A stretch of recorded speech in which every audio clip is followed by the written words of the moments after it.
Hoe wacht jullie ons character sheet? Okay. Of jij kan hem spelen als je wil. Either way. Ik weet niet of ik dat told me. Okay. Ladies and gentlemen, welcome back to another episode of Will of Meir. This is our second episode in our D&D campaign that we are running at the moment, and yeah, once again, let's get a quick introduction from each of the characters. State your name and your class and race, please. We'll start with Dice on the left side. I am playing Dice. My name is Etienne. Dice is a rogue human warlock. And yeah. Awesome. Orbith. Good evening, Twitch. My name is Luca, and I am playing Orbith Allfury. He is a 9th level barbarian fighter subclass, and he loves alcohol. Awesome. Next in line, Eli. Good evening, everybody. My name is AJ, and I will play Eli the Magnificent, a street magician from the streets of Nutari, aka Eli Rottenell, an ex-snobby rich boy, aka Sexual Thunder. He is a half-elf bard paladin, and he is here to rock your worlds. Awesome. Darakas. I am Hugo, playing Darakas, a druid cleric illithid, also your resident hentai and mushroom expert. Awesome. Moving on. Alorian. It's not that Twitch section. Oh, my bad. Alorian. Iolorian. Seems we've lost Alorian for a moment there. Iolorian. We'll move on to Mulligan. Ooh. Hello, my name is Zach, and I'll be playing the statue warlock. Yeah. Awesome. Alorian, are you with us? Are you alive? Hello? Hello, Is the can you power hear of me? Valoa flowing through you? You cannot hear me? I can hear you. We all can hear you. Okay. I can Okay, always perfect. hear you. I am informed. Hello Twitch, sorry, sound bug. Anyway, I am a knight. I'm playing the character Lorian. He is a paladin and he uses a bow and arrow. He's a bit of a prick and a loner. Yeah. Yes, so, ladies and gentlemen, over here we enjoy ourselves. We do a lot of what is known as homebrewing, and we sort of throw the rules out of the window a great many of times, but that is the whole point of D&D, as is demonstrated by this party and by me as the DM, but nonetheless, it's a great time. So, just get a test there. Can you guys hear the audio well? Is someone watching the stream right now? Okay. Yes, that's fine. Okay, awesome. And can you hear the music well? Everything seems to be above board. Very good. Okay. Now, just a quick rule. Don't unnecessarily roll dice. You see, I put right to this side. I put a dice rolling thing over there, a little stream from D&D Beyond, just to show that we are, in fact, fair and true to our words when we roll the dice.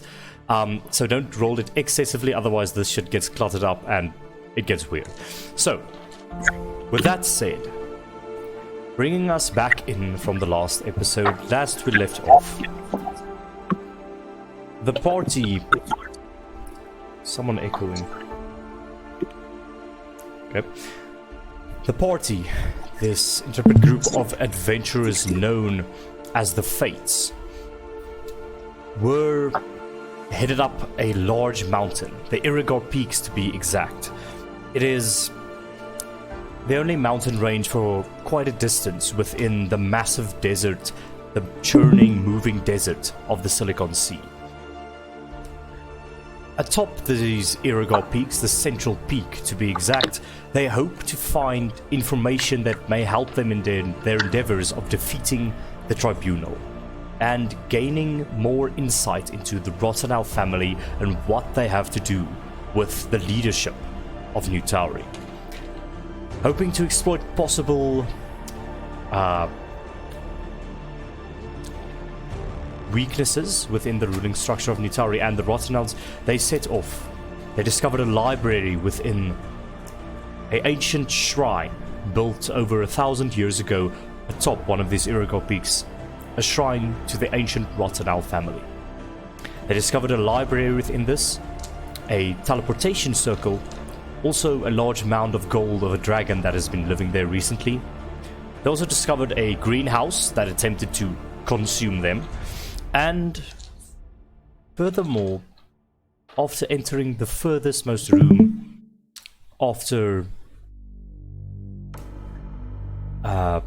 finally, let's say, opening the door to the final crypt, to the final tomb of this Rottenell shrine, you all entered one by one to a very dark, almost black obsidian-like room.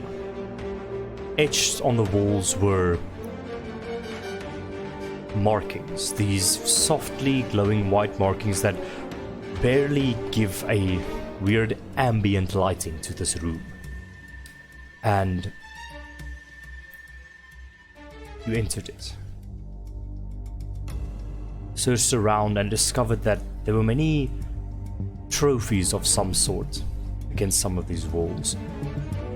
Statues of mighty beasts, and also 4 massive dragon skeletons, almost preserved like as if they were in a museum, hanging from the ceiling. You all entered, discovered 4 essentially sarcophagi there, with the names of the 4 essentially latest Rottenells before the Day of Cadence.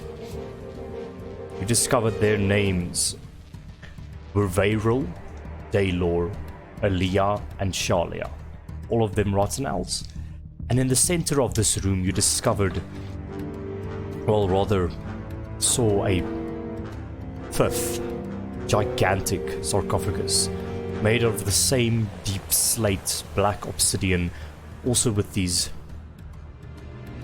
white runes essentially scratched into the sides.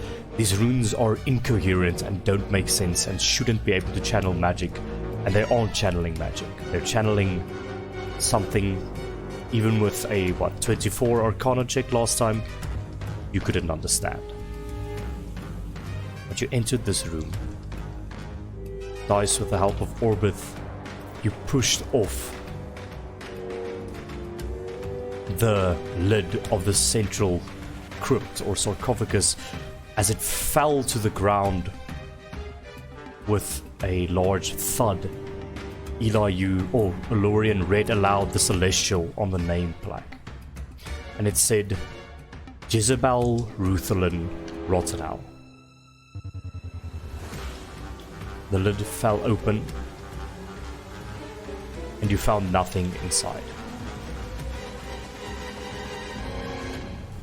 It seemed to have been cleaned out. But dice. I would just like to ask of you to make a charisma check for me just before these dragons animate. Charisma check. Straight charisma check. Probably Eli as well, eh? Nope.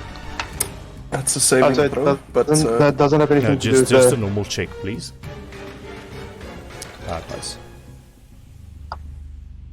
18. It's weird because previously when you beseeched the cards hanging around your neck, if there were any further cards of the deck of many things, the cursed deck within the city, they answered no. But you swear you see a rectangular object glinting from within the sarcophagus. But as that thought crosses your mind, there is no time to think, because of course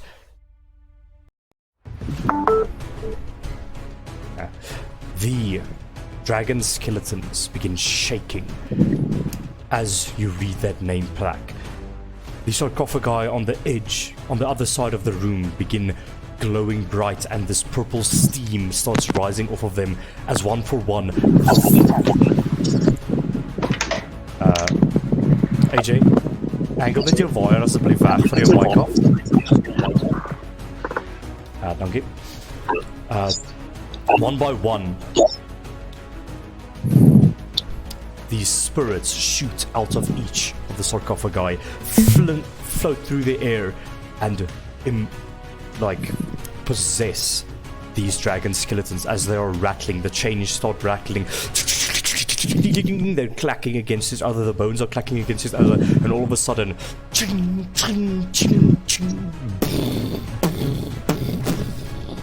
4 gigantic skeletal dragons fall to the floor, and I would like everybody to roll initiative. Right. So, I am using technology, so Dice, are you rolling for Urion? Yes, I will. Okay. So, Darakas, what's your initiative? Just give me a moment. 15. 15 for Darakas. Eli. 20. 20, awesome. Orbith. 3. Alori. 23. Okay. Mulligan. 16. Awesome. Dice. 14, and Urian through a 12. 12. Awesome. Okay. So, let me sort this thing quickly.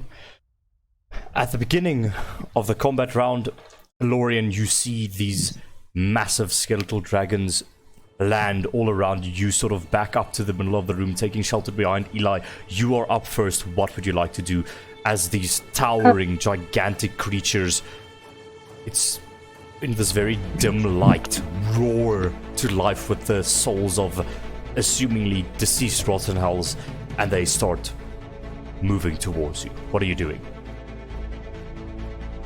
Well, I am going to cast a spell on the dragon. Let me just give them numbers. I'm gonna laser.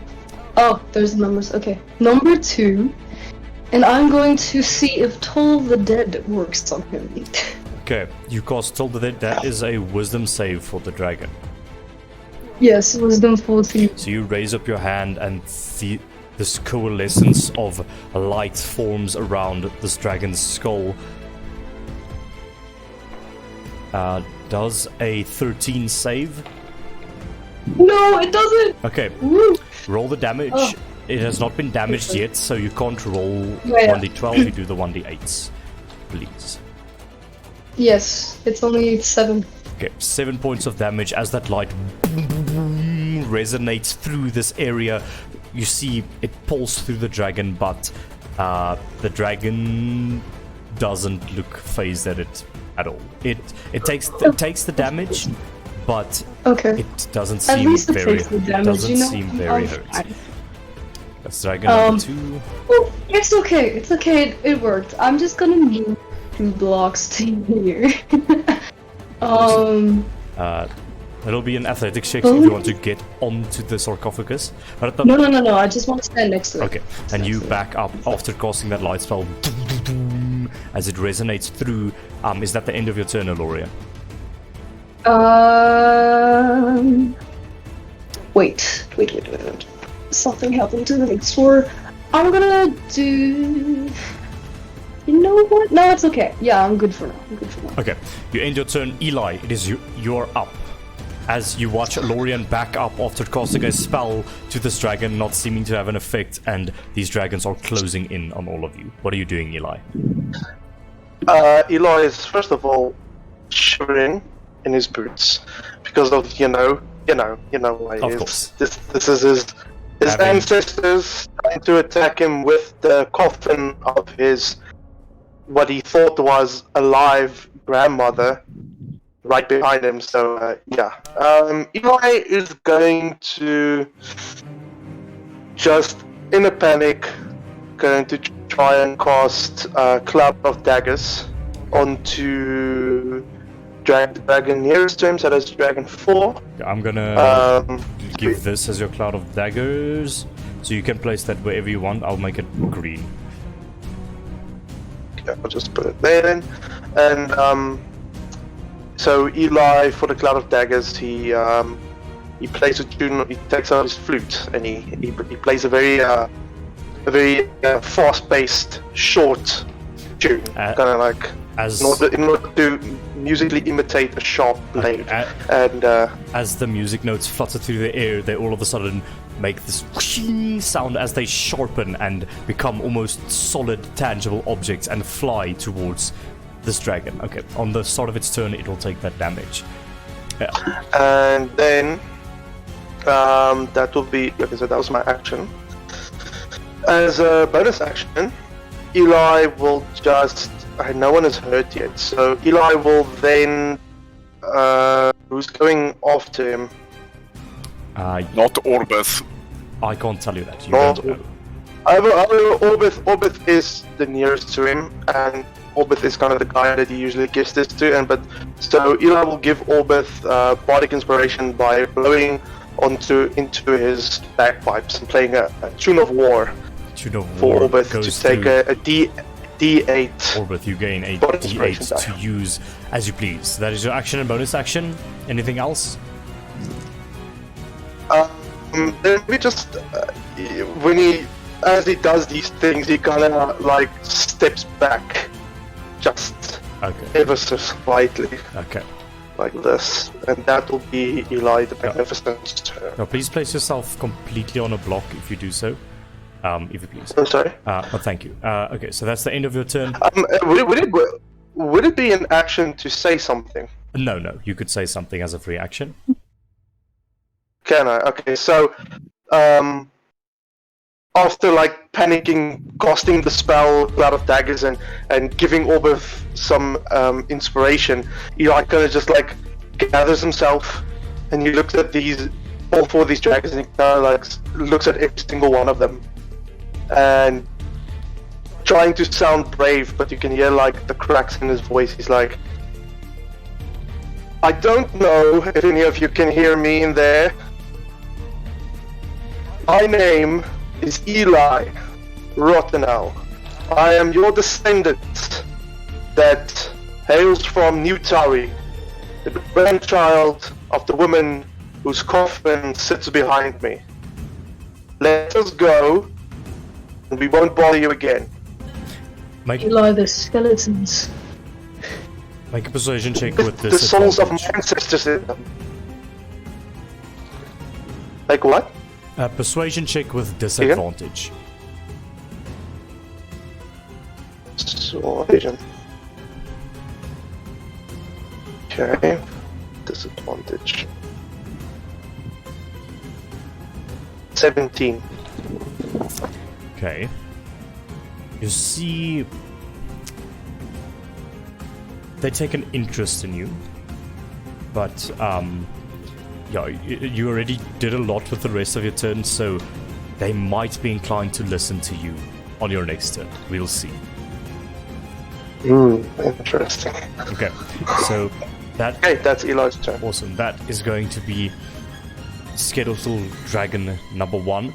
Falling out of the air, Darakas, it lands just beside you, and immediately, lightning fast, its neck sort of makes this clicking sound as all of its sort of spine bones instantly rush in your direction, and it is going to take a bite at you with its multi-attack. So, tell me, does a 19 hit you? Yes. So you take from this.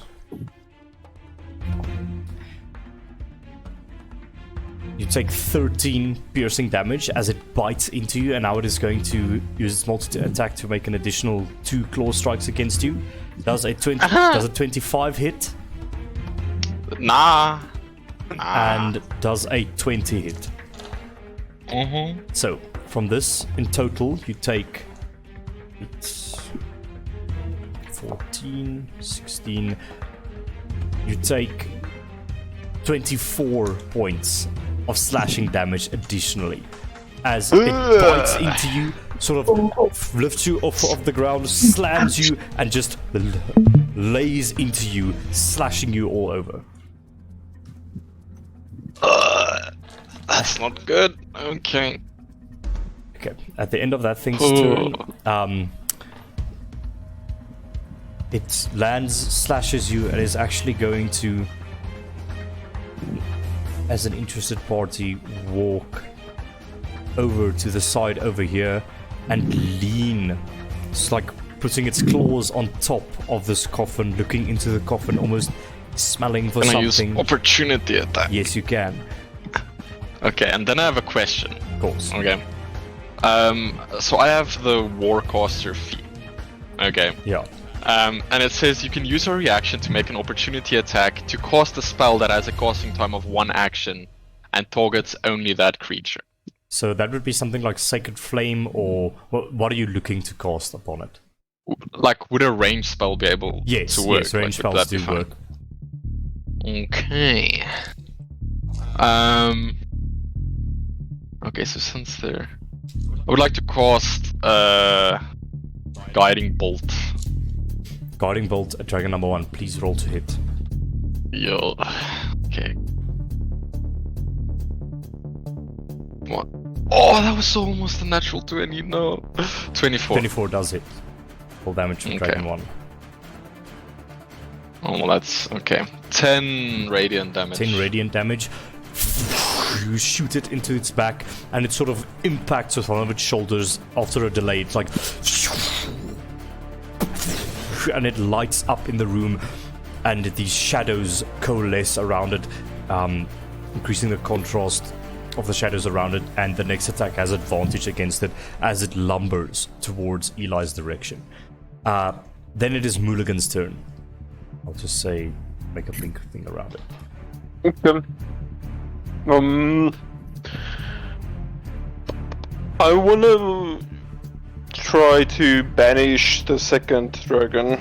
Causing banishment on dragon number 2. That is a what saving throw? Charisma check. Charisma saving throw. Okay. 18 to pass.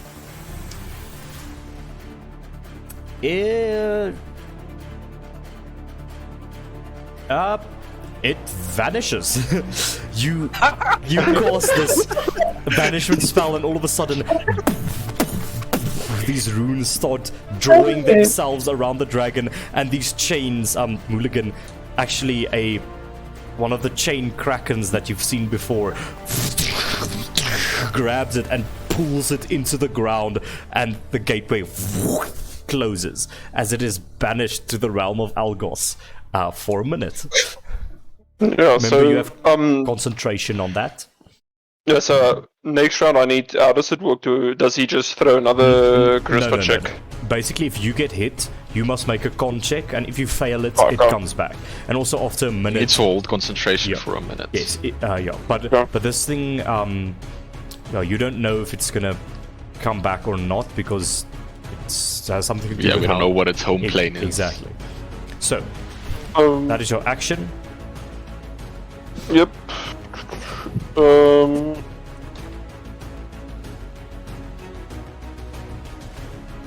Yeah, I can't. You say that I can't cast 2 high level spells in a row, right? With the talisman. No, it has to be a second level spell as a bonus action.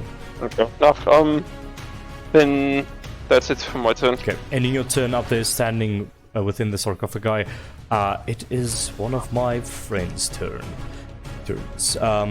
Skeletal Dragon number 3 is going to walk up 1, 2, 3, 4, 5, 6. Let me just see what their movement is again. Oh, it has more movement than that.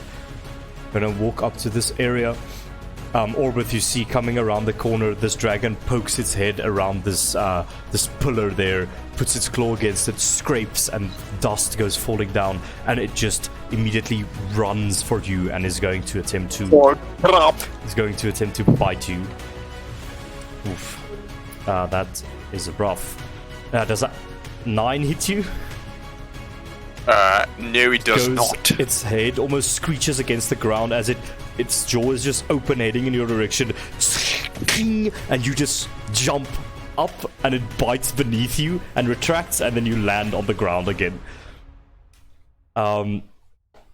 Next attack, it comes. I'm gonna say, as I jump, I'm gonna bonk it on the head with riposte. Okay, roll to hit.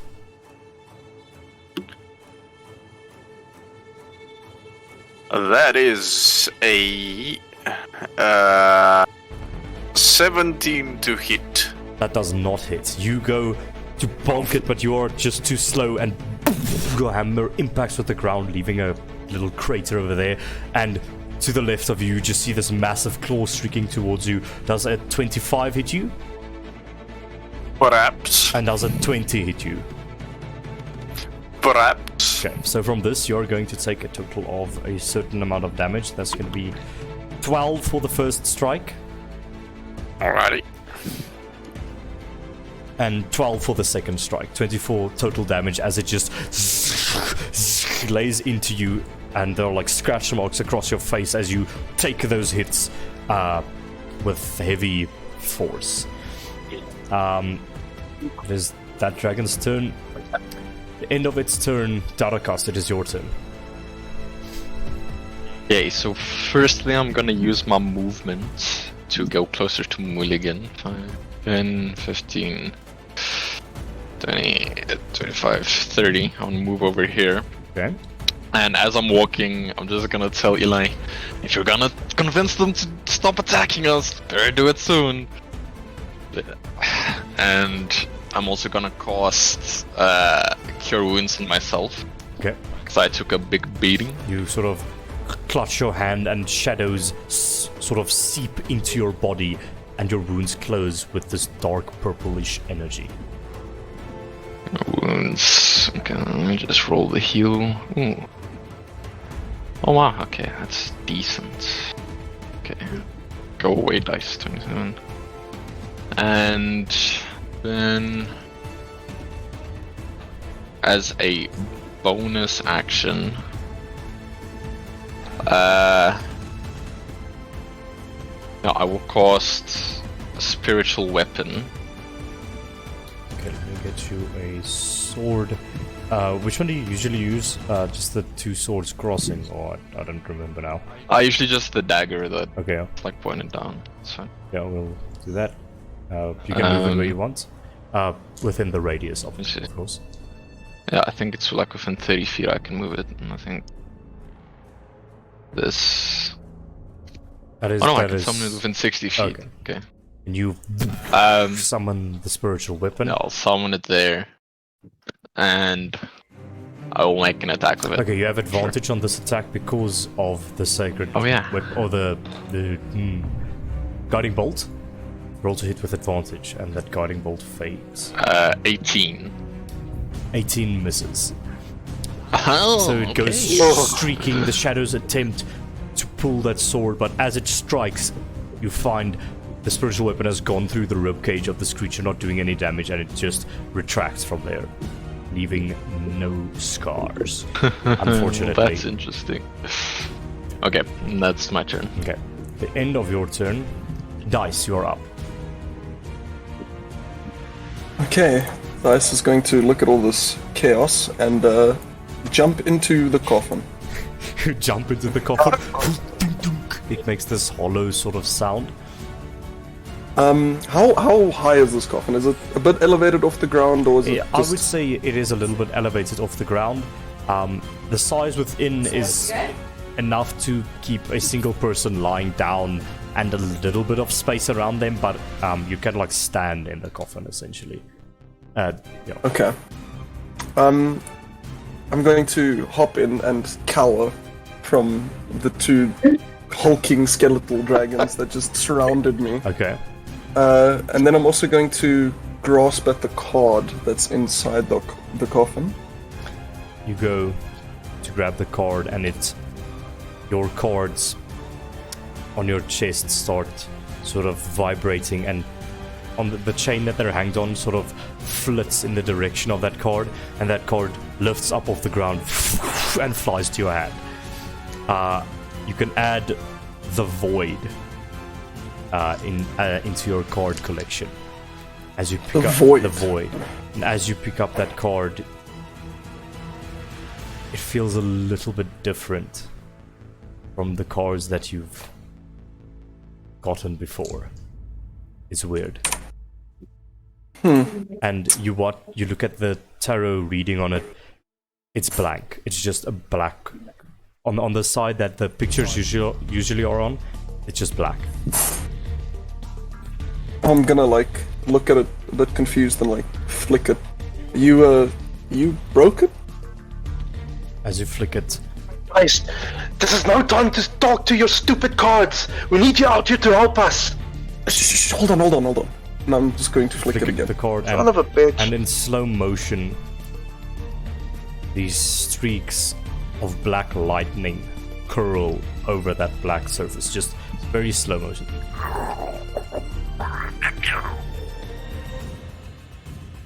And I see. you just feel a weird presence and a voice just softly in your mind. Have I finally been found? Just softly in the back of your head. Yeah, you have. Not up though, it's time to act. And then I'm going to stand up, look at the two dragons, and then invoke the card. To cast Thunderwave. Okay, roll Thunder Wave, and for the purpose of this, it deals chaos damage.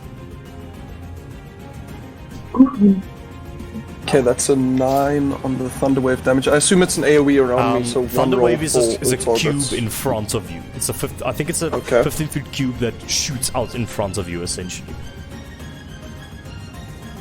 Okay. I hopped into the coffin, so I assume I would I'm say- probably here. Yeah, you're in the coffin, and I would say it's your bonus action, your thievery things to sort of handle the card and stuff like that. So you still have your action and movement left. Okay. So bonus action to cast Thunderwave then? No, Or- you use bonus action Okay. to handle the card and flick it and Yes. everything. It's an action to cast a spell. So yeah.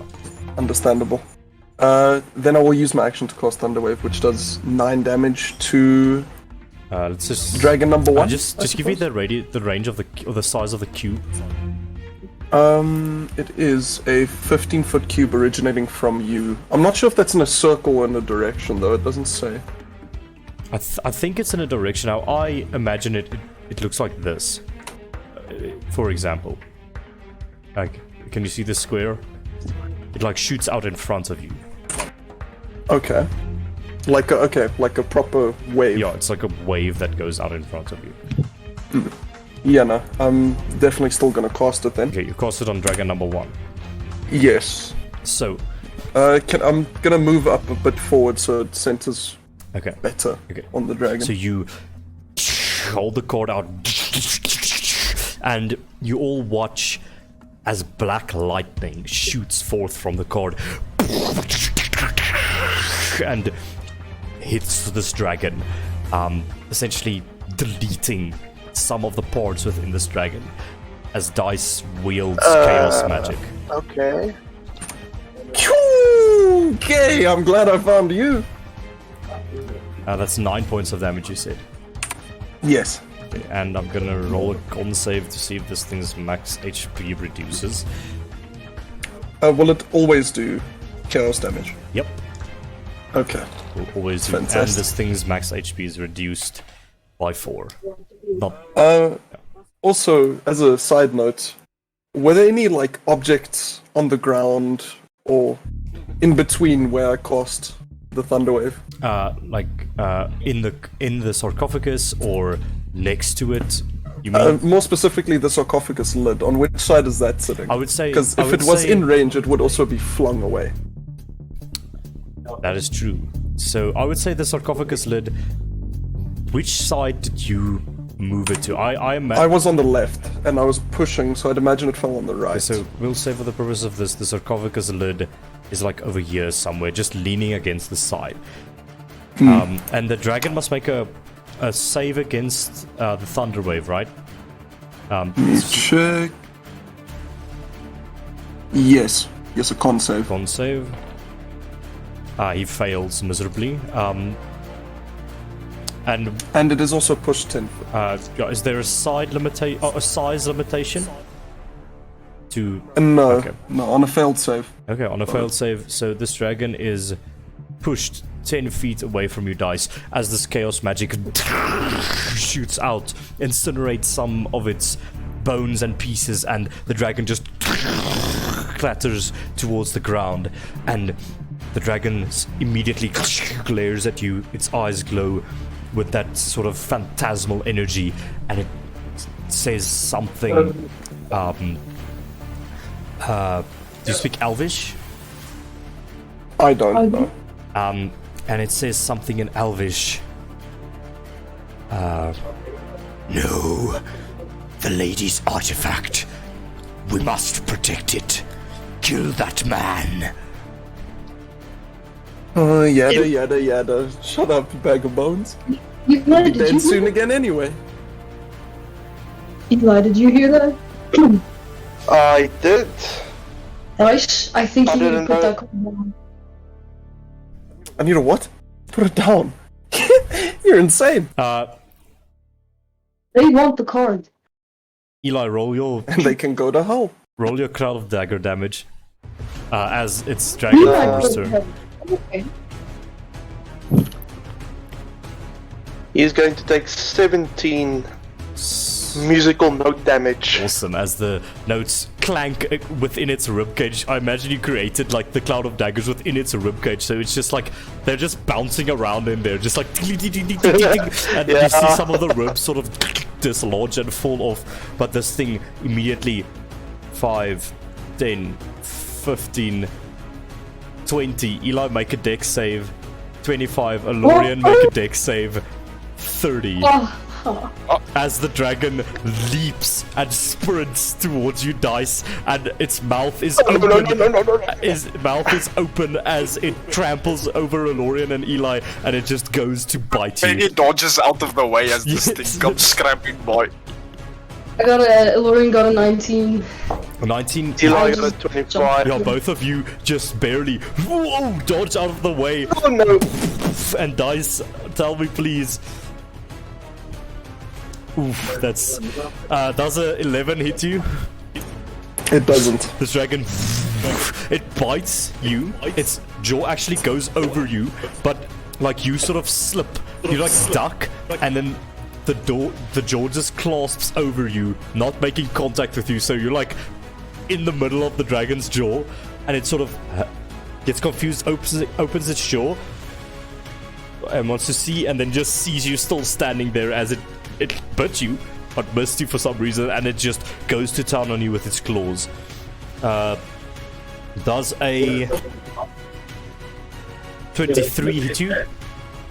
It does, but I am going to use my shield as reaction. So you bring up the eventful gauntlet of shielding. This bracer that you have unfolds, and a shimmering field appears, and the dragon's claw just gets deflected by it. Remember, until the start of your next turn, you have that +5 AC, and it goes to slash you with its other claw with a natural 1. And the dragon slashes you, but you repel it with the shield, and it falls prone because it sort of leapt at you very quickly, leaped through the air, attempted to bite you, and slashed, and now it fell prone. I'm just gonna ask Alorian and Eli to make another dex save for me. Oh, Yeah, but Keegan, essentially, are we not like moved a little bit to the side now since we jumped out of the way? I would say just No, make like, the dex yeah, save. with The the DC, thing the is, DC is very much lower. I'll say you sort of move to the side over here. The DC is much lower, but just make it. If you roll like a nat 1, something will happen, but let's just see what those rolls are. I had a 17. 17, Elorian? 23. Yeah, the dragon falls. Eli, you see this coming, and you just like, shit, and like, No. not barrel roll, like, you know, this dead person roll out of the way as the dragon falls prone next to you. Wait.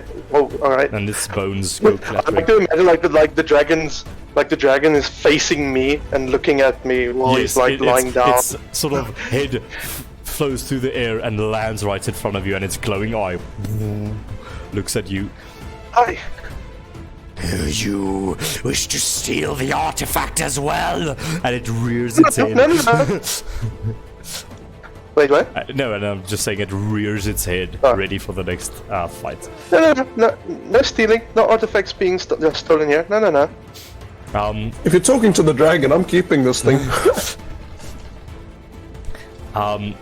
It is Skeletal Dragon's 2's turn. Just for reference, so you're all fighting up here, and then it just sort of, the camera pans down, and we're in a realm of blue and golden magma, and on an island, there's just a very confused skeletal dragon walking around, just like, the fuck? Owl goes like in the corner, like. And yeah, this looming shadow appears somewhere. Orbith, that is your turn. Okay. Orbith is going to look at this dragon, try to turn him into sushi, and he's going to enter barbarian rage and look at the dragon and say, "Alright, you bugger, go back to the museum," and he's going to whip out his rod of repel and attempt to blast the dragon. So you take out this Give some context, Keegan. so you whip out this little twig, Orbith, with like one little vein of gold in it, sold to you by a very shady merchant named Alfish, and with a very strange accent. Before you thought it was a stick, and then it nearly nuclear blasted something away. How many times have you used this before? The Rod of Repel? Only once. Okay. Yeah. You whip out... And just for context, I'm just kind of waving the thing at the dragon. Like, Orbith doesn't know how magic works, so he's just like pointing it Make at an intelligence check, DC 10. No.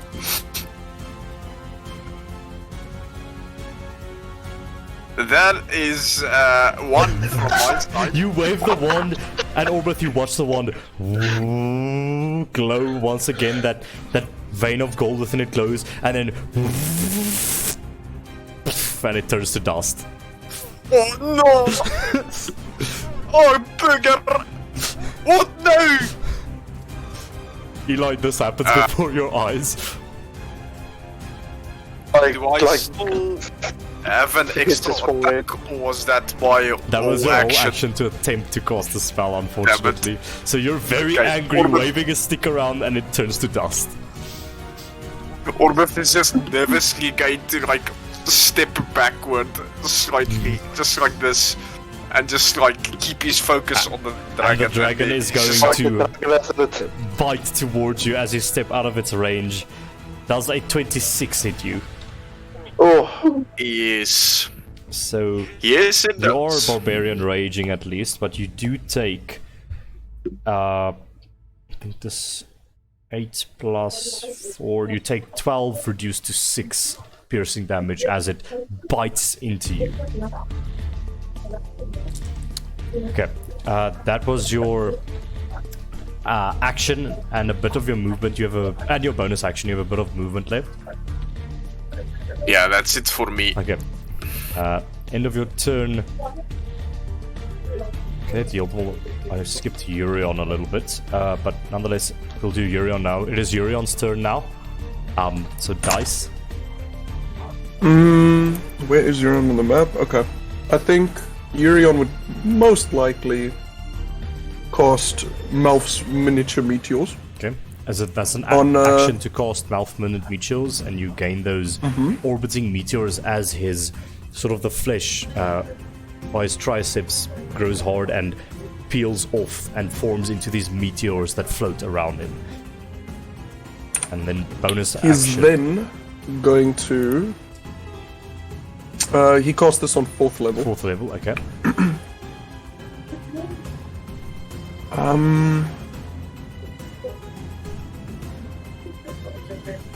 Bonus action, he's going to expend 2 meteors and shoot them straight at dragon number 3, Okay. aiming probably for its rib cage. Okay, so that is going to be 2 dex saves from the dragon, I believe. Fails the one. And what's the saving throw on his spells? 17. Fails the second one. That is 2d6 fire. Yeah. 2d6 fire for each, so 4d6. Yeah. Do you know if his staff has like some extra damage on it or? What, the staff? Basically, if you roll a damage dice, you can expend a charge to re-roll. I think 3 dice or something like that. Okay, it's not an innate like extra No, damage no, then. Okay. It's 15 damage in total.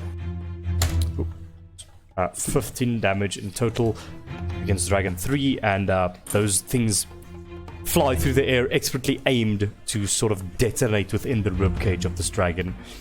And this dragon takes... it's number 3, right? It takes 15 points of fire damage as they explode within there. Bonus action, and I think you will probably stay stationary. Okay. So yeah, Orion, that's his turn. remaining within that space. Alorian, it is your turn at the top of the initiative. What are you doing?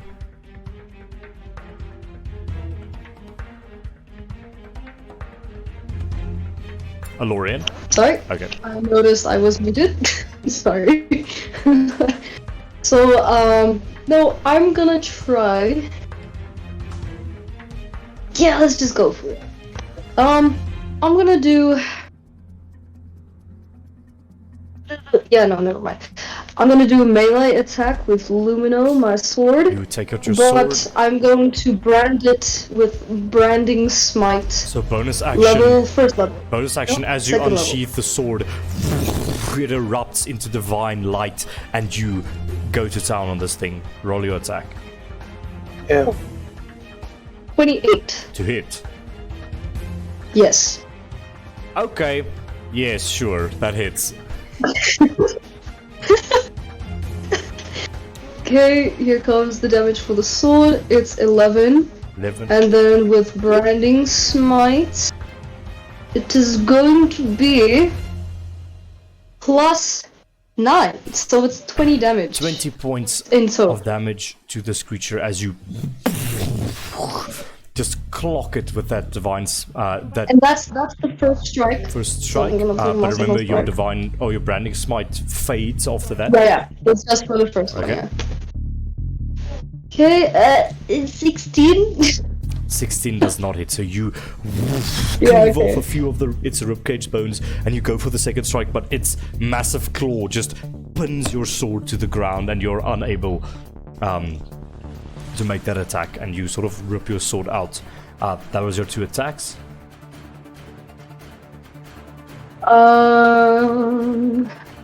Misty Step doesn't take a spell slot, right? Yeah, no. Because it's elf so based. Fey ancestry, It's- yes. Yeah. Remember, you can only do it like once per short rest or something. Just remember that. That is true. Okay, never mind. I'll just stay where I am. Stay where you are, facing up against this dragon as it rears its head towards you. Actually, Sure. Yeah. you have advantage. No. This dragon is prone. Huh? This dragon is prone. You have advantage against Hmm. with these attacks. So I'm gonna say the first one hit. You can now roll Yeah. again twice for the second attack. For the second one. Okay. Twice for the Yeah, second. because it's advantage. Okay, let's see if I get an nat 20.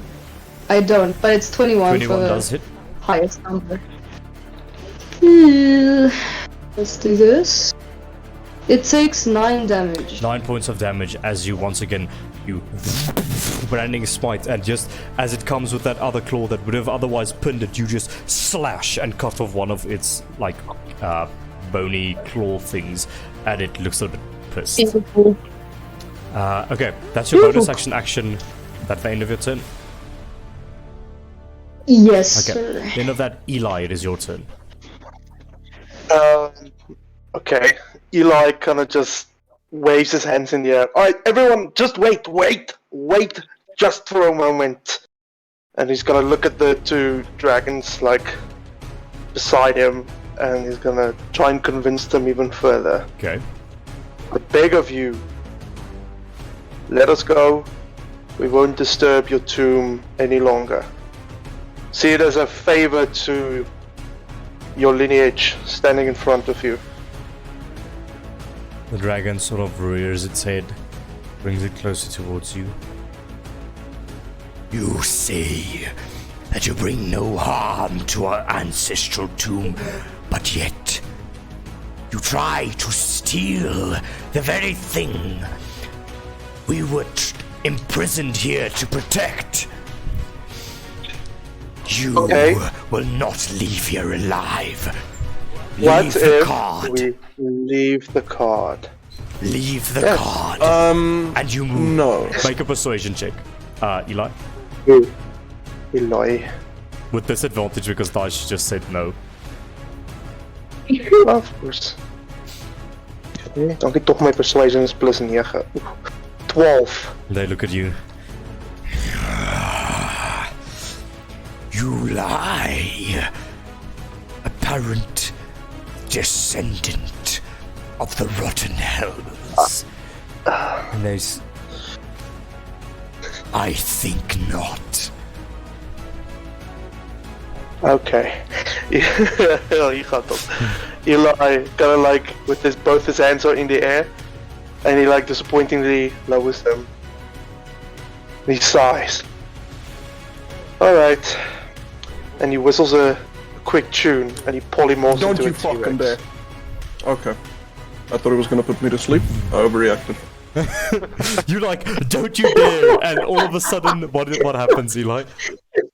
I turned into a fucking T-Rex. Just like I roar like in tune, if you can imagine that. Like it sounds beautiful the way I roar right No, away. it's Like- like a like sound edited like T-Rex roar that just it sounds like it's been fixed by many audio editing programs, but nonetheless this beautiful majestic or something echoes through the cave, and you stand about 2/3 the height of one of these skeletal dragons. Please, that was your action to polymorph. Please get the stats for a T-Rex. I already have it. It's already here. Okay. I've had it since last night. Don't you worry. That polymorph is concentration, so your cloud of daggers does fade away. Indeed. But nonetheless, you're a T-Rex, you cannot take bonus Yes. actions, I guess. So you're a T-Rex. No, Awesome. that's just me. That's just me. You just see a T-Rex just like appear. Awesome. Orbith behind you. My T-Rex is green, by the way. He's green and he has feathers. Awesome. Okay. The end of that, Mulligan, you see a T-Rex emerge from the two skeletal dragons over here as Eli polymorphs himself. It's a bit of chaos going on here at the moment. What are you doing? The crew. I just wanna check something.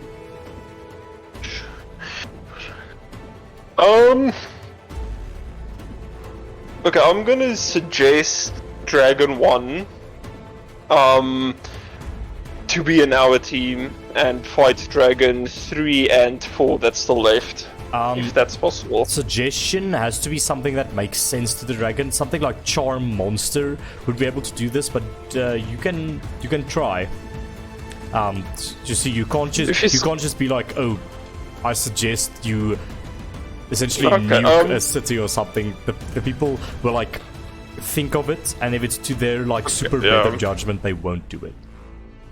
Okay, now, I'll leave that and then I'll fireball Dragon 3 and 4. Oh, and maybe a T-Rex with it. okay, so that's a, what, 20-foot radius? I think actually it's 15. Fireball. 20-foot radius. So that's a 20-foot radius.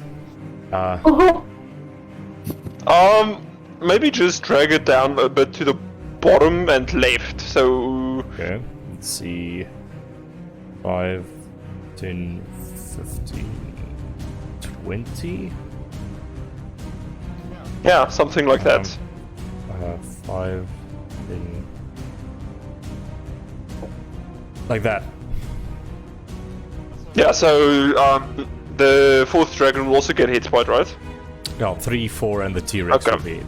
So you, once again, channel that energy that seeps out of you, you coalesce it in a small bead, and you just fling it across the room. And this brilliant explosion of blue and golden flame erupts. What's the dex save? 18. Okay, so Eli, make your dex save with the T-Rex stats, please. Dragon let me see 3 here. fails. Egan, And Dragon 4 fails. Okay, so say Texas plus null, so it's just a straight D20. 20. I fail with a 7. Holy fuck! 40. Okay. Fuck! Sorry, Darakas, did you want to say something? I wanted to ask, because I got the Staff of Heightened Magic from Urion last time, but it's not yet like an added item or whatever, so I just want to make sure how it works. So it's like on a reaction I can give someone disadvantage And on a it saving basically throw. works like the heightened spell meta magic. So on your turn, once per day, you can... Well, actually... No, I would say, yeah, as a reaction, you give someone disadvantage on a spell attack, a spell save. Yeah. Okay. But I'm gonna say that it has a 60-foot range. Okay. I just wanted to Okay.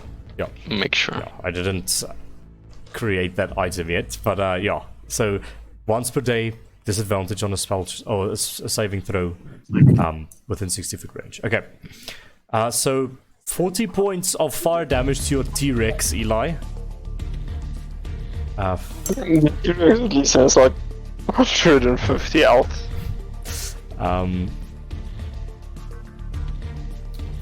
Okay. Joke. Some of the dragons are Never mind. beginning to show some wear and tear. And I'm just gonna use my movement, get a bit closer, Okay, awesome. and just stand next to behind Darakas. What? Huh? Don't use me as a meat shield. Not use you. Just turn into your big ass fucking demon form. Why are you hiding behind me? I'm squishy. Like literally, look at my face. And he pokes his head. Yeah, I tried. Elgos doesn't want to come out now. Okay. You're embarrassing me in front of the wizards. Okay. The end of that, it is Skeletal Dragon's 3's turn.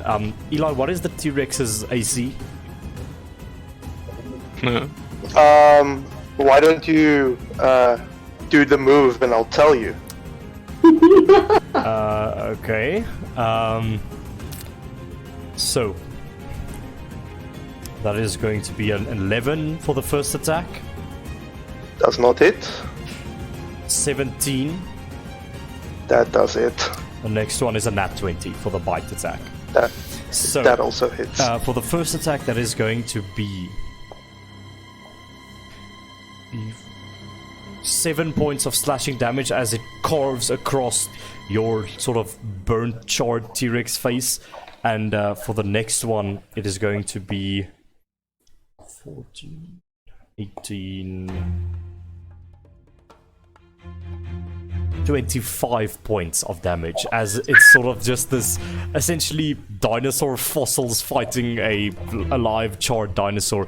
That fireball goes off, and as the smoke settles, Eli, you just see this claw coming out of the smoke, and its mouth bites and crunches your windpipe, essentially dealing that massive amount of damage to the T-Rex.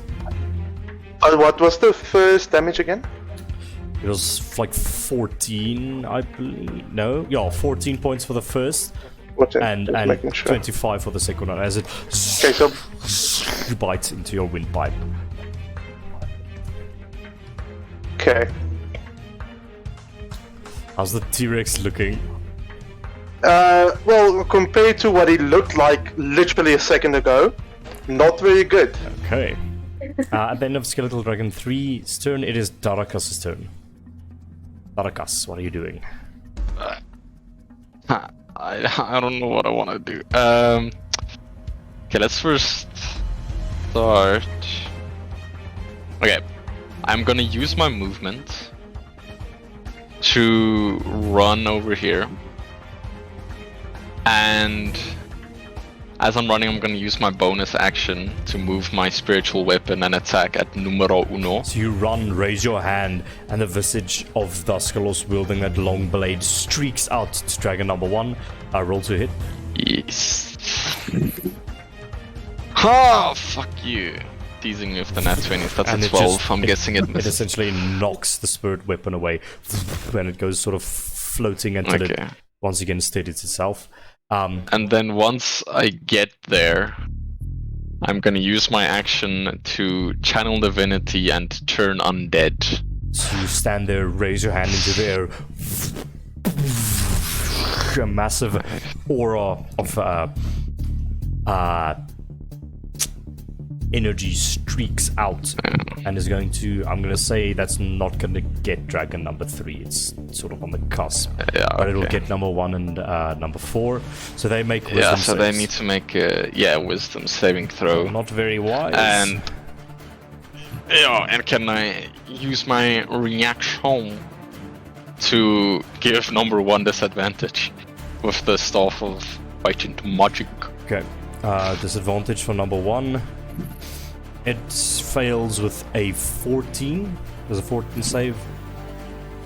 No, it failed. So it is turned. And number 4 is going to attempt to save, and it fails as well. And they are turned. And it's probably not low enough, but what are their challenge rating? Challenge rating is 5. Okay, yeah, never mind. It's fine. As that They get energy- turned for a minute. That energy shoots out, and they immediately turn around, and the glowing in their eyes almost fades and diminishes to a very small amount, and you detect fear coming from them. That is the end of your turn? Yeah, then I just want to tell everyone else, leave these 2 dragons that are closest to us alone. Focus on the other one. The other 2 won't do anything for about a minute. And Yeah. Channel Divinity gesture towards them. It's not a concentration, right? no, Okay. they no. Okay, cool. It's just, yeah, no. It's special. Special. Awesome. So you, with that spirit energy, the shadows chase these undead creatures away. The Bane, their horrid figure, this weird twisted undeath, is rejected by Daskalos. Is that the end of your turn? Yes. Okay. Dice, it is your turn. So you're saying these 2 are out of commission? Basically, yeah, if we don't attack them, they're just gonna try and run away for a bit. Now, why would I not attack them? And as I say that, I'm going to attempt to jump on this one's head, right above its Okay. where its skull meets Yeah, its neck. okay. Acrobatics check. Oh wait, wrong character sheet. Acrobatics is a 24. Okay. Yeah, you can easily get onto this thing's head like that. And then I'm going to. Is it what state is it in? Is it asleep? Stunned? It is. It's turned, so it is going to run as far away from Darakas as it can, and it can't attack. It has to flee on its action. Okay, Yeah. so I will not get advantage on this attack no matter what. You're sort of flanking with a T-Rex, so you can get advantage on this attack, I'd say. Sneak attack it is then. I'm going to whip out my flame flashback and my +1 dagger and like attempt to scissor cut Okay, so you the spine. and roll to hit. Flame flash to hit is a 28. That does hit. +1 dagger to hit is a 20. Both hit. Okay. Sneak attack damage then is 17 So that's sneak attack. plus 9, 28 in the first strike. No, 26. 26, you, the first strike, impact with the 2 daggers and cut deeply into this thing's spine. How much was it? 27, or what did you say? 26. 26 for the first 26. attack. And the second yeah, attack and was a the- 9. basically, it's hanging on by a thread, this thing, and second attack is 9 damage. You cut even further. You hear bone crunching, and one of those glowing eyes looks back at you. Oh, fuck. Put him back to sleep. Put him back to sleep. I can't, because you attacked it. I tell you. The lady will have your head. Your soul will become null and void. I assume you said that in Elvish, so I can't actually understand Yeah, that. whoever Right? understands Okay. Elvish hears that. Dice, you just hear me. something like. Now I'm gonna have to invent a language. Something like. Star Birdorista. That's what you hear, Dice. You guys just hear Eli the T-Rex go.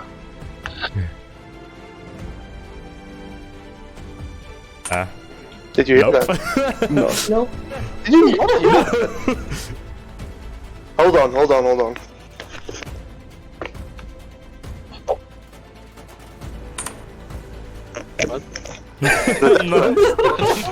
Mike sensitivity is not. Oh no. I when think is the bone dragon ripped out your voice box, bro. Yeah. Let's just see him open his jaws like. I just. Just that sound comes through as it is. because- It's actively because, like, crushing your literally- windpipe, yeah. Like 3 seconds after I turned into a T-Rex, more than half of my health was taken away, and most of that was from my own teammate. So, yeah, I'm a bit banged Valerian up. just sighed at what the dragon said and just face. Okay, so at the end of Dice, is that the end of your turn? I'm assuming. Yes, It that is is. Skeleton Dragon's fourth turn, and it is going to attempt to sort of rear its head back and smash you onto the ground. So for the purposes of this, it's going to make an attack roll against you, and it's going to deal bludgeoning damage. And if you don't make an athletics check DC, you're going to be prone and slammed onto the ground. So, Okay. oof, does a 10 hit you? It No, goes, it rears its head, clobbers its head to the floor, but you just sort of scurry up to the other side and you just. Yeah, make an athletics check. The DC is 5. If you'd like, roll a natural 1. I don't suppose I can. Can I attempt to stay on him? Yes, that's what I'm Or- saying. If you make this Okay, athletics check, okay. you grab onto the dragon.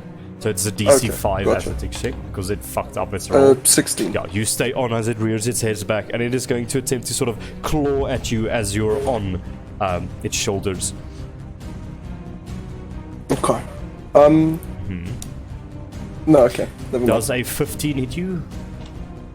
No, it does Second not. attack does a 14 hit you. No. So it just it is scratching at its head, but it is not getting to you at the moment. So end of its turn, I think it is going to.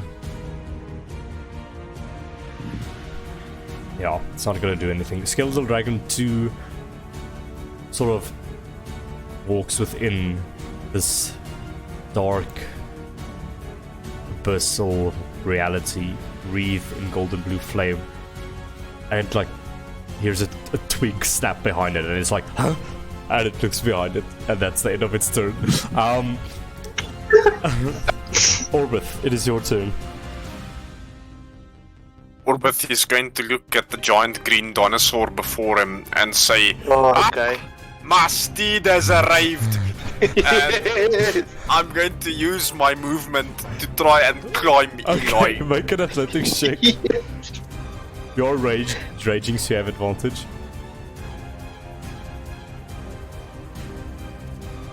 Yo, this laptop is taking forever. Okay. Wait, Bardic Inspiration, eh? I'll do it on my phone. Wait, just... So the first one was 16, Okay. and the second one is a 15. Yeah, of course, that is enough. You use all of your movement to get on top, and you are sitting sort of at the where the neck connects with the head, and you have your hammer ready there. And I'm like holding onto one of its neck yes, horns, and it is this essentially. battle of titans. You see Dice riding a dragon a few meters away from you. It is just flailing around there, and this dinosaur, this skeletal dragon number 3 is up against the T-Rex, slashing at it, and Orbith, it sort of makes eye contact with you. So here's my plan. I actually kind of... the initial idea was that I use Eli as a run-up, essentially, like a ramp. Okay. And then I jump off of his head, and then I'm going to charge my magnetic mole with repel, and then I'm going to attempt to smash dragon number 3's head into the ground, so that he collides with the ground and takes that extra force damage. So I'm just asking, on which setting is your magnetic mole? Is it on... Okay, so there's many settings. You're doing repel, and is it on the sharp or the bludgeoning side? It is on the bludgeoning side. You run up, and I'm gonna just ask for a quick acrobatics check, because the athletics check definitely gets you on top of Eli. Let's just get an acrobatics check to leap off of him and sort of crash down. This is a dex check. You also have advantage because you're raging. No. Thank goodness. Damn. DC 12. Oh, wait. Oh, Bardic Inspiration. So that's...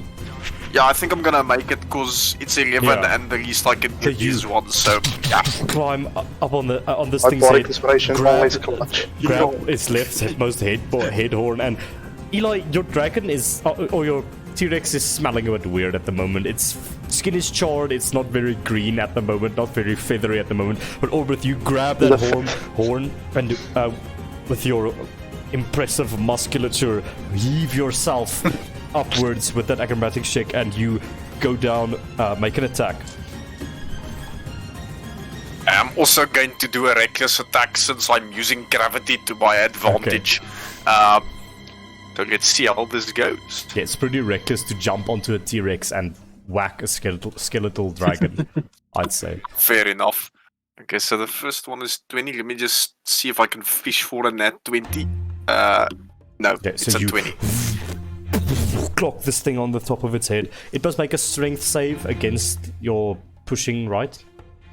Yes, the DC is 15, I believe. Yes. It fails with a 12. So its head is hit down and clocks onto the ground. So please roll the damage for your magnetic mole first, because there is something that comes into play here. Okay. Yo, this PC, man. No problem. That's 10 bludgeoning 10 damage bludgeoning for the mole. mole. Then roll your force damage. That's It's 3d6, I believe. 1d6, and then if it collides, it is 2d6 bludgeoning. Okay. So that's plus 2. Plus 2.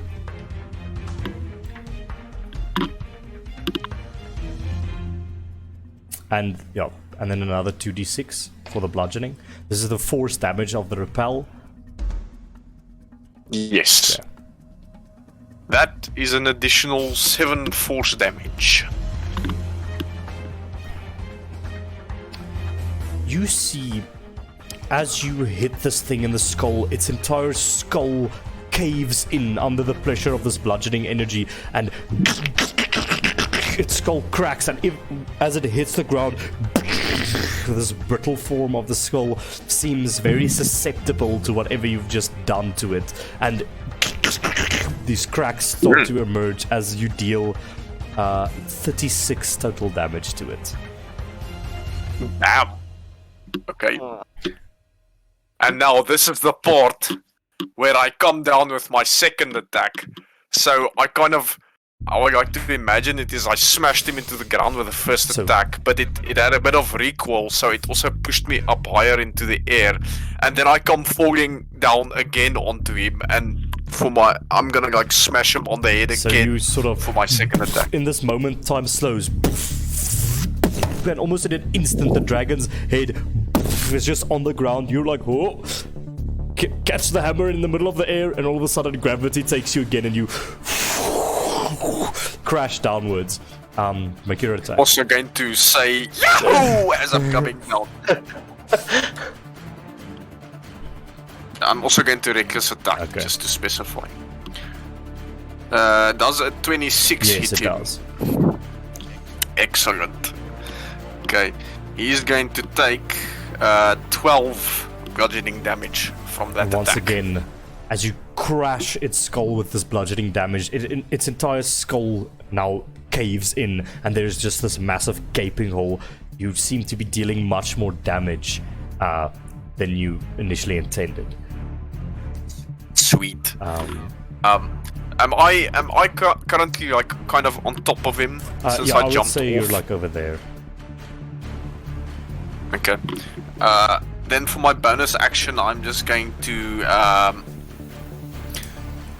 No, you know what? Riding on the flurry of my successful attacks, I'm going to bonus action second wind, and then I'm going to action surge. Okay.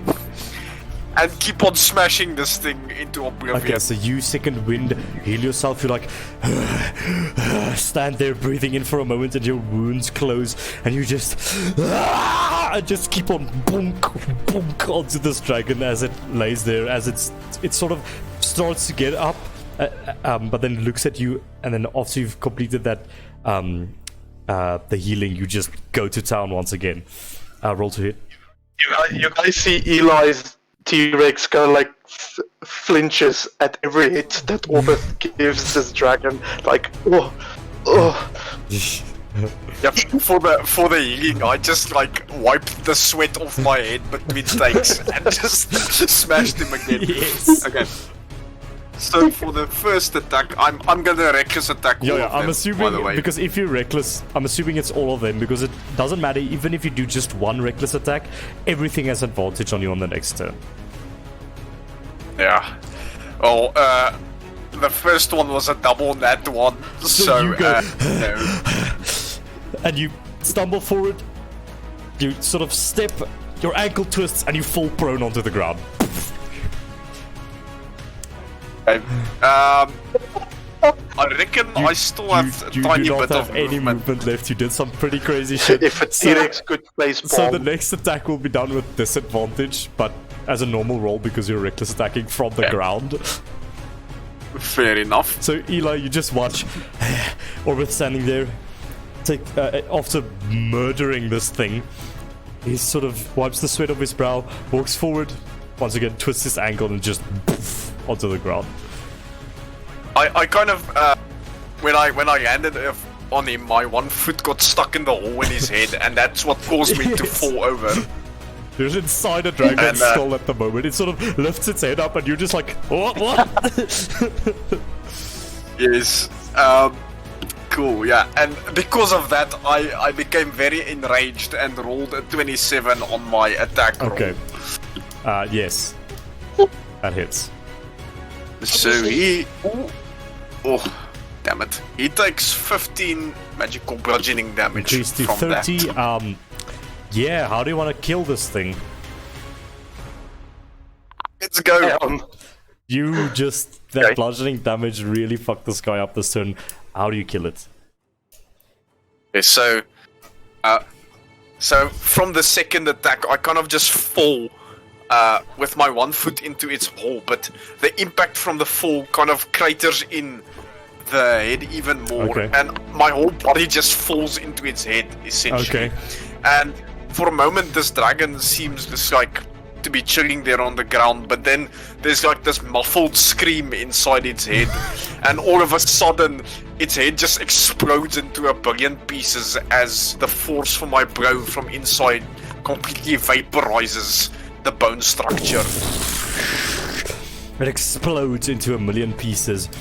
And where Orbrith, you stand there, Eli, you gaze upon this, but Orbrith, you also notice where its two eyes were glowing, those two balls are still there. They're still sort of glowing there, and they go towards each other, combine, and form into this spectral visage of some sort of ancient noble-looking person with tattered clothes and a sort of featureless face and an open mouth with purple ooze dripping from everywhere. This sort of phantoplasm, ectoplasm shit dripping off of it as a ghost joins the battle. Oh no. That is not good. Oh, what, you guys just couldn't stay dragons? You had to be ghosts too? Silence! You dare steal from the Rottenell, Rottenell tomb! Oh, so I have to beat your ass twice. Okay, fine. You can't kill me! I'm already dead! Okay, Indian. Orbrith, is that the end of your turn? That is finally the end of my turn. Yes. Okay. Son. Let's go look.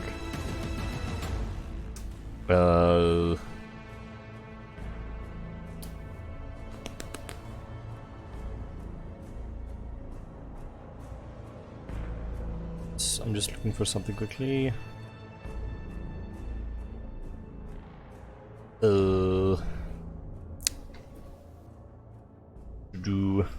Where is it? I do not know.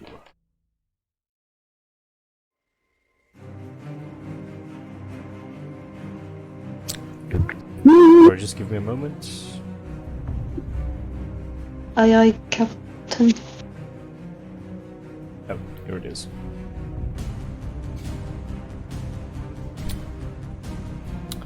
Doo-doo-doo. Found it. Okay. So this thing.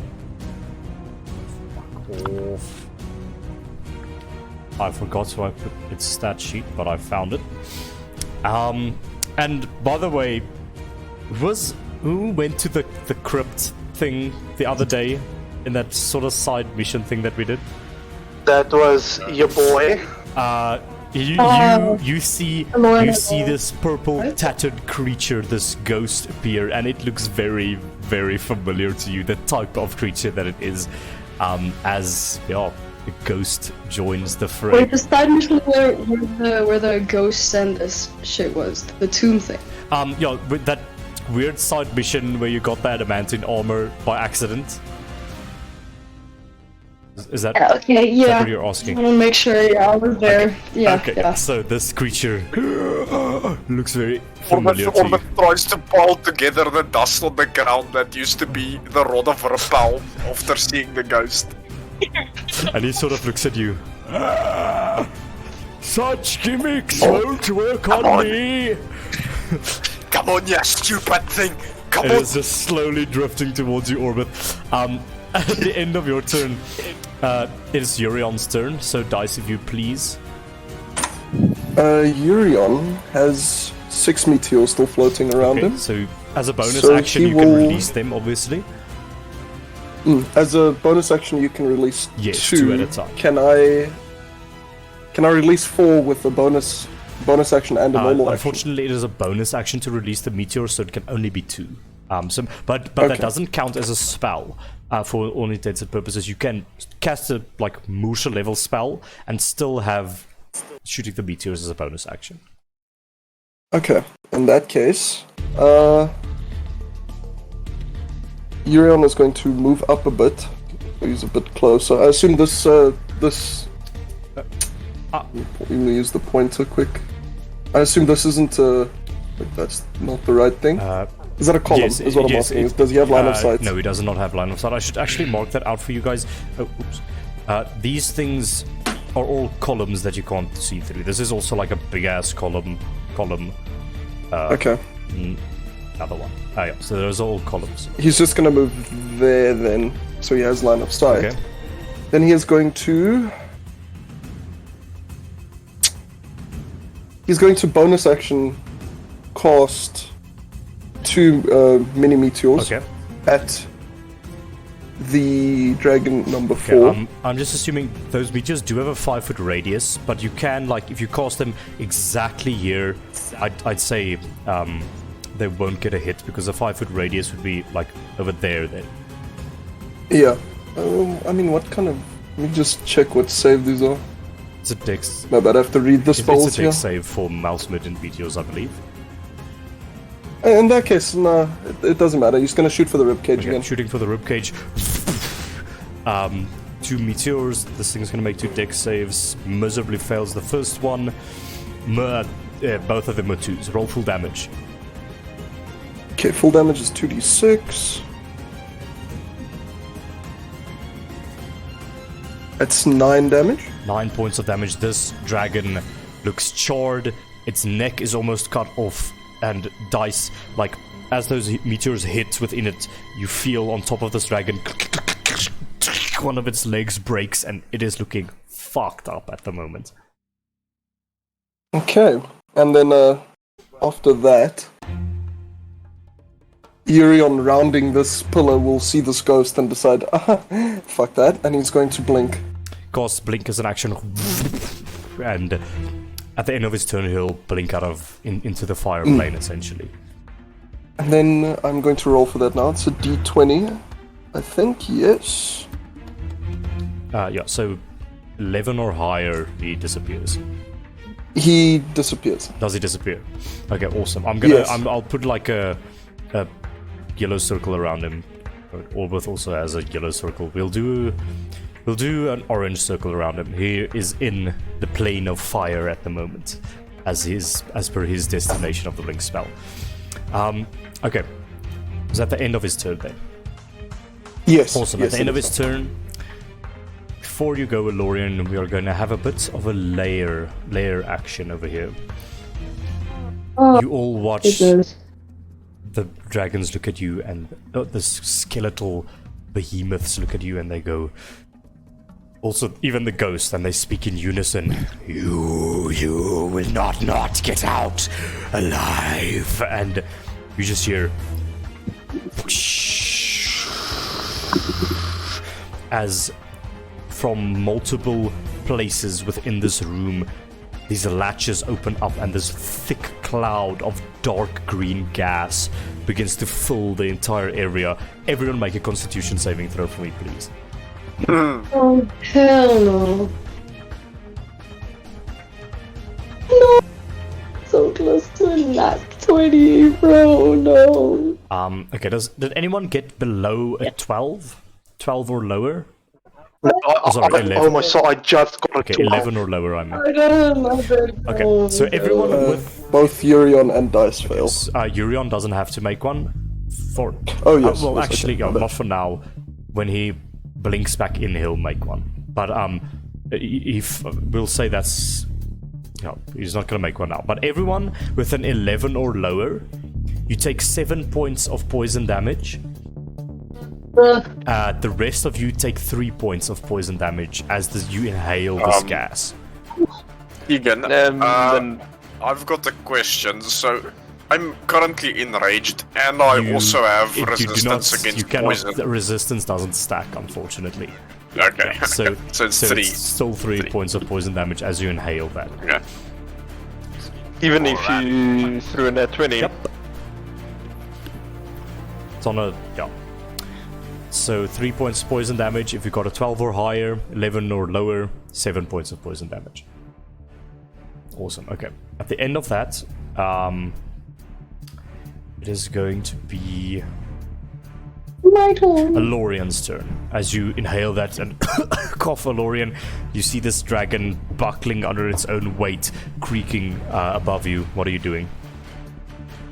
I'm gonna take 2 shots at it with my. You have disadvantage on the ranged attacks because it is No, my sword. your sword. So you take out the sword that's out the whole time, You Again. sort of, you sort of cover your mouth, and you go for it.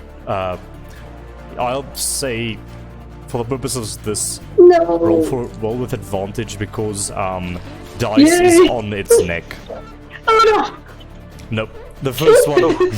goes miss as its legs breaks as you go for that attack, and you just swing between sort of two broken bones, dealing no damage. Okay. Second one with advantage or Second no? one also with advantage is flanking bonus. And you with the second one, but with this dice you sort of rain the dragon with your two daggers, trying to sort of reel it back and cut off its neck, and with that the dragon and stumbles back at it, and you like So 17 didn't hit. 17 didn't hit. A 17 just Yep. missed. Shit, man. That is your action. Okay, bonus action, I'll put Sanctuary on Ulbeth. Orbith, this divine light appears around you. You are sanctified. You are sanctified, indeed. That is your action and bonus action movement, Lorian? Or is He can still get an attack, if I move away, quite right? possibly, yes. Quite possibly, yeah. No, I'm just gonna stay Okay, here. cool. End of your turn. Irai, it is your turn. Eli the Dino. Finally, it's Jurassic Park dinosaur fight time. Eli is going to give a loud roar into the face of this dragon in front Which of him. reverberates, but it's an auto-tuned roar, so the ground shakes. Yeah, and he's going to do his first attack, which is a bite, and he's going to kind of like bite for the neck of this. So as dice sort of Tony boy. rears the neck up, you go for that killing blow. Roll to hit, please. Let's go for that. I threw in that 20, and it's a plus 10, so a 30. Just for interest sake, what is the damage dice? You have no idea how much damage this is going to be, because the damage dice normally is 4d12 plus 7, so now it's 8d12, right? What the Why can you turn into a T-Rex? Why? Alright, so 8d12. Roll just for 8d12 plus 7. So Eli the Dino is going to bite for the neck of this skeleton boy, and that is going to be 49 damage. That is disgusting. Okay, Eli. I'm gonna ask Yes? you a very important question here. So Dice is on its back, Lauren is slashing at its heels on the right of it. Its neck is almost cut off. Dice has just jammed its daggers into its neck and is sort of rearing its neck back for you. It has 2 HP left. Okay? You did 49 points of damage. How do you want to murder this thing? Please throw some slice on that. Okay, so literally a basic blockbuster movie dinosaur fight, right? You hear the big roar, auto-tune roar coming from Eli's feathery green dino, and he's going to open his jaw and bite to the neck of this bony dragon, and he shatters this neck. You just see bones flying into the air, and the skeleton head of the dragon falls in front of Eli the Dino, and the body still semi-intact. Dice, unfortunately, I think Egan's gonna let you do a saving throw here, but the body falls down into a cloud of dust, and Eli the Dino puts his giant dino foot onto the skull and crushes it, and as he crushes it, he gives out another auto-tuned roar. Awesome. So Dice, you see this. What is the dex save of yours? Okay, 15. 15 I'd say is enough with your evasion. You sort of leap up, make an acrobatics check. Let's see if you do a backflip. I rolled a 2, but I have plus So 13, you so sort 15. of backflip but stumble a little bit. I'll say you land over there. This thing is rent asunder, Eli. As Dice, you like, oh shit, you see shit's going down, and you leap off at the last moment as it's like a I want to explain this. It's like a massive ass boat that's at full speed ramming into another boat. That's what it looks like. It's just like this dragon crushes the neck of this creature, and the skull falls on the ground. Bones goes flying everywhere, and you just step, crushing that skull. And the semi-intact body is still almost animated a little bit. It sort of flails around a bit before it falls dead at your feet. I'm not done. Because I have a skill yes, attack. and you see appearing out of it the two eyes of the dragon sort of flit, combine, and become an incorporeal ancestor of the Rottenell family, and it just sort of looks at you. Oh shit! As it Keegan, if I try to make a beeline for dragon number 1, do I step over this ghost? yes, we do have a little bit of a crush mechanic going on, so I would say so, yes.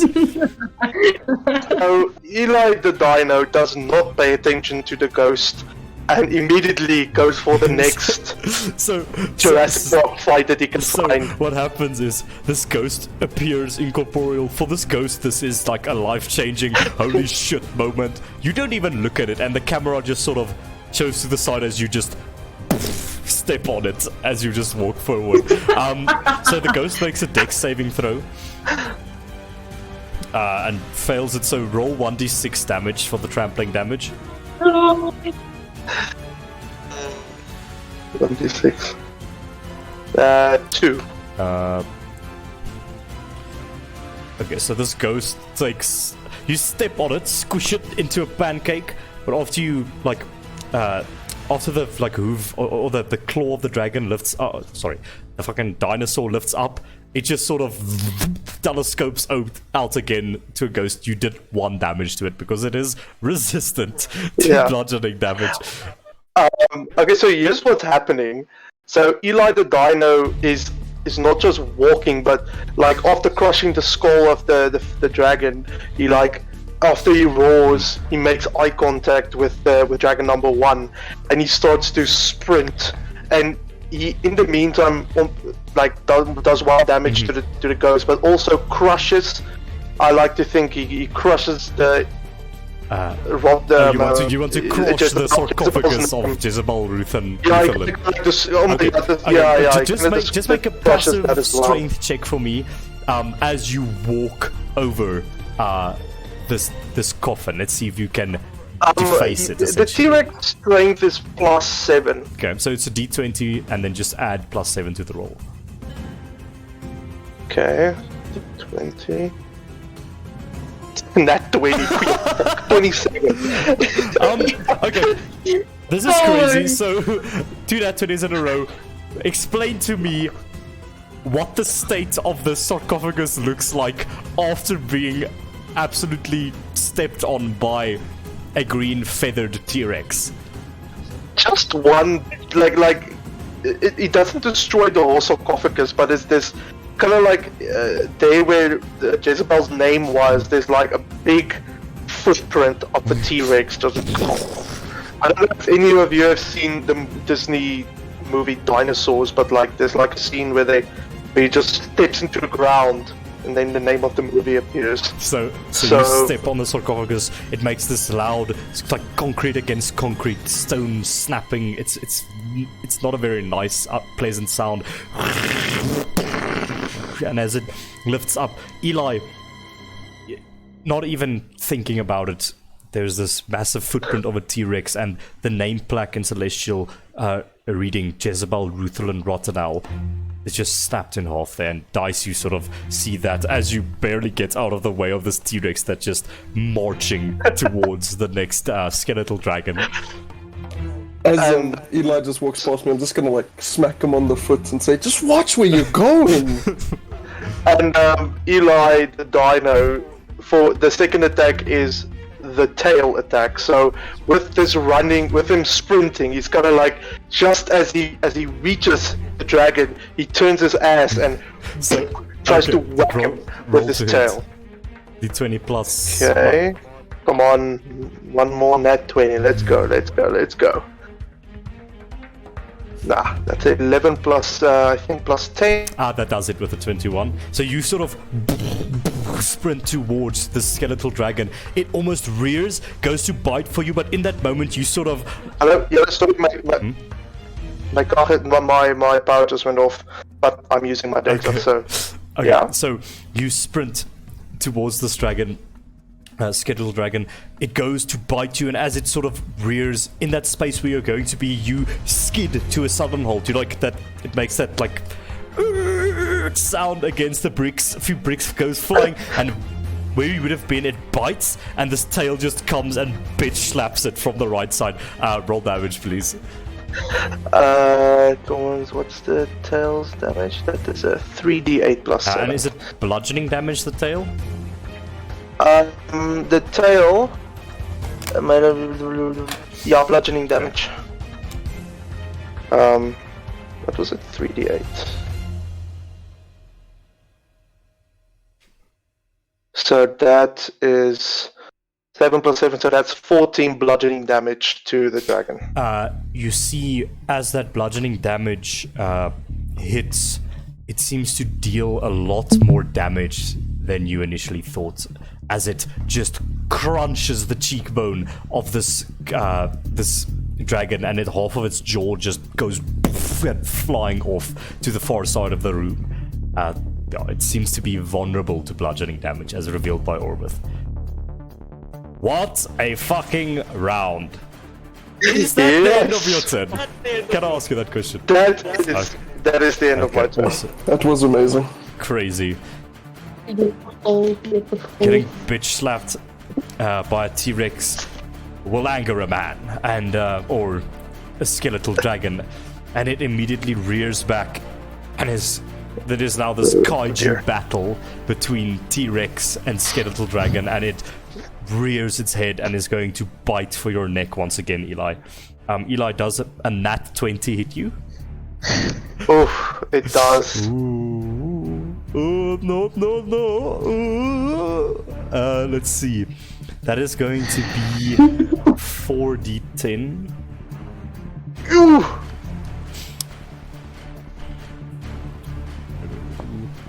Oh well, it rolled as absolute shit. So that's 21 points of piercing damage as it goes, and it bites the right side of your face, crunching into it, poking out your right eye, I would say. Just taking a chunk. I give like a big roar once again. And you all see within this dimly lit room these shadows of these two titans battling away. It is going to make its second attack against you.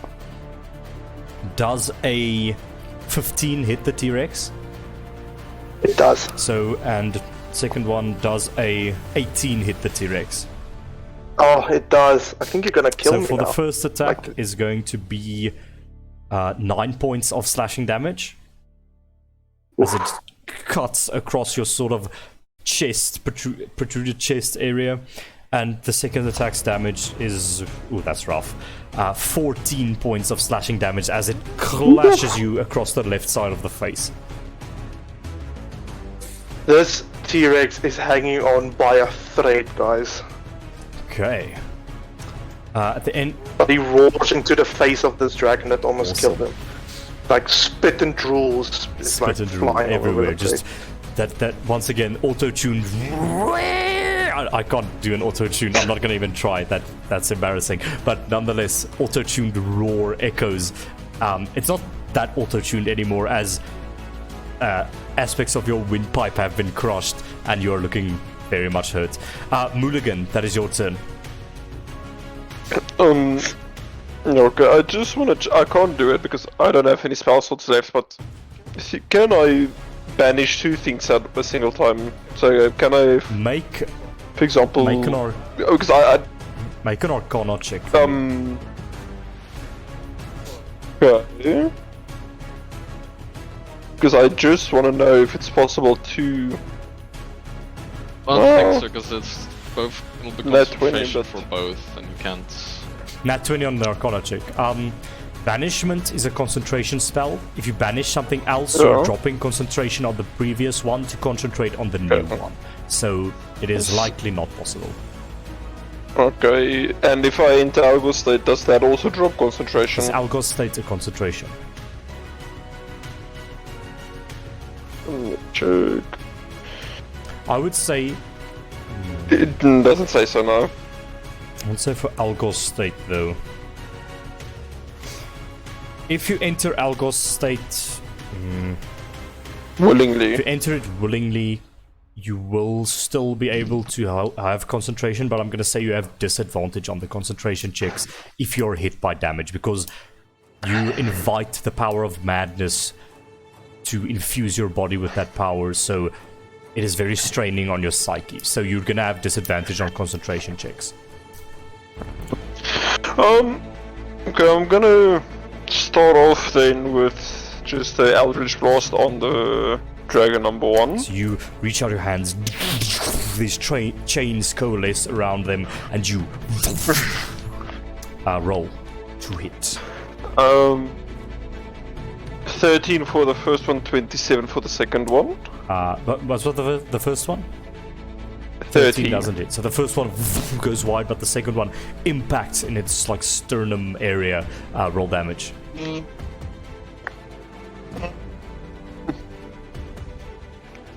9. 9 points of force damage. Got a few bones go scattering.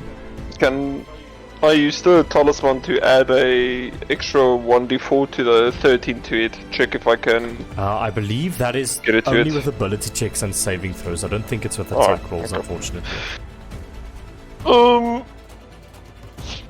In bonus action, I'm gonna throw wisdom.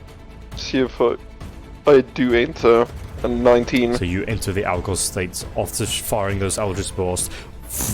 You ignite in flame and chains emerge from your body. And then I'm gonna use the 50 movement to get closer. You down on all fours, basically using the chains to move. You drag yourself across the room, running towards this dragon. Yep, that's 50 movement exactly. That's it for now. Okay. Orbith, this ghost floating in front of you, goes, "You will become a servant of the Rottenell Empire," and it reaches into you. Please make a charisma saving throw. I am going to request Mr. Undead Rottenell to first make a wisdom saving throw because I have sanctuary. Wisdom saving throw. That DC what, Elorian? Elorian, what's your spell save DC? DC is 14. Wisdom. Doesn't succeed, and it sort of and is dispelled by this sort of ethereal light barrier, and it's just like and it looks over at you, Elorian. That's the end of its turn, I guess. Lauren just smirks back at it. Darakas, it is your turn.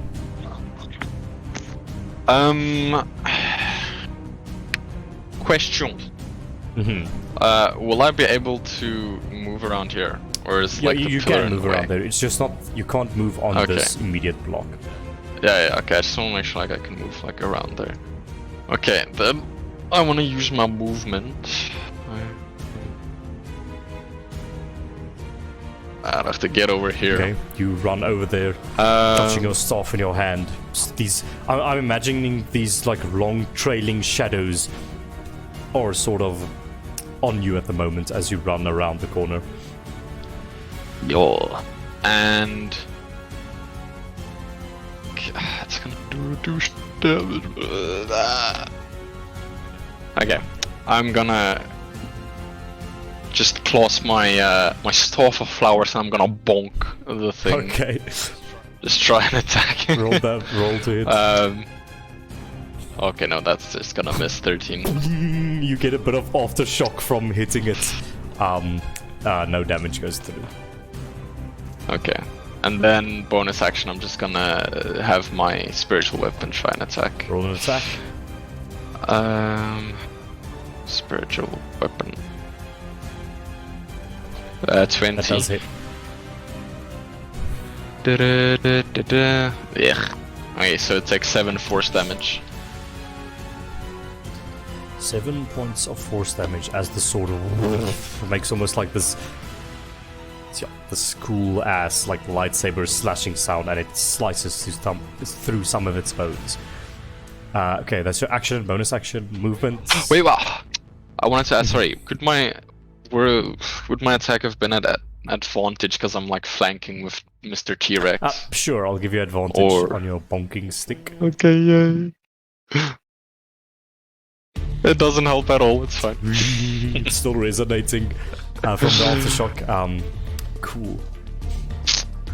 That's it. Yeah, that's my End of turn. your turn. Dice, it is your turn. You have just let off of a skeletal dragon that slumped to the floor. There are 2 ghosts here, and Eli is just going absolute ape shit on everyone at the moment. He ran over and is attacking this other dragon.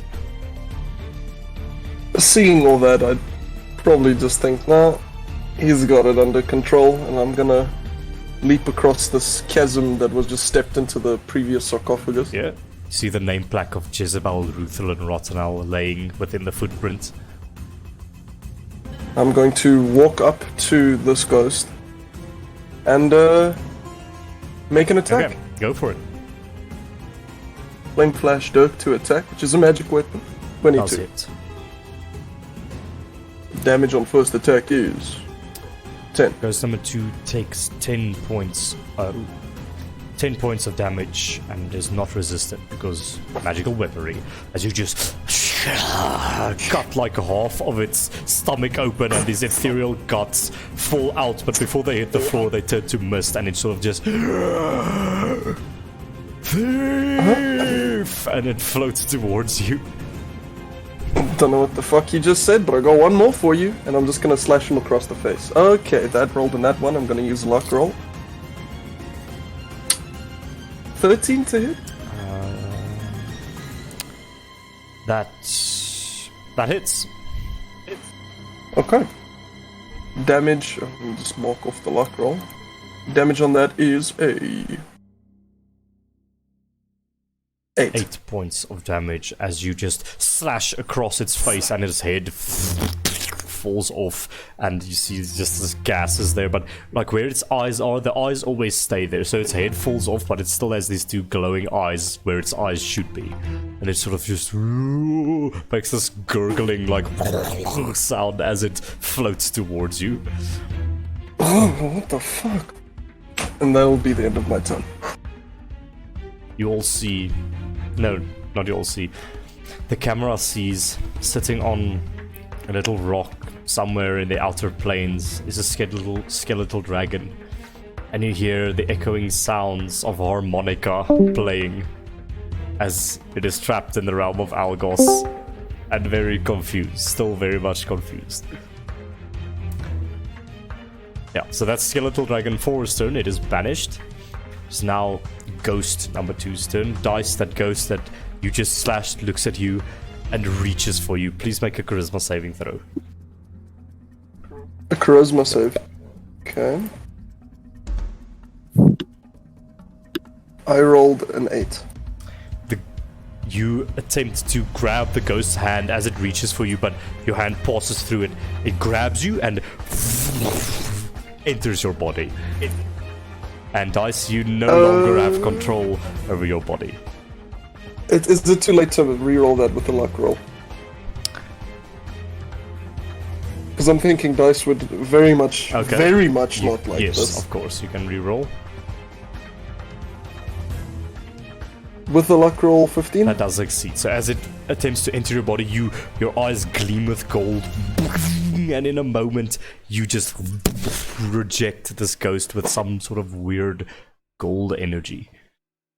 That's not happening again.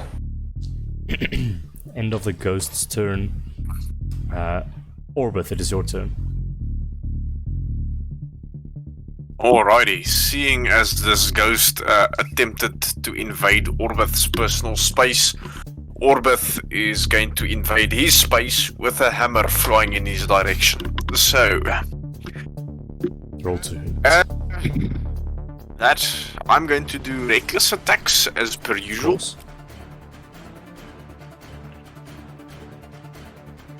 Does a 17 hit Yes, him? it does. Okay. I'm also doing this with a sharp edge Okay. of my hammer. For a total of 15 slashing damage. We on the first specified that. attack. Was the magnetic more magical? I couldn't remember if we specified that. Yes, it is magical. Yes, it is magical. So 15 points of slashing damage to what? Ghost number 1, right?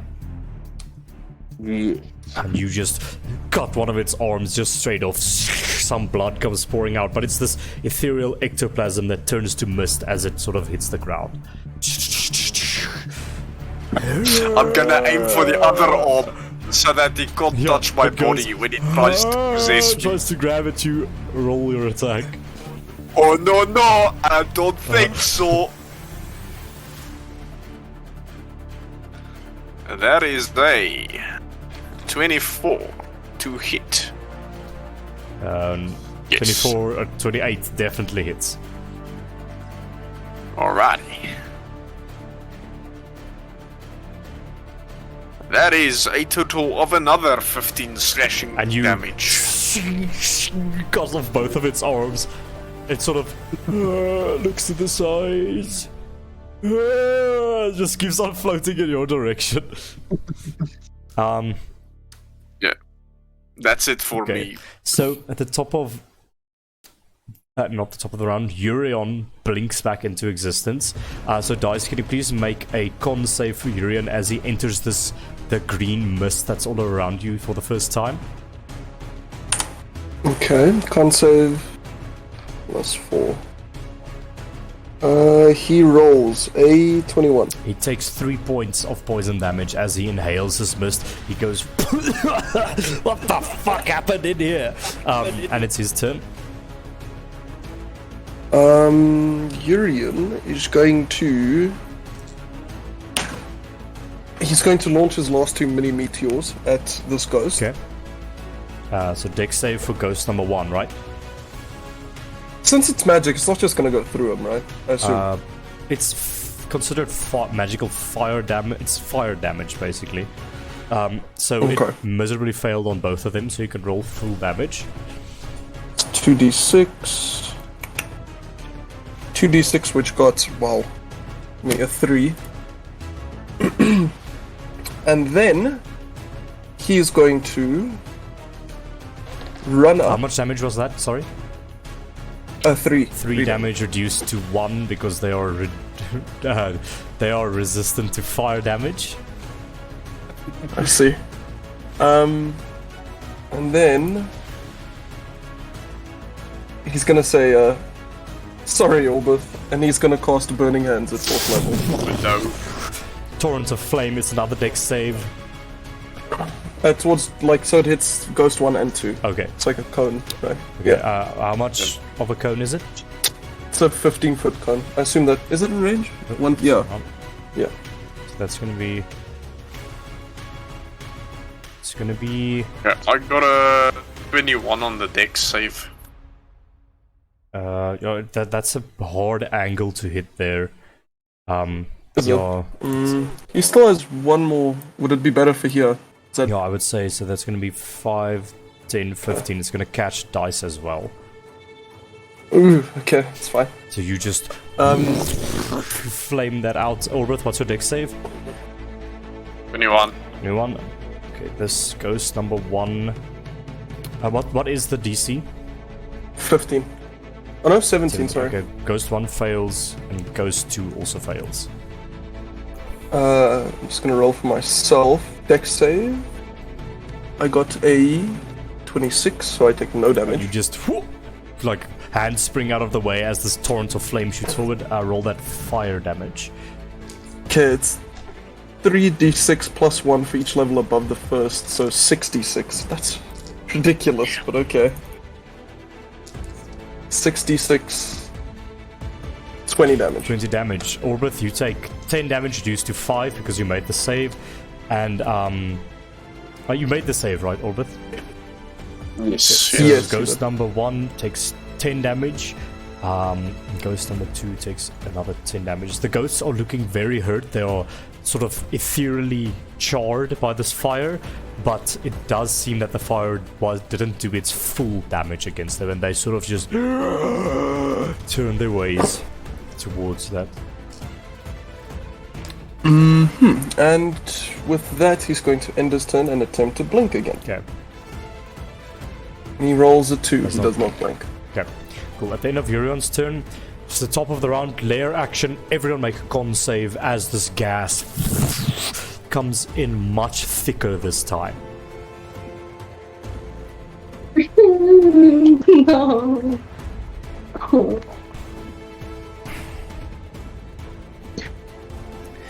Okay, so everyone with an 11 or lower, you take 7 points. Oh, wait. I've got advantage against poison Yes, you saves. That's cool. Okay. Everyone 15. 11 and lower, you take 7 points of poison damage as you inhale this gas. What save should we make again? It's a con save for the poison. On If you've save. 11 or lower, 7 points of poison damage. If you get higher than that, 3 points of poison damage. How many? 7. No, because I No, failed. 7 so points 7 of poison points. damage. As this gas seeps in everywhere. Oh, the T-Rex. How's the T-Rex looking? No, he's not looking oh a lot. no. No. Yeah. Okay. So, Lauren, it is your turn as you inhale that gas, and yeah, it is your turn at the top of the initiative. I'm going to toll the dead on ghost number 2. These bowels ring as this ethereal energy manifests as light around it. It must make a wisdom saving throw, right? No, come on. Yeah, sorry, Wisdom wisdom. save. Wisdom. Yeah. What's your saving? What's the DC? 14? It makes the save with a 16 and takes no damage. It goes off around him and he looks at you. I know the magics of Veloa. You cannot touch me. Then fuck off, mate. He's gonna do sanctuary on himself. Sanctuary on yourself. And he's going to move 1, 2, 3, 4, and 5. Well, I can move 6. Yeah. 6. To right over there, thank you. Awesome. That You is run all. back there. The end of your turn. Irai. It is your turn. Eli the Dino. Okay. So Eli the Dino, hanging by a thread. Hello. Just a quick thing. I just took the poison damage, so shouldn't I Yes, do make the a concentration check for thing? banishment at disadvantage. If you get a 10 or no, the DC is 10, Oh, so if you no. get 9 or lower on this, you fail. So 2 constitution saving throws. If you get a 9 or lower, you fail. And it's been 5 rounds now, I believe. Okay, 16's the lowest. 16 is the lowest. For 5 rounds now. Yes, you remain. Concentration is held there. And it is still in the realm of Algos. So, Okay, so Eli the Dino is going to try and do the same move as he did with the previous one. He's going to bite for the neck. And is it possible for me to try and like tackle him to the ground by grabbing his neck and like. Yes, you can. So you can make a grapple attack roll. So instead of doing the damage, you'll grapple him, make it oppose the athletics check. No, I don't want to do that. I don't want to do that. I want to do the damage. So never mind. So If that's you hit gonna be a nat 20, I'll and possibly allow it, but other... You're allowed. Well, because there is specifics. I don't think because there is specifics of the bite attack. It can What does it say? grapple like the Only a it medium says, or small yeah, creature. but only a medium or this is small considered a creature, large so- creature. Okay, let's roll the 20. I think you should have advantage on your attack. Yeah, as your yeah. flank. You have advantage because of Darakas. Oh, okay, come on, let's go for that net 20. Let's go for that net 20 then. The first one is a 27, and the second one is a nat 1. So, 27. Yes, that does hit. Does that hit? False. Very nice. And so that's then what did it again? 40, 12 plus 7. So Eli the Dino bites for the neck of this dragon, and that is then going to be 30 piercing damage. 30 points of piercing I believe. damage as you crunch into its bones at its neck, almost biting. You bite into it and then crunch it a few times. And it makes this very eerie sound, but you deal big damage. With that bite, he lets go of his teeth, and he swings around and goes for the tail So attack. as you let go, some of your teeth are still embedded into this thing. You step back as it's sort of exhausted almost, this first dragon. It sort of looks up and just a tail comes in a direction. Roll with advantage. With advantage. D20. Does a 19 Yes, hit? it does. Barely hits. Okay. So then that is 3d8. So then with the tail attack, it's going to be 21 bludgeoning You damage. see that with that bludgeoning damage, this thing looks fucked up because as the bludgeoning damage, it's vulnerable to it, so it takes double that damage. 42 points of damage as you crack the other side of its face, and it's basically both of its cheekbones are just gone now, so it almost looks like a crocodile now. With it doesn't have a wide mouth anymore. It just has this like thin mouth, and it's barely like keeping itself together at the moment.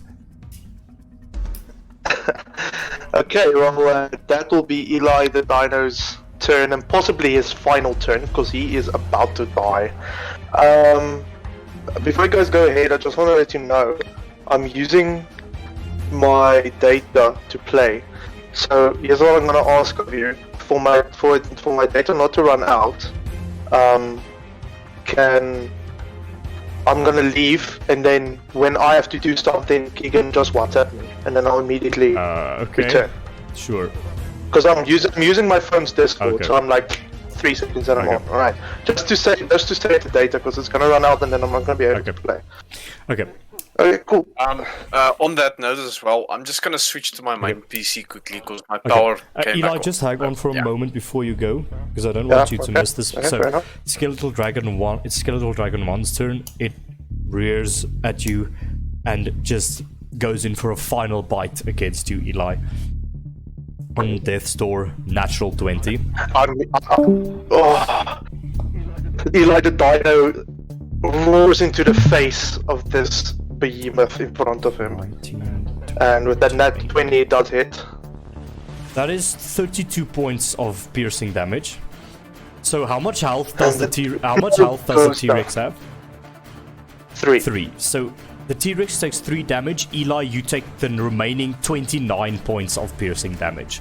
As it bites into the T-Rex, it's the teeth go taut, and the T-Rex roars out in a final roar, and it teleports. It like sort of warps back into Eli, and with that, like, it basically interlocked its jaw with the T-Rex, and with that instant like revert, like as Eli reverted, the jaws just come down like on your 2 arms, and you take 29 points of piercing damage, and you fall to the ground. Let me just get you out here again. take the dino away. 29 points of piercing damage. And with its 2 remaining attacks, it is going to lay into you. Eli's on his knees, by the way. 21 to hit, That does it. and 22 to hit. That does it. Okay, so Eli, as you lay there, you did amazing work in this, but right now you're at your last leg and that thing just lays into you with its claws. You take from the first attack 8 points of piercing damage, and from the second attack 12 points of piercing damage. Oh. And you're just being mauled at the moment. Nice. How That are was you cool. looking? Not that great, Keegan. Not that great. Okay. The end of Skeletal Dragon 1's turn, it is Mulligan's turn. What are you doing, Mulligan? Go. Oh fuck! It's okay. Let me. I'm gonna slash at the dragon. With Algos state, of course. Roll to hit. Yeah.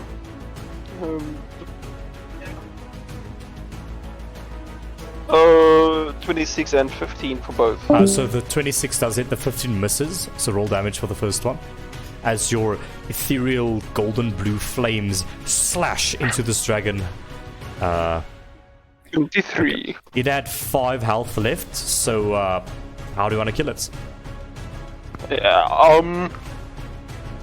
like with the Mulligan's Algos state, like he just like shoves his hands into like this dragon's mouth and just like rips open his jaw, and yeah. So, as it is mauling Eli, you run up to the side of its neck, you trace your claws around on its sort of spine, and as you do that, these little pockets of explosive matter is placed within it, and you get to the bottom of its jaws, rip it, grab it sort as you're in there, and just rip it apart, and then it explodes with golden blue energy, and it is no more. And its 2 eyes sort of form and float around and form into a purple ethereal creature that stands in front of you. Can I use the talisman and then try to kill this ghost in front of me? Talisman is quickened spell. It won't give you extra attacks with Algos state. Oh, I thought it would. No, Okay. unfortunately not. Okay. Is that the end of your turn? And that's. Yep. Ghost 1. Orbith, you attacked your last turn, right? Okay. He's not here. Orbith is not here. Yeah. I'm gonna say we'll leave that on hold. Yeah, no, we can't do that. It doesn't work that way. So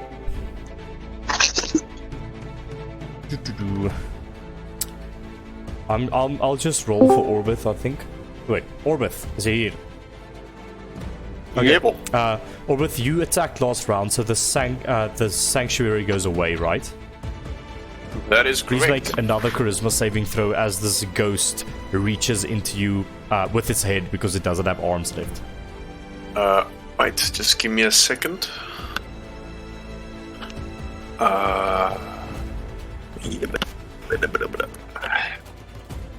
Charisma saving Yes. throw.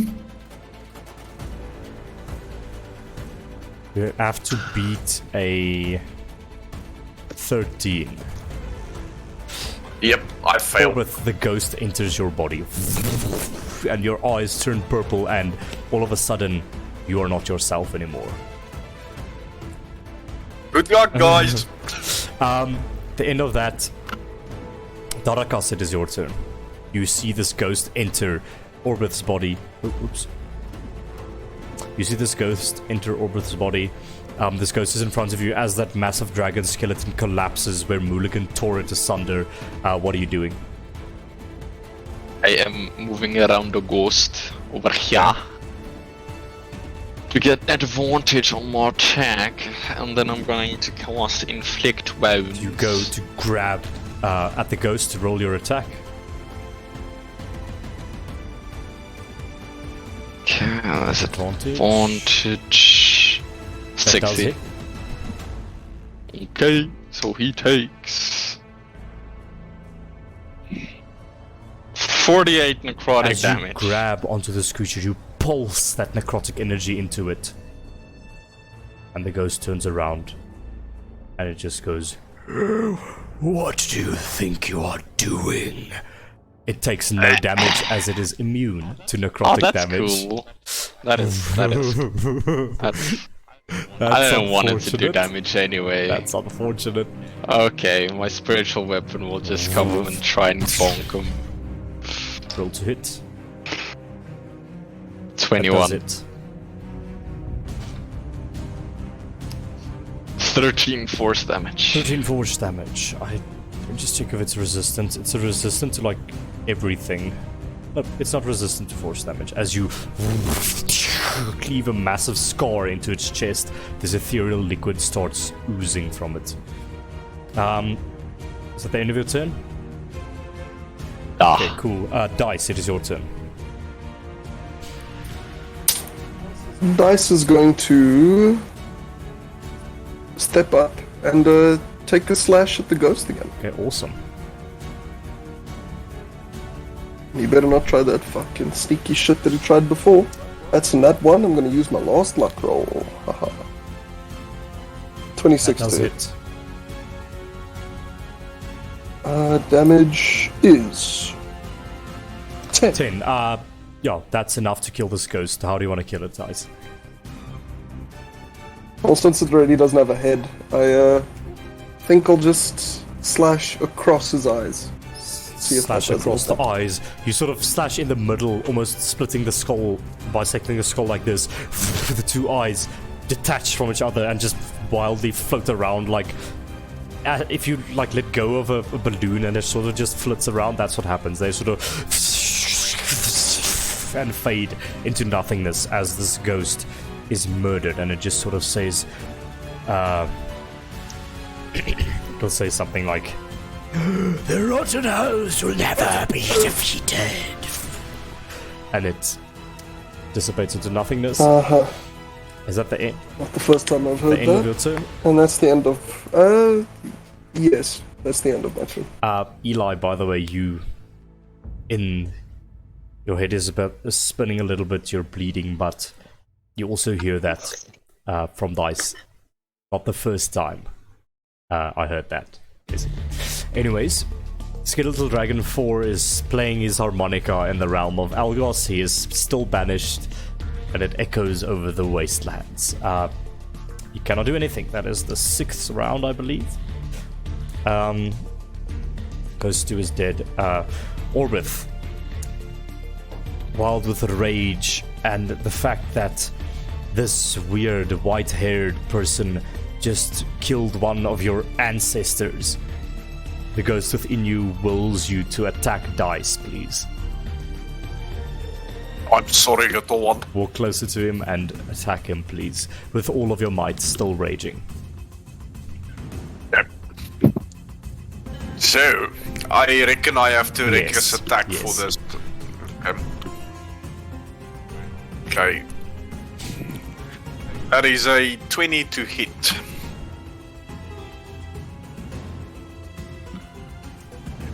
Dice, Hello? does a 20 hit you? I don't have anything that I can do, yes. Roll damage. Alrighty. That's That'd be big. 13 slashing damage for the first attack. I will use my uncanny dodge for that. Halving it So to half to 7? 6. Half to 6. 6. We'll round down from now on. It's 23 for the second one. That hits. 4. Okay. Luckily it wasn't that great of a roll. For 11 slashing damage. Just Dice, you see Orbith attacking you. There's this like gooey purple like phantasmal liquid oozing out from his eyes and from his mouth. He is seemingly possessed by something. Orbith, that's the end of your turn. It is Urion's turn. Dicey, please. Urion will... He will do nothing. Okay. Can he... How does blink work? Can No, he you just... can just roll to see if he blinks out. In Okay. this turn, roll to blink out. Can he choose to not blink out, or...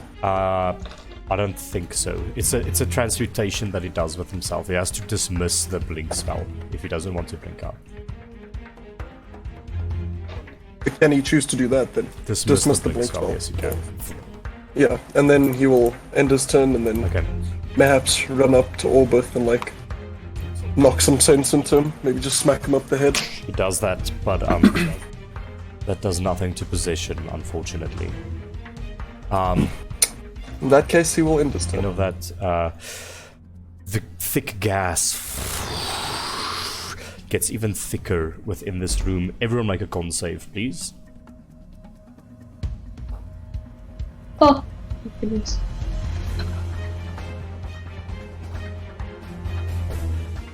Roll so cock vir hierdie, maar whatever. So once again, everyone with an 11 or lower on the con save, you take 7 points of poison damage as you inhale this gas. Anyone with an 11 or higher, or no, sorry, a 12 or higher, you take 3 points of poison damage as you inhale this gas. I need to throw 2 con saves, right? For what? It's for the poison and... Concentration. Oh yeah, concentration. it's with disadvantage, so yeah. No, I just want to make sure it's the con save. 10. 10 is the lowest. Okay. The DC is 10, or Oh, half nice. of the damage, whichever is higher. So you maintain concentration on banishment. Lauren, it is your turn. Yeah. I want to ask you something. Yes. Right? So, Orbith is possessed. Yes. Now, since he's possessed, like there's something else in him, Mhm. can that something else in him be commanded out? Perhaps. Something? One humanoid that the ghost can see must make a charisma saving throw or be possessed. The ghost then disappears and the target is incapacitated and loses control of its body. The ghost now controls the body but doesn't deprive targets of awareness. The ghost can't be targeted by any attack, spell, or other effect except ones that turn undead, and it retains its alignment intelligence. Yeah, so it cannot be targeted by anything except for turn undead, basically. And accept that. You know what? Sure, I'm gonna get closer and use my channel divinity to turn unholy. Okay, so where do you go? Wait, just... Yeah, I'm 35 feet away. So I'm gonna get, 1, 2, 3, 4. Just to there, and I'm gonna channel divinity, so it has to make a whiz saving throw. So everything in that area is turned. Wisdom saving throw from the ghost is not very wise. What is the DC? 14. It fails. And Orbith, you see, remember you're aware of everything, Orbith. You also almost see everything in like this purple filter. And you see a Lauren walk up, clutch a symbol around their neck, and just hold out their hand, and this aura of light emanates, and a ghost is ejected out of your ass, essentially, just like. That was horrifying. I can say the same. Okay, Lorian, that is your turn. And, Oh, is that your action? goodness. Yes, that was my action. Out of curiosity, right? Since this ghost technically moved out of my attack range, Would I get an attack of I'm gonna go opportunity? ahead and say no, because it ejected out of the Okay. back of Orbith, I'd say, and you would have to stab through Orbith to get to the ghost in time, so no. Which is not impossible, but okay. I will accept that answer. Okay. and Roll just for a plain dexterity check. If you get a nat 20, I'll allow you.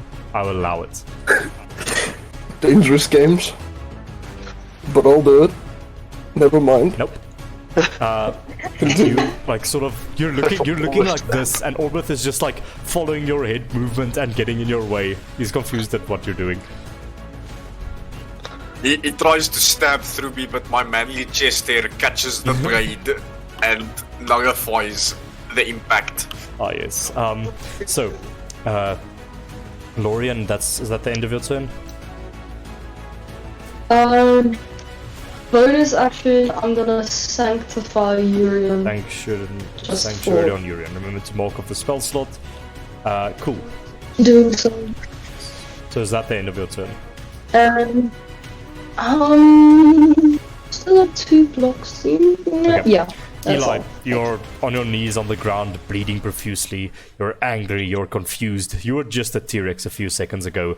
What would you like to do?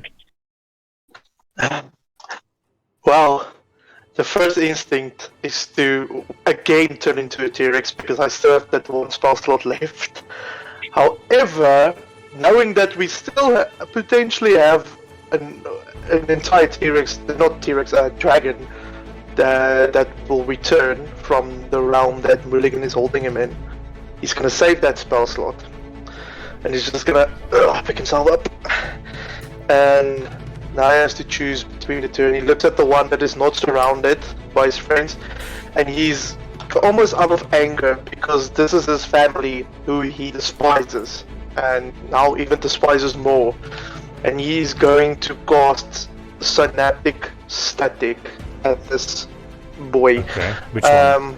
Let's say he does it with his flute because it's So you're another gonna like rip out sharp. a 5th level spell slot on one of these. Yep. Okay, on which one? The one that is, it would have been great if they were like next to each other because this thing has radius, but whatever. The one that's next to So Urian. you look. Oh, you Just place the circle in a way that I'll give you a doesn't- reason to cast synaptic static on this because it's a high spell slot. You look over at this ghost. It stares into your soul, and it's a elven ghost. This thing, the heritage of the Rottenells, originally came from elves, but was eventually besmirched by human blood. And it sort of looks at you, and it says,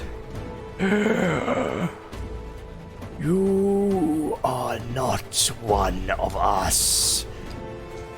You..." He'll say, "You come in here. You try to steal the pendant, the artifact of our still reigning monarch.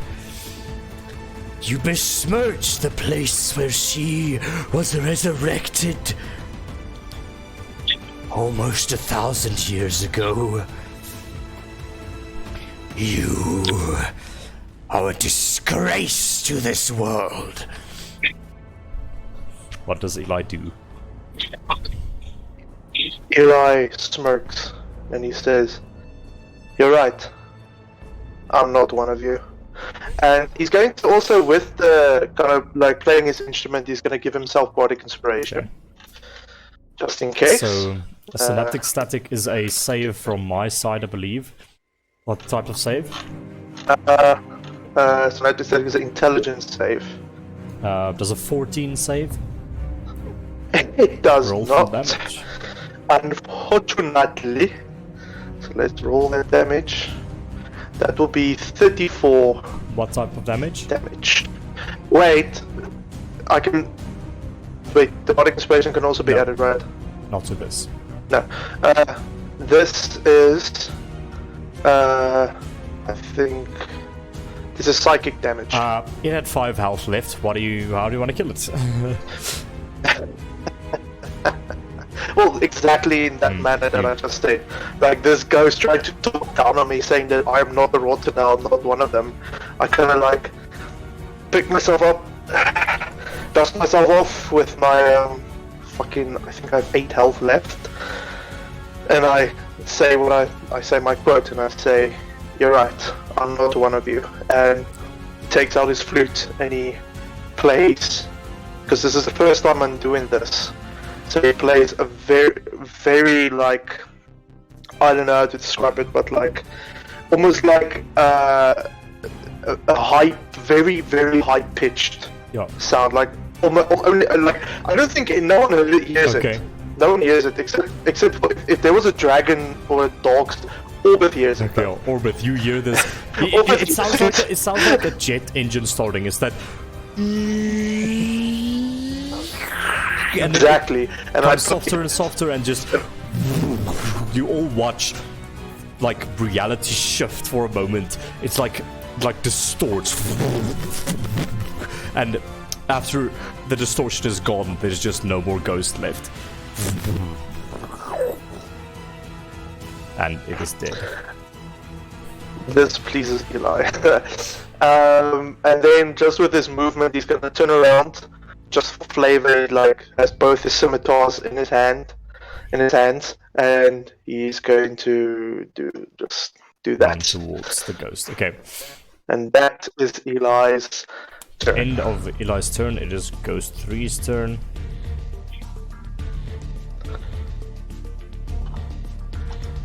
So, Ghost 3. This is number 3, I believe. Looks over at you, Mulligan, and is gonna attempt to reach into you. Please make a charisma saving throw for me. 25. Yeah, and you just sort of take in a powerful stance, and Algos, that power that you're resonating at the moment, repels this ghost like a shield.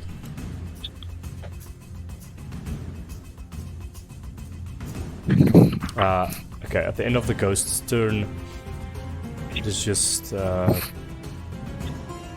it's gonna, I guess it's sort of gonna look around it, and it's gonna float towards here. 1, 2, 3, 4. You can make attacks of opportunities, and it goes, "My lady! My lady! These people are crazy! What's happening? Why is a Rottenell besmirching your once tomb?" You can each make an attack of opportunity. Each of us? No, Mulligan, Eli, and Oh, Dallas. okay. Can I add my Yes, my you bardic can. inspiration Yes, die? 11 hits, by the way. 11 hits. Okay, never mind then. Can I do an attack of opportunity with Yes, the claw lash yes, you thing? can. I'm in the air.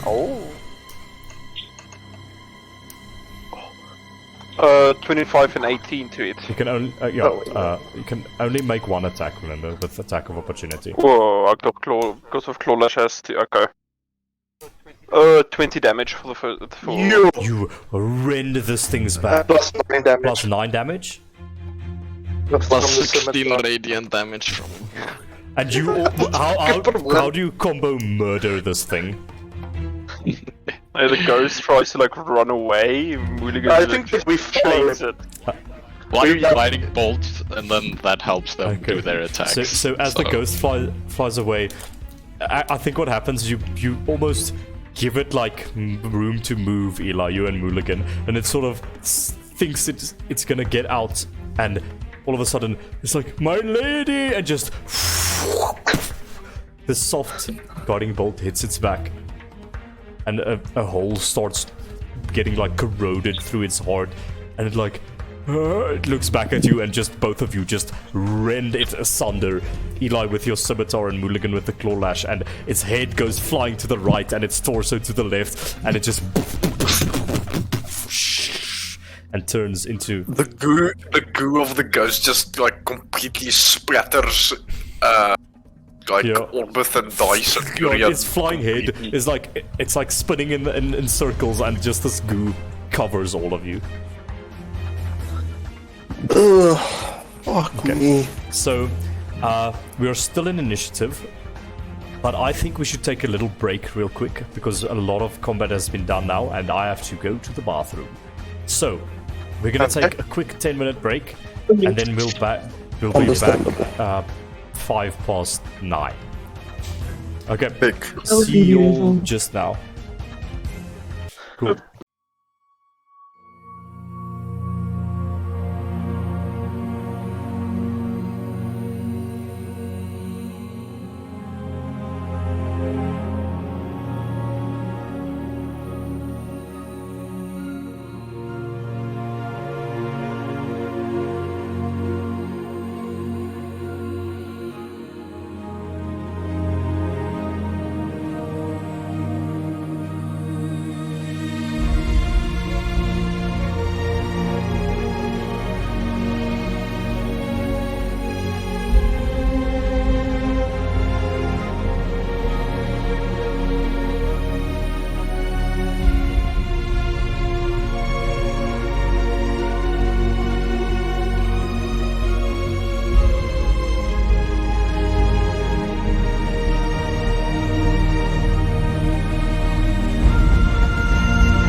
Okay.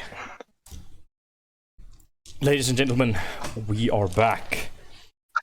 And let me just get some music going.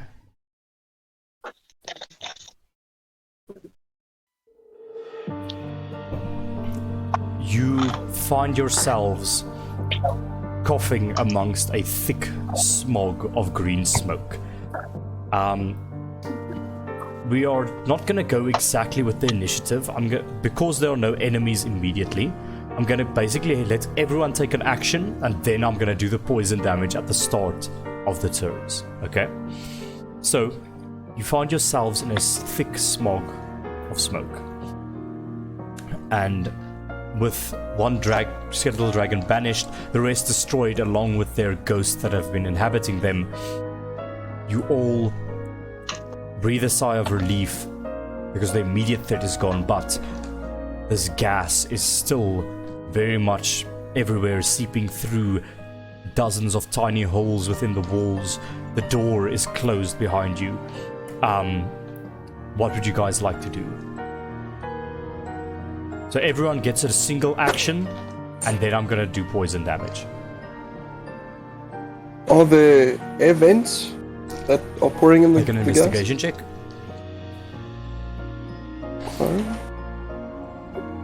Yeah, Lorian wants to investigate anywhere that he can see where he can open something up to get the gas away. So like a Something window that- or a vent or a grate or something like that. Like, is there something that can stop the gas initially? Okay, you're not being specific, so that's a very high DC investigation check. So you can make an investigation check. Dice, your investigation check is a 16. 16, aren't yeah. large air vents pumping in this gas. It seems like dozens of tiny holes along the wall's side. So it's at least like 10 of them, like on this like left-hand wall over here, 10 of them over there. Roughly counting, there's a lot of them. Okay, well, Okay, so Lorian threw a 10, but like he only wants to see if there's something that can stop the gas. It is kind of To specific. stop the gas, anything to stop the gas. There are many things that could potentially stop the gas, but with a 10 you sort of look around for something to plug the holes maybe, and you do get like a pebble or a stone or something that you try to jam in there, but unfortunately this stone or whatever you try to jam in there is very rugged, and the gas just in any way passes around it. That is your action, Alorian. Dice, what were you saying? Dice is just gonna walk up to Yuri and say, "You think you could touch me a bit?" And Urian is going to cast Cure Wounds Your wounds on Dice. on third That's level. Urion's action. Dice, your action was investigating. Alorian, your action was investigating. Eli wants to make an investigation check and wants to look. He's going to specifically investigate this area Okay. for Okay. like a lever. Okay. or something Investigation that he check. can Are you press. looking at the coffins or what are you looking at? Okay. This okay. entire area, I'm Go looking for it. inside of the coffins, and I'm Make an investigation check. okay. I still have my bardic inspiration. Not gonna need I it. help because it's gonna be him. 22. Okay. Okay. Well, I wanted to help him, Okay, so- so just cast Cure Wounds on him. So, investigation with the 22, Eli, you start pushing these coffins lids off. You look around, and you do find, you were investigating these two coffins over here. You do find that there are two very old-aged mummified skeletons within these coffins. Ugh. And in each of their eyes there is a gem. So if you'd like, you could take these gems, and that will give you. I'll take these It's gems. 4 gems each worth 50 gold pieces each. So you can just add that somewhere as a note. I'll send it to you via So it's 4 Discord gems. now. I can Heal for 14 hit points, Eli. thank you. I like kind of gag and no, I don't look, but I reach my hand in and just like Yeah. wipe away the Yes. the cobwebs and everything, and as just you take wipe the, it away, what's it, 4 gems, 4 right? gems each worth 50 gold pieces each. As you feel around in there, coughing from the stench of these corpses and from the stench of the gases that's pouring in here, you do actually find a lever, one in both of these coffins. There's a lever in each coffin, like near the center of it, essentially. So you like move the body aside. There's a lever in each one of the coffins. I asked Tarakas, let's see what happens if we pull both these levers at the So same that time. was your action. That is the end of your turn for this round. You can, on the next round, possibly pull the levers. Darakas, did you cure wounds or something? Yeah, I cure I get wounds on 14. Eli. 14. Give me a... So I'm assuming that was like my turn yeah, that was your turn. to cure wounds and follow him. Yeah, so cure wounds and follow, that's your turn. Darakas, Mulligan and Orbith, you still each have a turn. Guys, maybe check the coffins. I found some levers in these. Orbith is going to walk over here and just like attempt to take off the lid of this sarcophagus. I'll do the left side then. Let's make a strength check. It's not a very high DC. I have DC 10 strength check. I'm gonna use the talisman because I got an 8. Can't use a talisman to... Oh yeah, the 1d4, of course you can do that. Yeah, wonderful. Okay, nice. Yeah, 3, you 11 both- total. Move it to the sides, and yes, there is indeed a lever in each of them, but you will only be able to pull it on your next turn, possibly.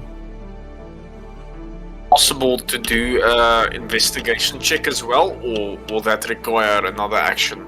I'll say make an investigation check quickly as you do that, because Eli was allowed. He made an investigation check, moved the things aside. I'll join in with it. Never mind. 8 investigation. There are cool rocks in each of the eyes of these things, these mummified corpses that you find.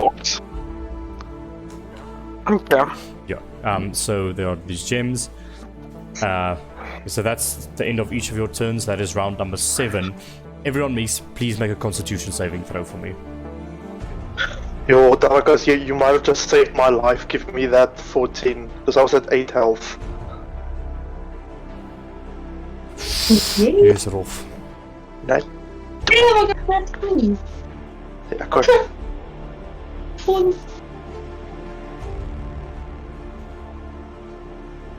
Okay. So, everyone 11 and below. Did anyone get 11 or below? Okay, so, you inhale this gas still. All of you resisted its effects for this turn, but you still each take 10 points of poison damage as you... and you find it hard to breathe at the moment. It's 10 after it was halved. 10 after it was halved, yes. So I take 20 because I failed the save. You take 21 points of poison damage, Darakas. 21. That would have killed me. That would have killed me. Darakas, you're sort of... You're a little tentacle sort of... all of your skin, it sort of loses its moisture and gets the sickly color to it. Darakas, your tentacles sort of green upwards and you are coughing very heavily at the moment. Darakas. Squid coughs just like... Call an ambulance. So, can we all each take a have turn again? That is round number 7. Alright, everyone try pull their levers. So Eli is going to pull his lever, Kronk, and... Yeah, I'm going to try and time his pull in conjunction with Eli's. Okay, Orbit, make an intelligence check. I'm just... Oh no. DC 10. bonus action, body inspiration. Bonus action, body inspiration. Oh, I give you a whistle. thanks, bro. Yeah, you whistled to time it right. Nice. 12. With that, okay, Darakas, what are you doing? First bonus action healing word myself, and then I'm gonna pull the lever. You sort of fall down on your knees and you quickly heal yourself. And you go to pull the lever. And Mulligan, what are you doing? I'm gonna pull the lever. We all are pulling the lever. And the rest of you? Well, since there are only 4 levers and no other coffins, I guess I want to see what's here. Eli's just going to yell out to whoever is listening. Maybe check in my grandmother's coffin if there's one more lever. There's nothing left of the coffin. Yeah. Oh, You kind Fair of, By the yeah. way, it feels Fair like enough. you're like there's this thick mist in your lungs and it's eating you from the inside, all of you. It's very painful being in this room, just putting it out there. thank you. Just please pull the levers. Except for Yeah, so- Orbit, for him it's like So- vaping So or something. Lorian, yeah, you have poison resistance. Wait, actually, No. Lauren, you can make an investigation. not get to those things. Gonna Who make looks this mere poisonous terrible? though. Who looks terrible at the moment? I think me and Eli at the moment are looking So kinda dark. caca. Okay. Well, then. Wait, I have to touch you guys. I'm too Is it sorry. possible- Can I make a perception check to see if I can see any like exits from where the gas is like Make a spewing? quick perception check, yes. The DC is going to be high because you're doing this in conjunction with your action. Okay. Somewhere. walk It's towards coming them, from that's what everywhere, I'll do. Orbit. 1, 2, 3, 1, 3, 4. Can I inspect the statue? Which one? The one on the right. Can ins- One that I'm make an closest investigation to. check and walk to it, please. Investigation check. I got a 19.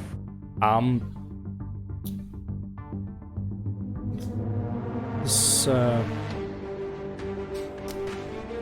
me just see, which one is this? You look over at this. And Urion inspects the You other. look over at the statue. I know it doesn't look like it on the map, but it is almost. Make a religion check for you, dice, along with the investigation. Your Alright. investigation was high, so you determined that this is some sort of angelic, beautiful, feminine, religious figure. I got a 5 for the religion check, so. The 5 is very low. You don't immediately get this, but you think that someone in your party might know what this feminine, angelic figure is. Does anyone know who, fuck. Does anyone know who this is? Can the Lauren check? Lorian, it's the visage of Valoa. Eh? Okay, and Lauren makes his way over to you No, guys. you can't do that. You already took your movement, remember? Oh, right, yeah. You look Second. over through the mist, and it is very clearly this beautiful visage of Valoa just standing there. At least a representation of what you know. That's weird. What does the other one look like? I have no, Religion no check. idea. Can you- I just can you looked at on- this Urion, one. go check. Can Urion go make a religion check? Oh, of course. And then Urion goes and walks over here with his movement. That's all he has. Oh, well, he'll probably take the dash action, I guess. Looks over at that. Make a religion check for Urion. Urion's religion is +5. And he threw a 15. It's the visage of Daskalos. Dear, look. So, or all of them. Guys, I get it. We just have to pray. It was so simple. The Everyone whole make a time. con save. As this gas is Oh, still falling. So the levers didn't work. Oh, you pulled the levers, sorry. And you Yeah. hear some sort of mechanism move within the central coffin.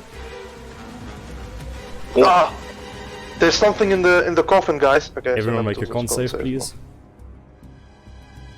Nat 20, let's fucking go! Not 20s the next thing. I get to give first thing people. That's why he's the goat! The goat! Oh, throat goat. Okay. Okay, so everyone with the 11 or lower. Who has 11 or lower? No one. Aye. That is going to be Say nothing. 14 points of poison damage. And for everyone else, it's 7 points of poison damage. And for me, Yes, 3. because fucking poison resistance. Cool. Gases. Inhale those gases. This is round number 8.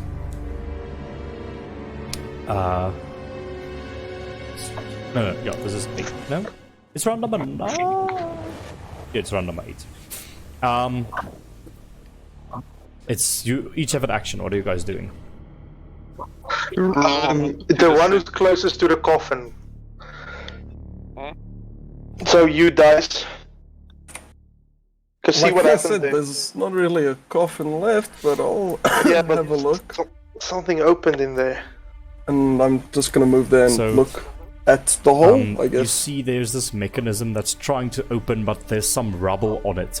It's in the middle. It's almost like a latch that opens from both sides like this, a trapdoor that opens like that, but it's stuck by some rubble of a T-Rex that almost crushed it. So it's like... Damn it. Oh, wait, hold on. There's actually And something it, here. and it Wait, locks again. I'm just gonna... After you pull the levers, the 4 other levers, they sort of go back into place, and that thing locks again because it couldn't open. Okay. Wait, hold on, guys. Let me move this rubble, and I'm going to try and scafe the clippies. Make an athletics check for me. Athletics. 13? Yeah, that's enough. You sort of move everything aside, but that was your action to do that. But you're a thief, so... But it is closed still. Okay. Now, guys. Can we listen to open it me now? Very well. Hold on. Sorry. I'm going to make this very, very simple. 1, 2, 3. You all take your actions. Well, I tell Alorian to pull this lever because I need to take care of myself, otherwise the poison might take me out. Okay. Okay. So I'm gonna cast Cure Wounds on myself as an action. I'll pull over. You pull the lever, dice, a thing opens up, and there is a larger ornate lever there. I'm going to. Oh. Can I pull you it? have Do I, bonus can I do action this with my bonus thieves action? maneuvers? What a thief can use an object with a bonus action. Fast hands. Yes, exactly. Yeah. And you Yeah, And you pull it. I pull it. The room glows white with those runes for a moment, and the massive door on the other side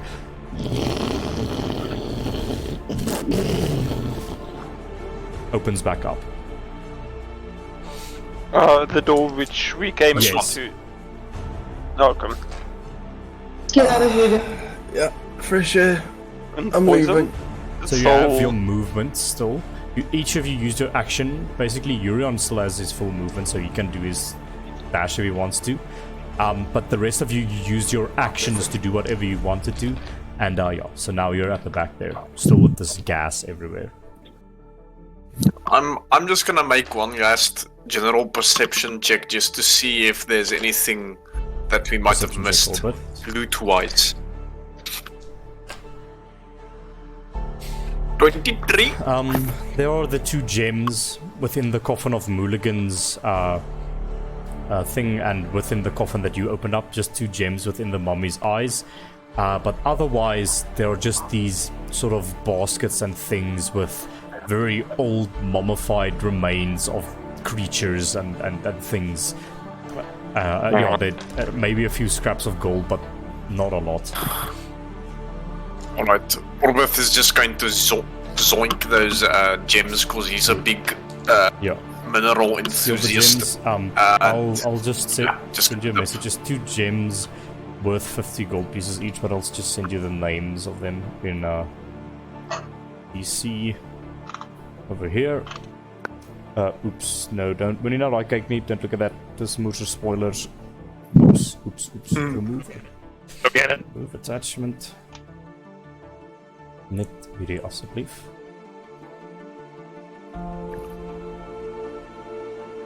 Nog 'n stuur vir jou. Ja, translucent green. Ja, okay. Ignore dit. Die een van hulle. Jy kry net 2. Message. Okay. Cool. So you get 2 of those gems, each worth 50 gold pieces each. And yeah, other than that, you sort of look over at Dice and you see that jet black cord that he grabbed from the coffin. With that perception check, that was probably the most valuable thing in here, and probably the reason why there are dragon sentinels guarding this place. With that perception check. Right. So Orbith, you take those. You have a movement left. I'll just use my movement to dip out of the room after everyone else, just to see that someone doesn't die in the gas accidentally. Fair enough. Okay. Can I re-enter algo state without extra Wisdom movement? saving throw. Oh, Mulligan, make a concentration check for me, please. DC 10. Oh yeah. 18 on the You wisdom. enter Argyle state, but this is for before. That 20. You remain, On the concentration concentration remains. You can re-enter Alco state as a bonus action, and you have your crazy ass movement speed. I just want to quickly tick the seize control. Give 50 movement. Yes. And And you just face up. run out. Lauren, did you take your action to move, or did you move? I move the rest of my thingies. Is it an action to invest? This is the just same to turn look where you at pulled the lever, I believe. So you already used your action for this turn. Yeah. So I can't look at the statues. You can do quick perception check at the statues. What the one of Valoa and Daskalos? The ones next to me actually. Because I know it's them, but I'm not close enough to see detail. Or can I try? Sure. Make a quick perception check.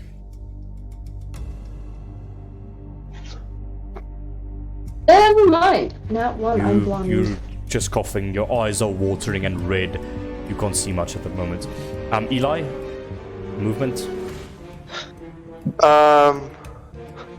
Eli is. So the door Yes, is the open door is now. open.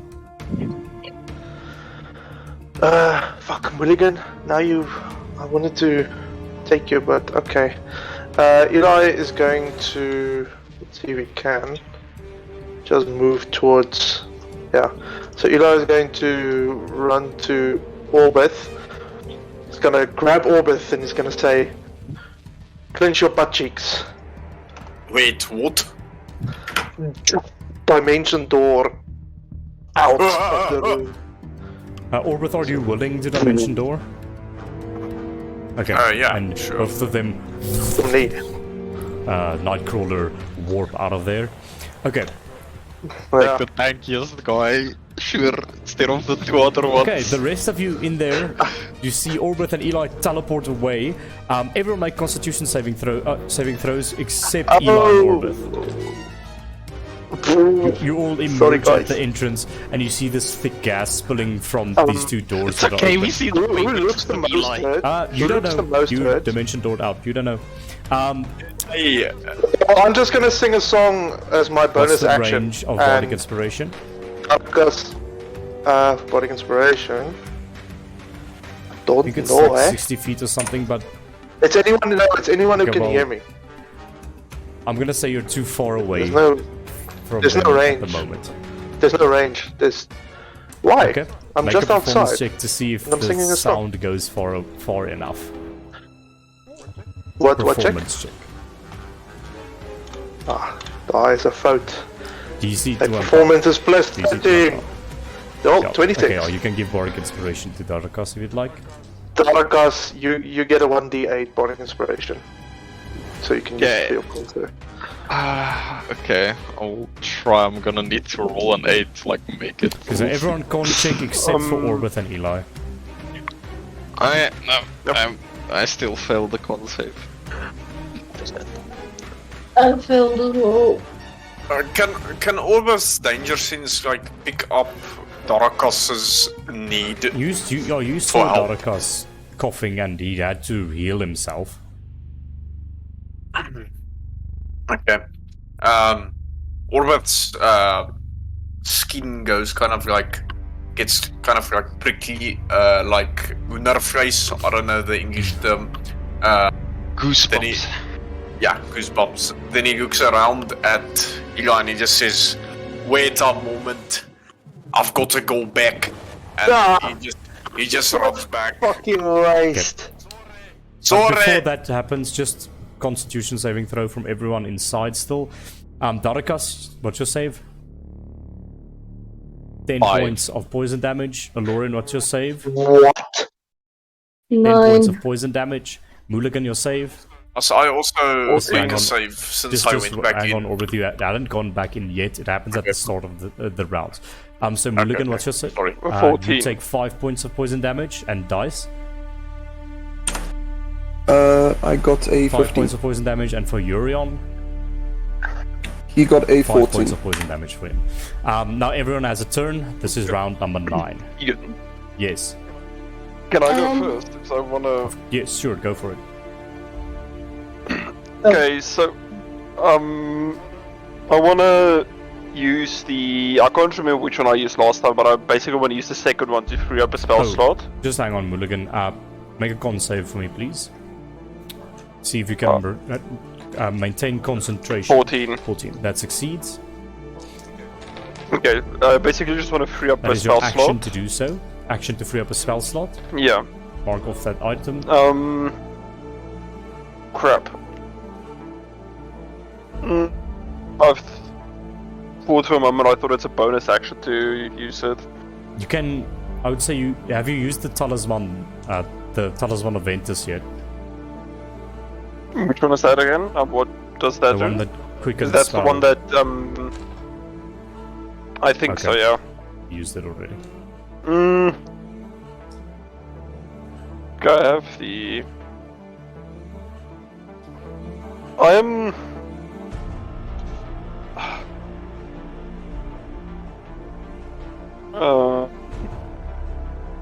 Gonna stay where I am for now. Okay. Not gonna move. Okay. I might. Yeah, I'm just gonna move like a bit right, but that's it. You stay there. And who's going next? Right. Place.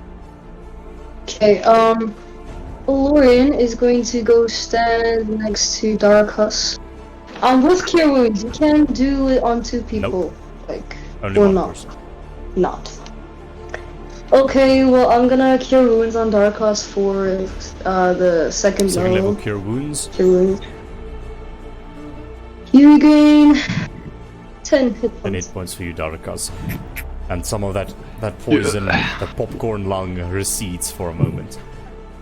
And then he's gonna move the remaining 3 blocks he has. Just wait 1 second. And as bonus action, he's gonna face that Just 30 can you feet. misty step the whole time? Isn't that like a racial feature that you can do once per day? Just make sure of that, please. I haven't done You it yet. did. You have misty stepped in this fight, I No. believe. No, I Oh, didn't. yeah. I asked you Oh, about yeah, it, but I okay, didn't okay, use fair it. Okay, initial more 30 feet. And it's gonna be to there. There. 1, 2, 3, 4, 6. You emerge nearby dice. Darakas and dice, you guys are up.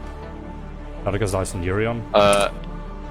Yeah, I will use my movement.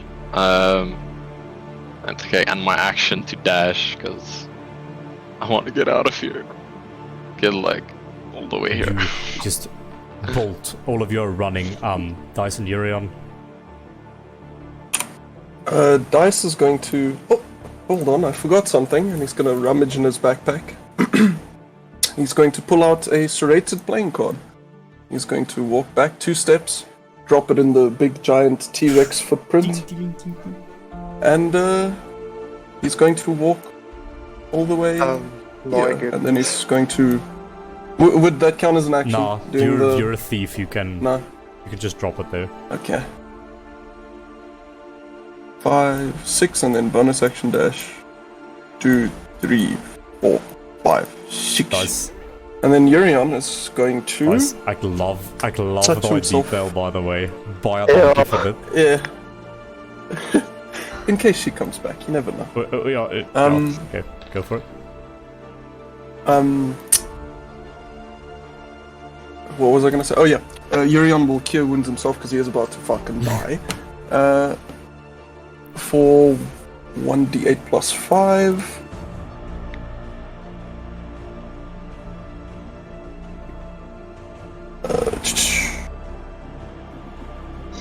What's that? Maths. 7. There we go. Heals himself for 7, and he is also going to stroll to the exit. 2, 3, 4, 5.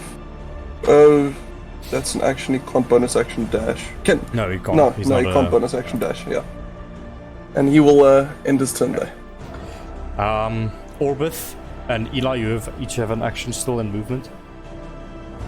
Orbith is going to use all his movement to run back and like try and help Darokos. Okay. So that's 1 and 2, 3, 4, 5, 6, 7. And then I'm gonna use my action to move once more. That's 1, 2, 3, 4, 5, 6, 7. Okay, and I'm just kind of gonna like stretch out my hand to like give him a boost or something whenever he comes. comes. Using a reaction to make a strength check to potentially give him more movement. Yes. Okay, cool. Eli, you doing anything? As a bonus action, I will give Orbith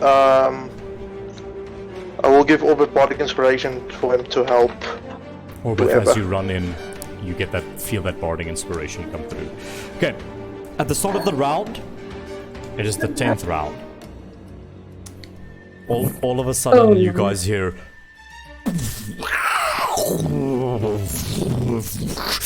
and returning to its space that it was in at the beginning of the fight, you see the final remaining member of the dragon things. It teleports in there with a harmonic on its hand and goes and it roars to life. We are now going to do actual initiative this turn, so Aloran, you're up first. Dice is just gonna like scream at the back. Oh god, just ignore him and let's leave. Just let him sit in this fucking hole forever. I do second level cure wounds on myself. Second level cure wounds. Yeah. Oh, thank goodness. Also, if everyone make a I con save. Sorry, everyone that's inside, make a con save. Gas is still very much in the atmosphere. Oh, thank goodness. I rolled like ass on this dice. So, Good. Mulligan, what's your con save?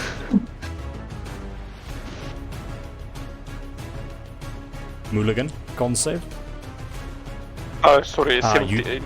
You take 15, 4 points 17. of poison damage. Lorian, con save? 4 points. 16. Darakas, con save? Well, You take, that is exactly the DC, 4 points of poison damage. Orbith, 16. 2 points of poison damage, that's already halved and everything. And Uriel, Alrighty.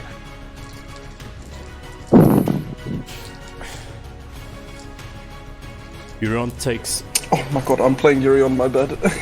He got a. he 18. takes 4 points of poison damage. Aloran, it is your turn. What are you doing? So you cure wounds yourself. And I'm just Okay. go. 1, 2, 3, 4, 5, 6. And you're running out. Thank you. At the end of that, Eli, it's your turn.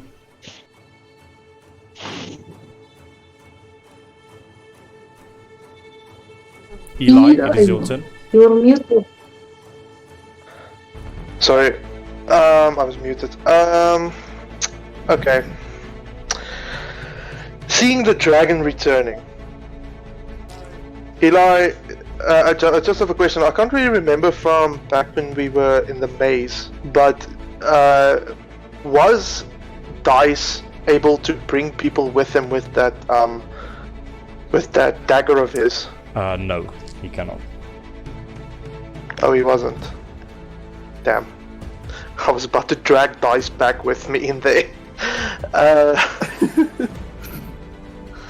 Okay.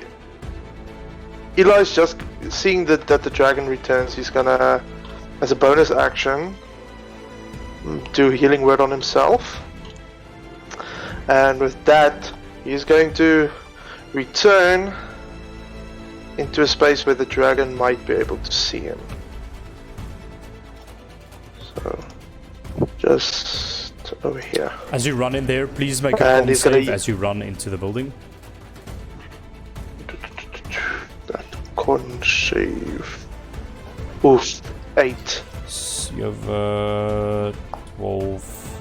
You take 14 points of poison damage as you run in, and once again your lungs are wrenching. You had a moment of freedom, but they're very sore right now. You run back in. What are you doing? Let me just roll for that healing word real quick. So that's 12. He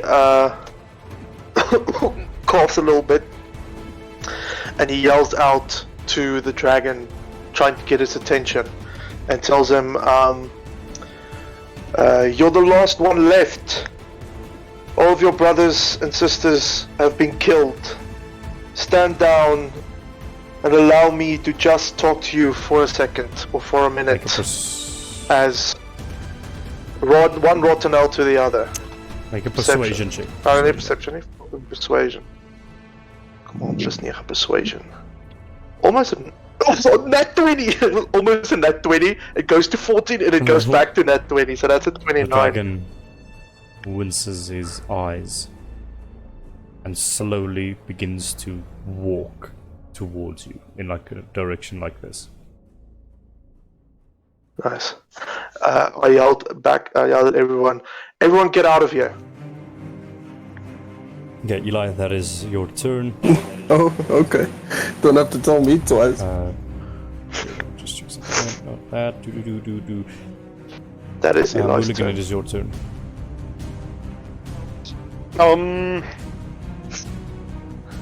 Okay,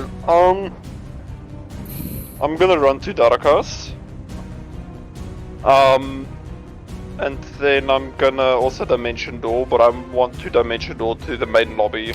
Oh, okay, so you grab Darakas as Darakas is like wrenching, he's like falling to the ground. You grasp over. You can see Orbith. Yeah, Orbith, you're running up to Darakas. Darakas is like barely alive, stretching his hand out to you, Orbith. Mulligan sort of clenches Darakas, and both of you just vanish. Okay, bye-bye. Just stands there awkwardly with his hand stretched out to nothing now. Mulligan, that's the end of your turn. I'm going to say you're out of combat.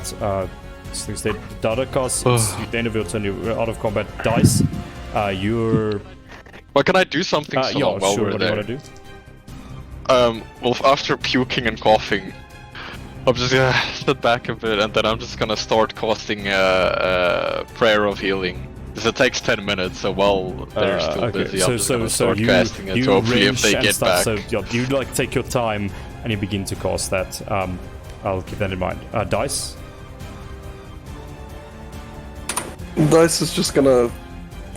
He's just gonna leave. Like, he's gonna mosey on out. Of course. His business is done. Okay. End of that thing's turn. The skeletal dragon's turn. Takes its full movement and action to walk to here, and just stands there. Yo, and Elon tries to keep his composure and like tries to stay brave, but he is shitting his pants, kind of. Teleport Darakas het eind. Orbith, your turn. Orbith is going to see this dragon, like, really hastily approach Eli with seemingly murderous intent. Well, Eli just yells at you to don't just go, leave it alone. Orbith, You can stay like close by, and I will call for you if I need you.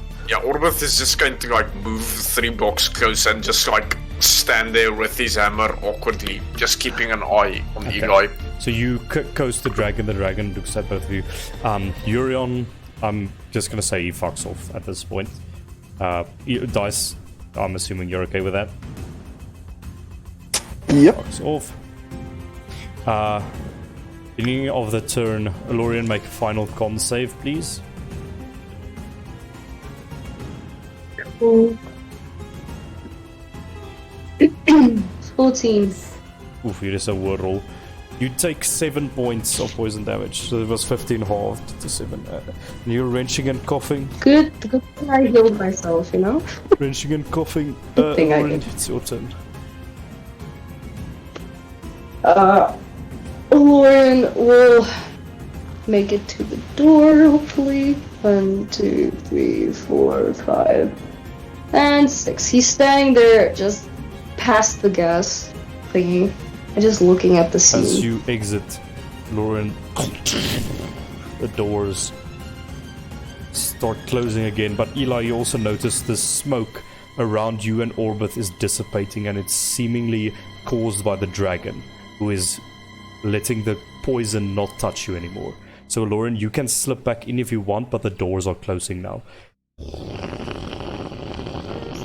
I will slip back in since the poison is gone. So, What? I mean, oh no. hang on, I'll Shit. fix it. So, Elorian, Eli, and Orbith are within these gates. Everyone else, please leave the lobby. Oh, you leave the lobby. I knew it. I knew there was something important here. I knew it. Damn. Lauren, you step back in. As the doors are closing, you want to leave. Zoc. Zuck. Wow. As you want to leave the door, Lauren, you catch a glimpse of the statue that is the visage of Aloha, and you step back in. Door closes, and there's this bubble of fresh air within, fresh air within this room of dark obsidian black, with these scratched runes of white that don't make sense, softly glowing. So basically everything is dark around you, and you just see these occasional like black shadows almost reveal parts of these scratched white runes that glow so softly. But other than this circle that is free right now, you can't see anything. It's just like a circle with these soft glowing runes on the floor, but where the like gas wall begins, you can't see further than that. So it's this abyss of black around you with soft glowing white runes on the floor. The dragon skeleton shakes, and it falls dead by your feet, and rising out of it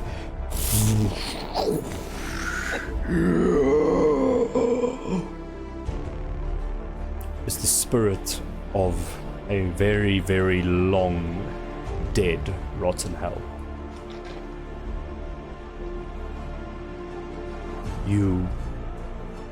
It's a feminine figure with hair that drapes far below her waist. Still ethereal and scary, but almost beautiful, timeless in a way. You claim to be of Rottenell blood? I am. She sort of wisps like this. And it appears to be true. You are even of the pure blood family. But it seems over the years, got intermingled the more petty human races. And she sort of looks at your ears that aren't as sharp as hers. She's a full elf. So then, you've desecrated. Ja, Ja, verschrikkelijkheid. Dus ek het nie idee wat jy nou net gesê het nie. So, kom ons begin dit hoor. So, holy shit, wat heb ik nou net gesê? Ek het iets baie cools gesê. Oh, you are of Rottenell blood, and it seems that you are of the pure blood family. But it seems this family has gotten intermingled with the lesser human races, and she gestures to her ears.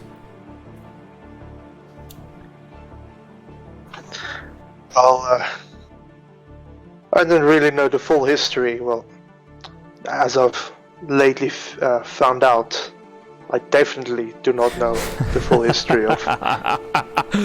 No one can know the full history of the Rottenells except for Lady Jezebel herself. For she is the history of the Rottenells. Now... Would you care to explain to me how that's possible, even? I thought she was just my grandmother since I was a baby. Oh, child, many people have said that of her. Many people have said that she is their mother. Let's just say elves live a long time, but even for an elf, she defies the laws of nature. Maybe she's been sipping on that chaos cocktail, you know, like Brother Gallicus. Orbis, not now. Not the time. Sorry, Now, just speaking my mind. now, you've come in here, desecrated our ancient heritage. What is it you wish to gain? Seems that you are a traitor of the Rottenell regime yourself. We have all served Lady Jezebel in our time, and we still serve her in death. Oh well, some of us did until a few moments ago. What is your desires? Do you wish to besmirch our name? Remove the more than 1,000 years of history we've built up since the founding of Oculi Tauri? What is it that you want, little infant Rottenell?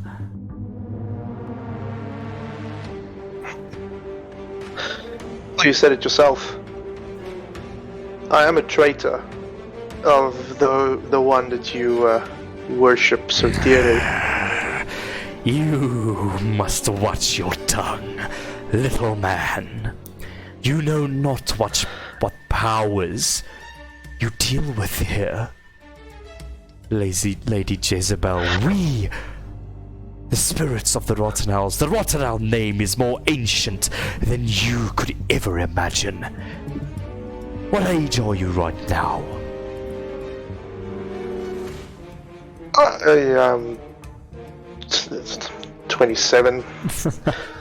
Yes.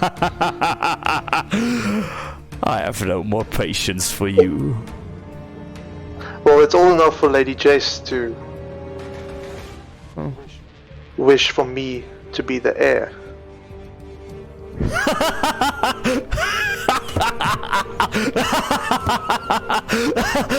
You laugh. Lady Jezebel would never crown an heir to the Rottenell name. Really? When was the last time she got around here? When was the last time she actually came and spoke to any of you? You who she so lovingly put on this job. We serve of our own volition.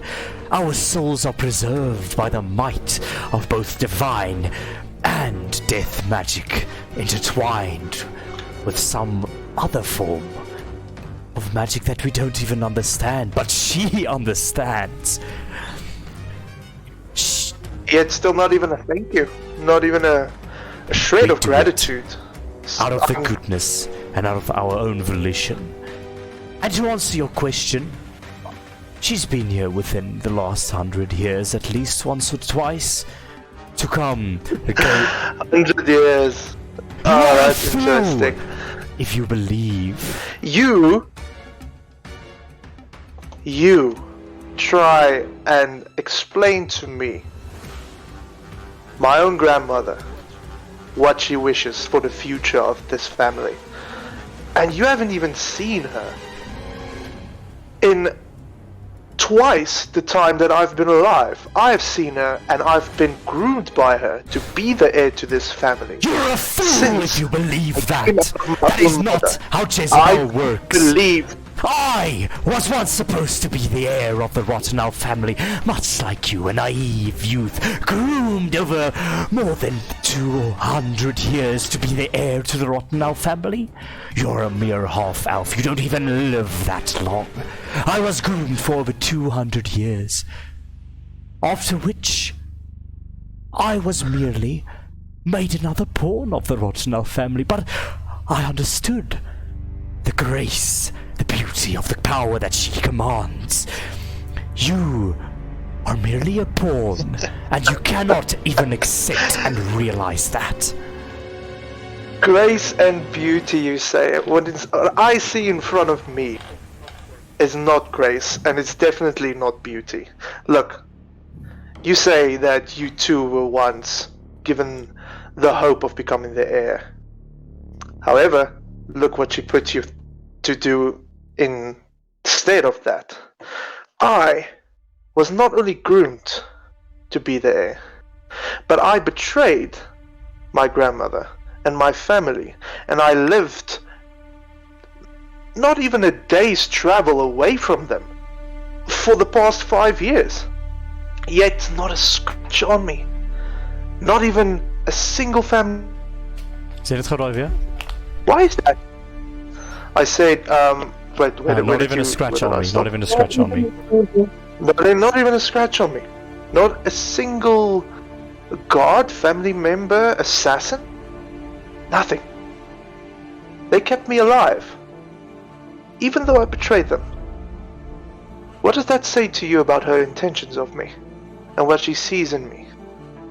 Or are you just gonna stay naive? You may have caught her eye for some nefarious purpose that she wishes to beset upon you, but I can assure you, Jezebel Rottenell only thinks of herself and how she can remain at the top of the food chain and control as many cattle as she so pleases.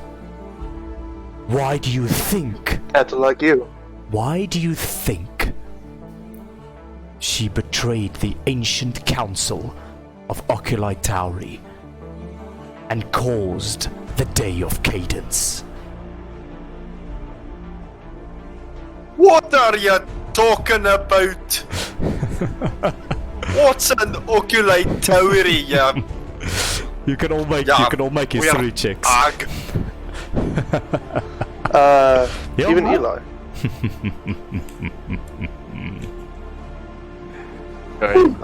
Eli doesn't. I don't even Lorian. know how that happened, but You are quite of an age. You're quite not old, but you're in years and elf years. From the history books, you learned of an ancient city in the middle of the two continents, Shar and Taurus, connected with a small land bridge the people built an immaculate city on this land bridge to protect from the forces of Shar these chimeras that you see today. But on the day of Cadence, with that Nat 20, you know that Oculitaru was so powerful it could not be defeated. Maybe not from the outside, but if the leadership was corrupt or some seed of doubt was placed within the city, maybe.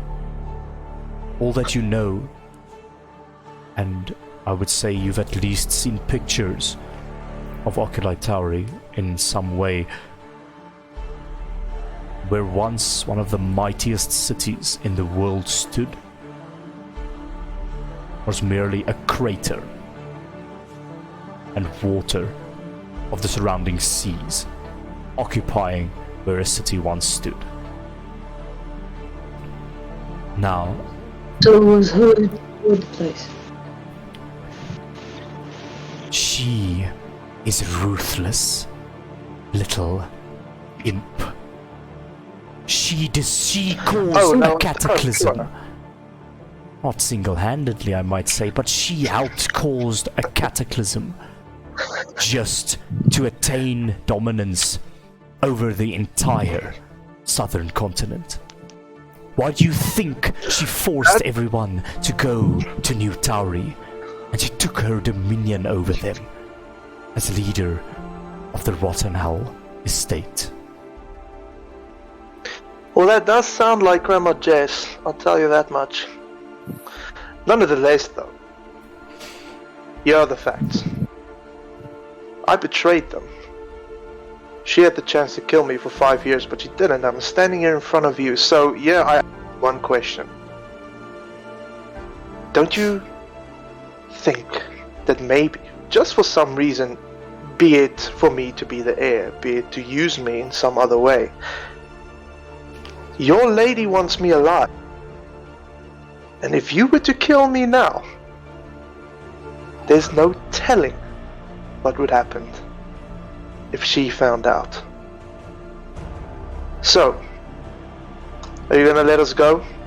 And maybe we meet again in the future and we'll see truly what her intentions were with you. Uncle. Or aunt, whatever.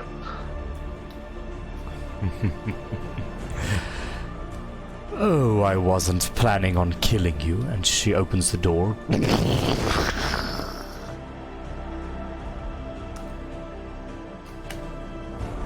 Think I see what she sees in you.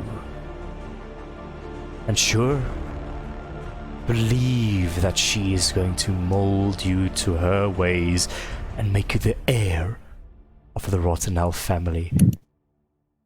But you are a fool if you believe that she will in any way relinquish power to you. No, I think we're done. Then I guess we'll just take it from her. Her and that entire rotten bunch of hypocrites at the top. They need to go. Oh. I kind of, after Orbis says that, I kind of look the visage in the eyes, and I kind of like smirk and say, maybe. We'll see. And she gives the most evil smirk that you have ever seen in your life. Yes.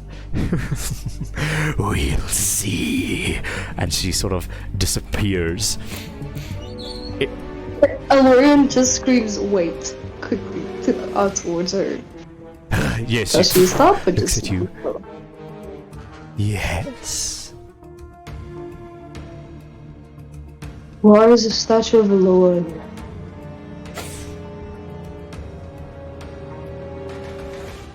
That is very interesting.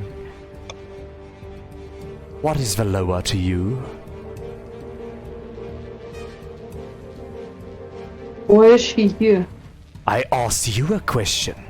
What is Veloa to you?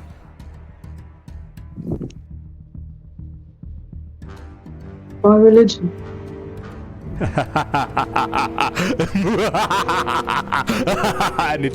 the ghost disappears into the smoke.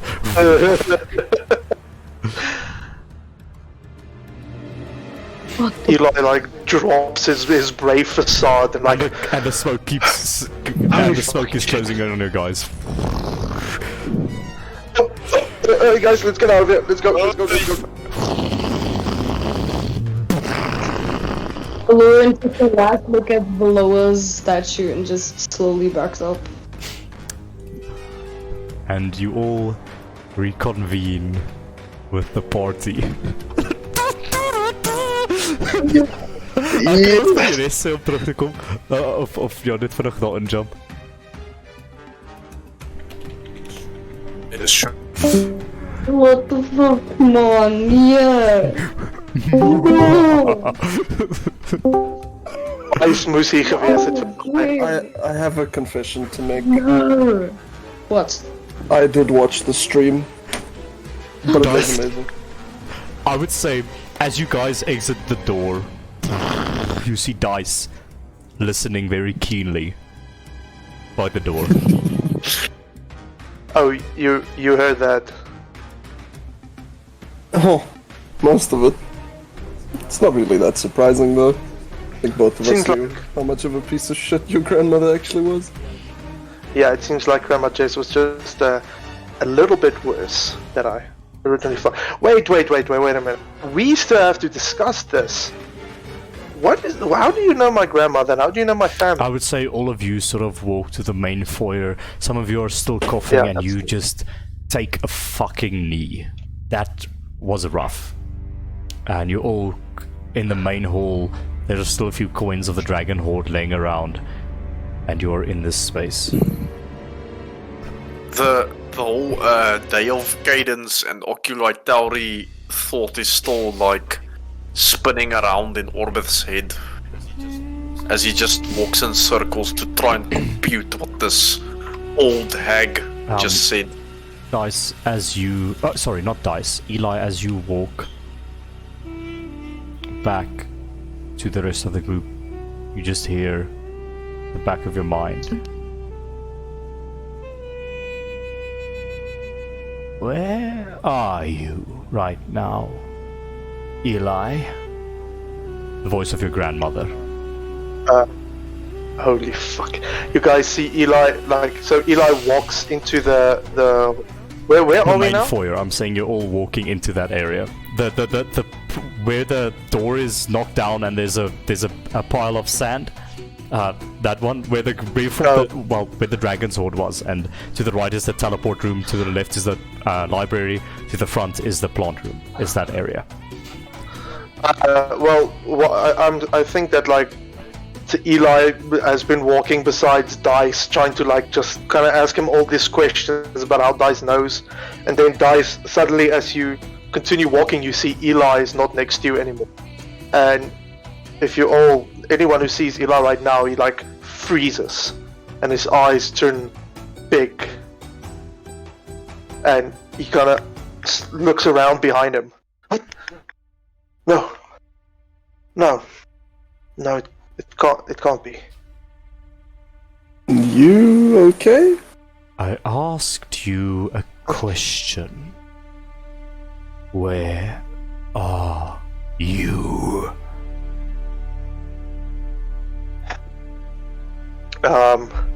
Eli kind of once again, it almost looks like he wants to start hyperventilating again, and then he just gathers himself, and he says, "Why don't you look for me yourself? I'm sure we'll see again someday." Get another sending back. You get another sending message back. As she's casting the spell sending at you, essentially. Oh. You get a message.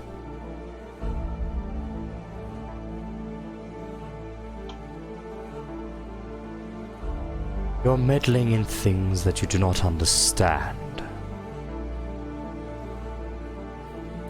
I believe I know where you are. Tread carefully. For when we meet, you will die by my hand.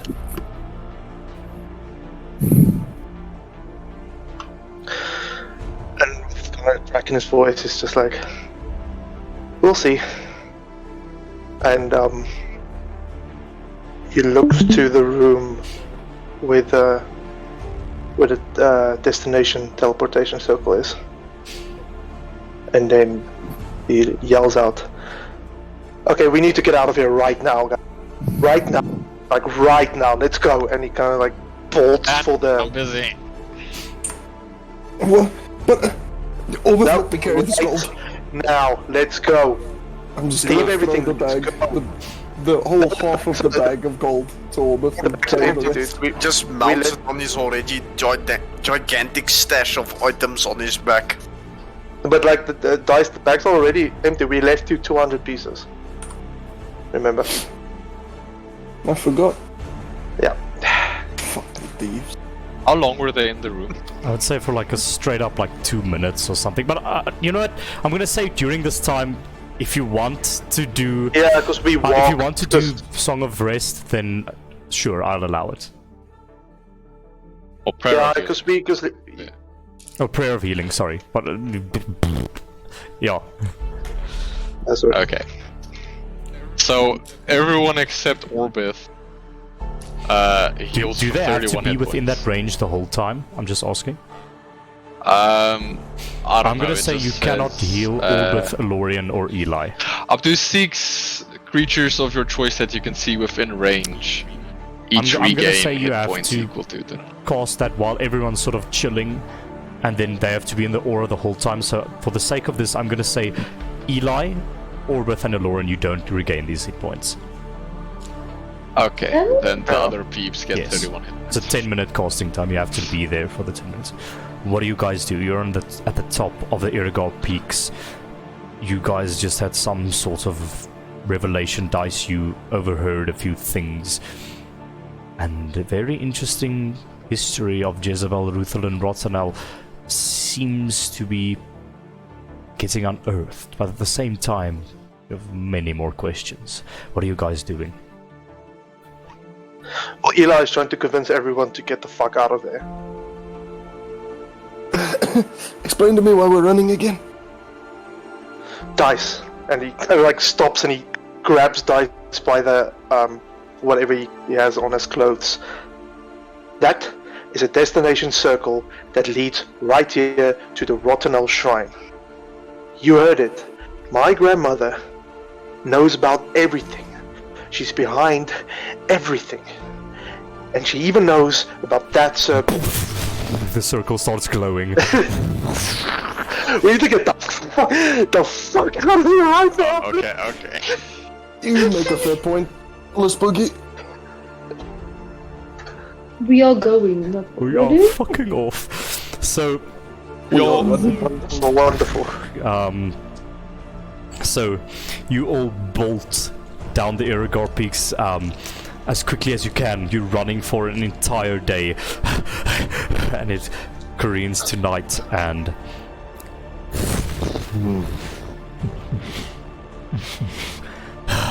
you all are panting. Your heartbeats are fast. But where do you go? Back to the Dicelaris Guild to see cover? Where are you going? We're now at the bottom of the I'm peak. saying you're in the city now. You've been running for a day down the peak. Where are you going? Yeah, probably Probably just to the straight to the Dicelaris Guild. Yeah, I think that's the safest place. You all enter. Orbit runs up to the door, but he doesn't know how to do the ritual, so he Or with your everyone first else. with your that high athletics, and you just hit against the door, scared, exhausted, and the runes glow, does this thing and work it again? opens. And Aladan is from the other side. What the hell? And he's like in his nightgown,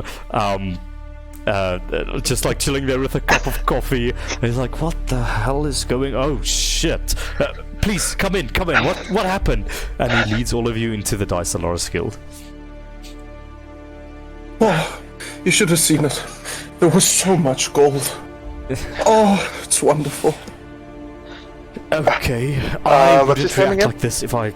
Aladan, I wouldn't react like this if I saw mountains of gold. Eli, what's going on? Eli grabs Aladan. It's. Why didn't you tell me? What? What are you talking about? Jezebel, Ruth, Rottenell. What do you know about her? If I remember correctly, wasn't she like the founder of the Rottenell family or something from 1,000 years ago? She's dead for a long time. I'm sure.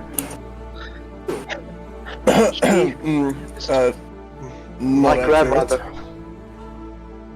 She raised me, and she is probably back at the shrine right now. What the fuck does that mean? It means that we need to get out of here in the morning. Right. Where are you headed? What's the next step?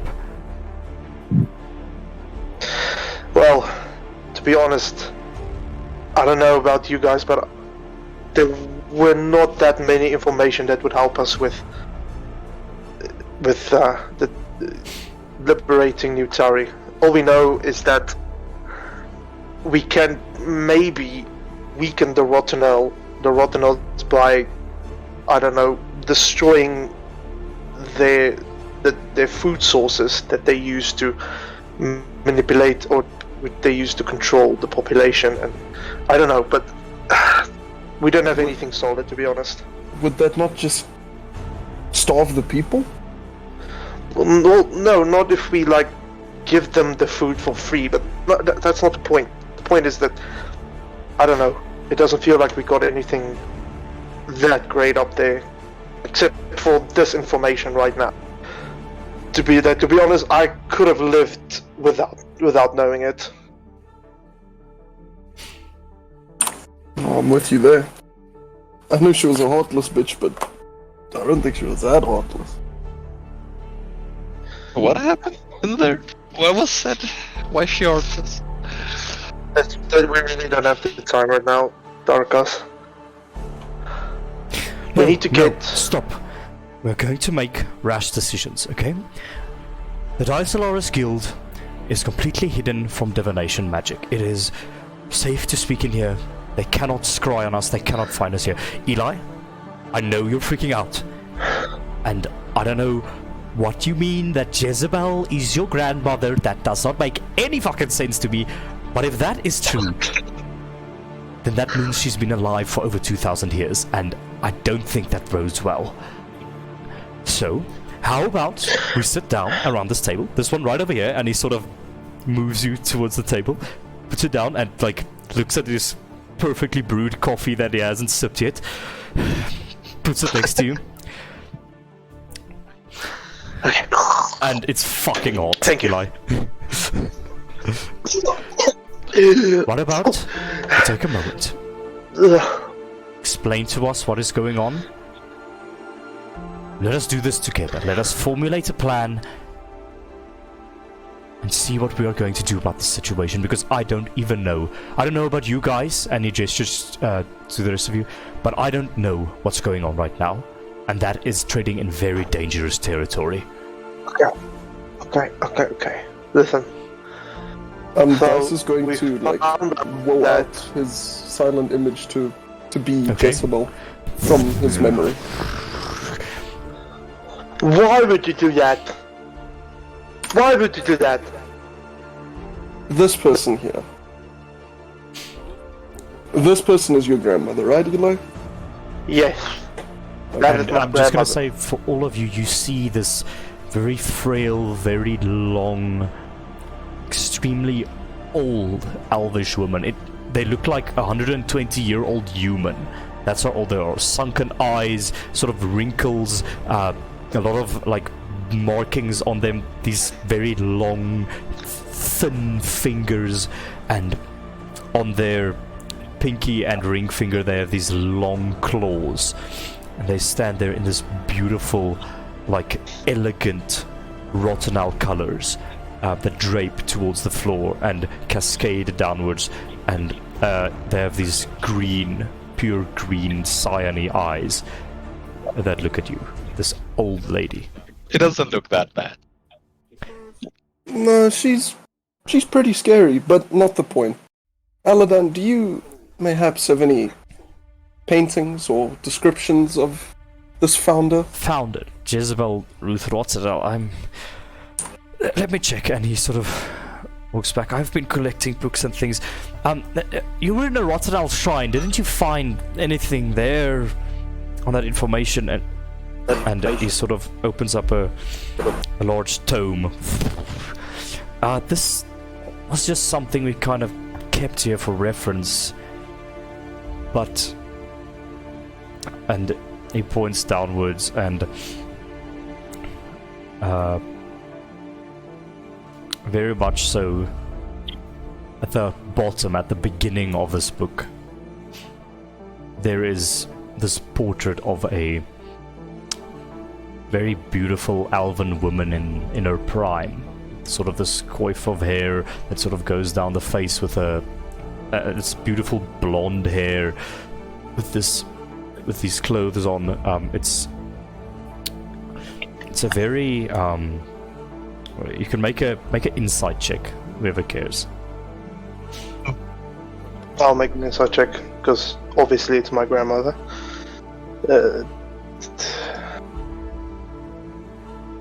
15. Yeah, this is... Eli, you can even do this with advantage. The cheekbone structure, it's eerily similar. And it's weird, Eli, because any history books that you have studied before don't have this drawing in them. They have Jezebel within the family tree in the space that it is your grandmother, not at the beginning in the founding. Well, that sure looks like Grandma Ruth. I can't believe this. Alorian. Now that you see this portrait of this woman and you see this ancient, old elvish lady before you, I'm gonna ask you to make a history check only because of your time that you did. That one. I can't do advantage. Unfortunately, it eludes you. No. We will keep the picture though, for future time for you to. Do you think we can keep this book? Sure, this thing's like fucking 500 years old. I don't care. Keep it. Thank you. I take out the book that we found, and I show it to him. We did find this. I don't know if there's anything in here that you think we can use. It's the book of the plant things, or is it the book of the? No, it's the family tree. It's the family tree. Anything in the book that might be useful. Sort of looks through it. Make an investigation check. Oh, right, a fucking nat 19 gegooid op zijn investigation check. And he sort of goes through the book, cross-references it.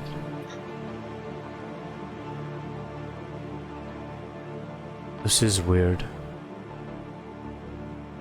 Look at this, Eli, and he shows you this, and with the cross-referencing and everything, every, say, 200 or so years, just because he threw this very high investigation, you see a portrait eerily similar to the first one. Maybe. Well, I think that pretty much confirms it. Don't know how the fuck that happened, but damn, this bitch is old. Alorian, I'm gonna ask you Yeah.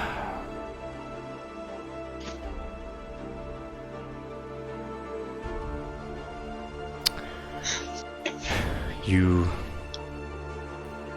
after you've seen that statue of Aloha there, once again, you see, takes you back to a memory. When you touched that amulet of Aloha and saw those millions of diamond-shaped eyes made of light. Make another history check for me. If this one fails, then it will be what it... Oh, nat 20. Got a nat 20 on this one. Shit, bro.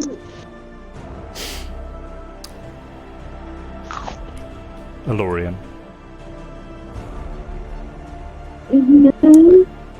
Look at the old visage of Jezebel Ruth Rottenell. Oh, hell no. You look at the young versions of Jezebel Ruth Rottenell, and you've seen this person before. No. You worked for this person. You worked for this person before. You were almost a saint of this person before. This is the vision. Huh? Gloria? Ruin just backs up. He looks super taken aback, like his hands are starting to shake. Lorian, are you okay? I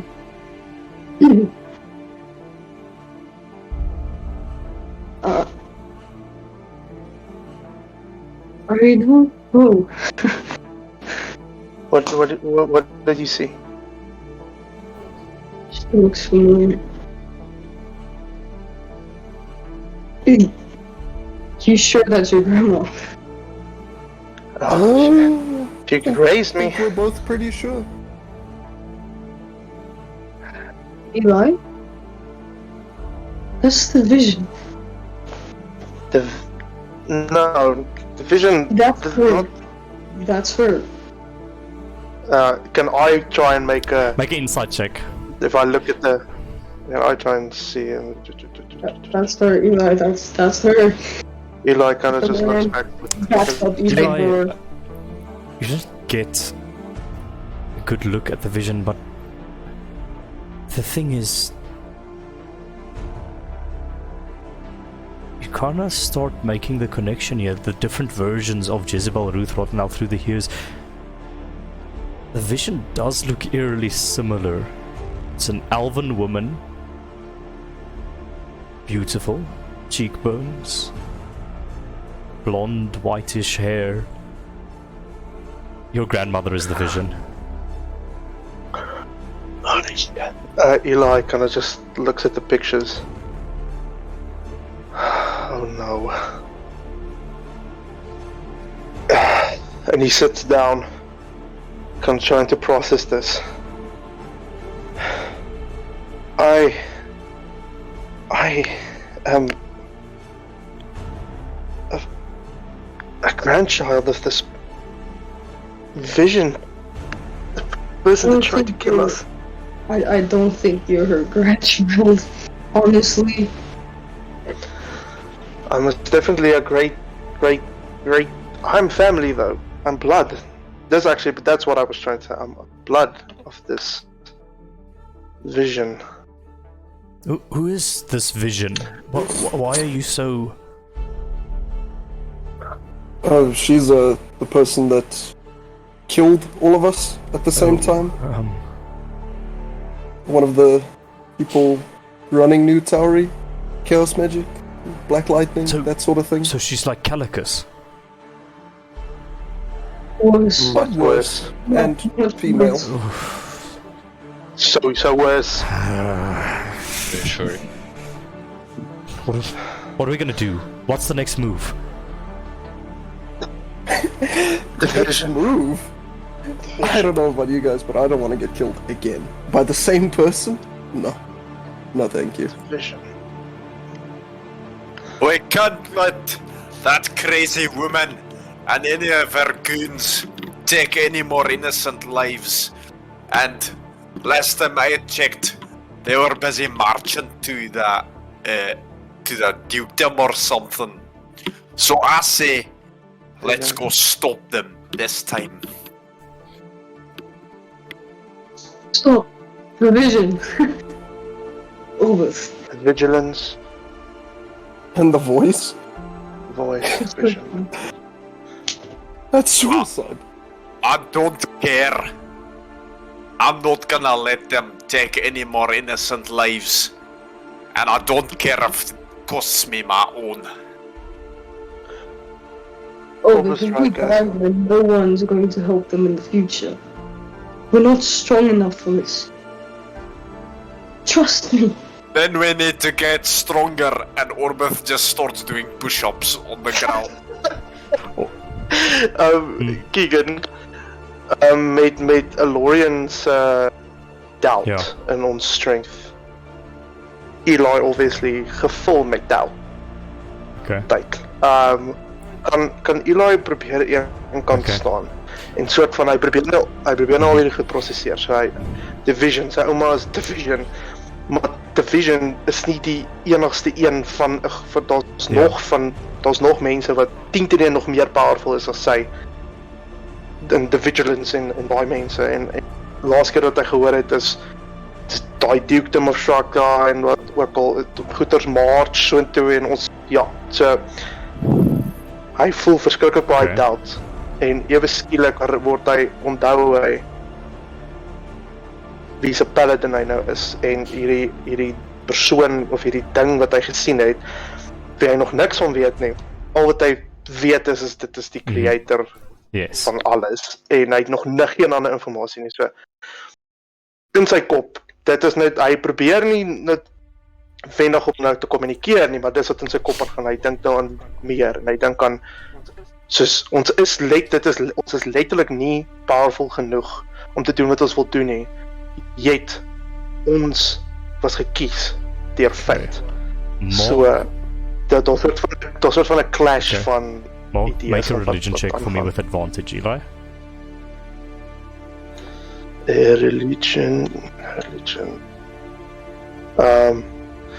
Eli is going to, as he tries to process everything, things of everything, he kind of mumbles a calming song to himself to calm himself down, and that gives him bardic inspiration. So let me just. Never mind, ek het 'n 19 op die eerste een gegooi. En wil jy dit hoor maak? Ja, so is dit. Kom ons doen daai. Okay, wag. Dit is 19 plus 4. No, dis is 3. Dis 19 plus 23. So that's 23 plus the bardic inspiration. 23 plus 5, so that is 28. Eli, you stand there pondering as everyone is. You guys, Eli mumbled himself to vision. You're trying to put things together, and just a few visions come to you. You see darkness, crackles of black lightning, but then the darkness and the light is sucked from each other and formed into perfect spherical shapes and emerging two massive hands made of starlight. And furthermore, the darkness and the light is split to Ignis Mortem.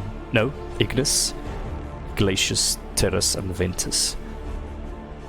And now there are 6 hands holding these perfect spheres of different colors, and in the middle of this, the symbol of time appears, and his eyes open. Meir.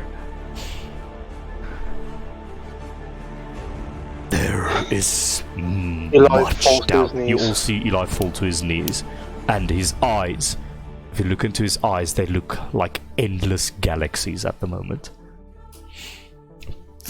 And Eli, you start shaking, and you fall. You fall to the ground and hit your head against the concrete, and you're just drooling out of your mouth at the moment. Eli falls to the. Alorian ran to Eli and just like held his head.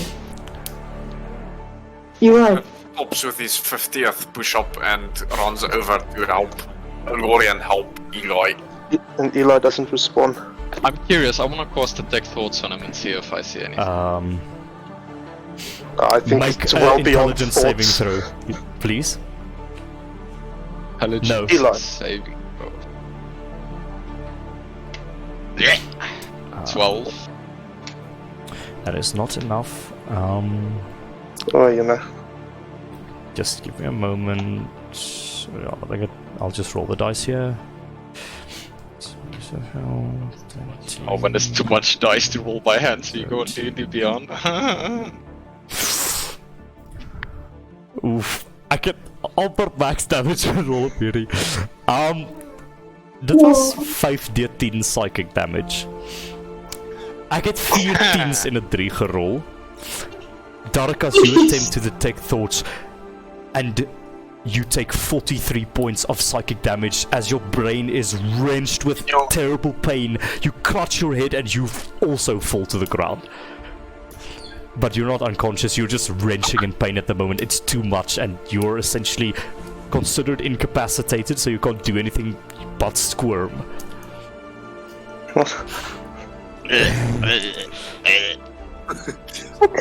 Runs over to Darakas and starts slapping him By to the see if way, he's arrived. Darakas, for a fraction of a second, you saw what I just described, that lightning, 6 elements, stars being created, galaxies, black holes, the universe, an entity in the middle of all of it. But there was another entity right behind him, the direct antithesis. They meld, they fight. You're wrenched through the multiverse and you cannot make sense more than that. Eli. Yes. Eli. What you face is an enemy not even I can defeat.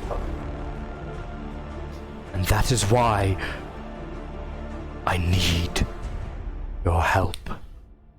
I need all of your help. What can we do? You're the creator. You say that you can't even defeat this?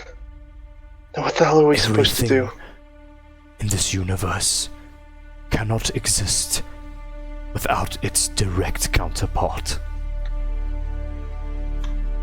I represent creation. This force you face represents chaos and nothingness. I cannot do this alone. And I know that you feel fear, feel confusion, feel anger, feel rage, many different things. But you say you're not strong enough. You say damn it. you're not up for the task. Why should all of creation just go up in flames just because of that one singular emotion that you feel? Helplessness. What is your answer, my paladin?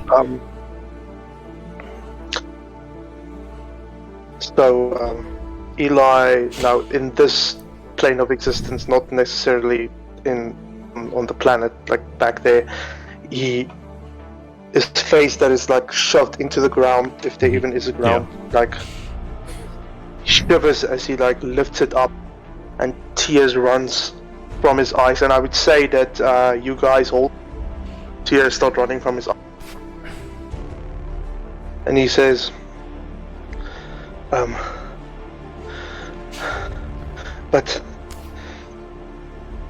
what if We aren't. What if Then become I'm...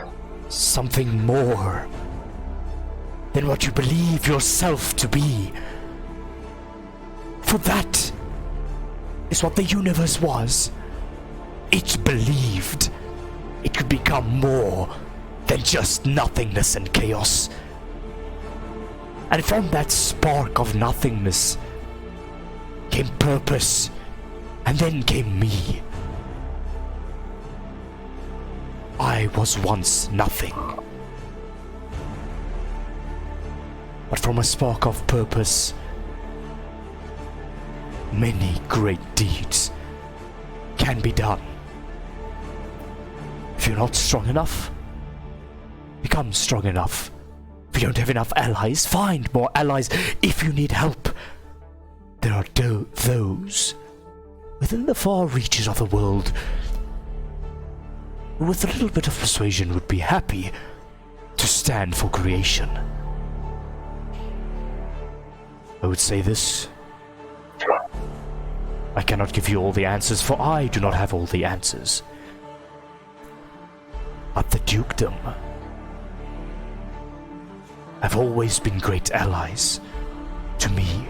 Even before the day of Cadence, they believed that everyone should do their part. They believed they should expunge corruption from Oculi Tauri, but still it wasn't enough. And now this chaos threatens to destroy them too. Make with that what you will, my champion.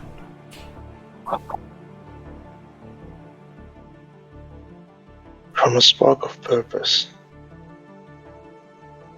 fate. A spark of fate. He kind of mumbles that to himself. He stands up. Eli, the stars And he begin kinda- drifting around you. And he gathers himself. And he, for the first time now, almost looking into the face, this thing before him. And then he says,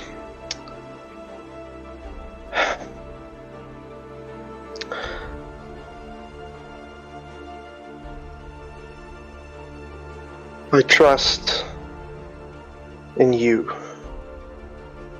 from today on.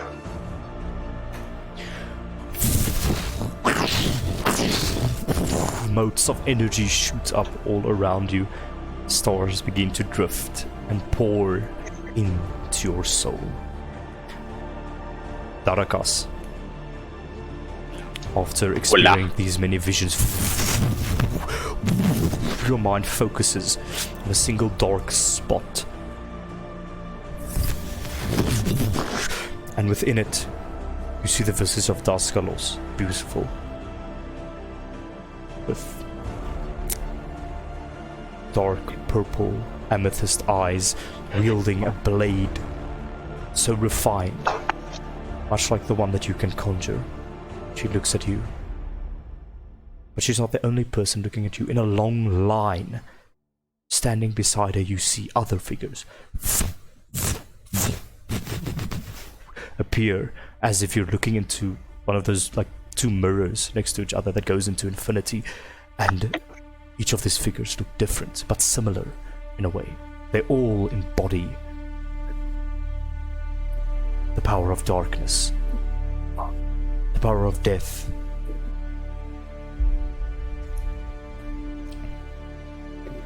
the power of Morton. And all of them turn their heads at you. And in this moment of pain and panic, your mind is wretched. All of this information is thrown upon you. You don't understand it, but this is what you glimpse from it. Daskalos looks at you. I'm sorry.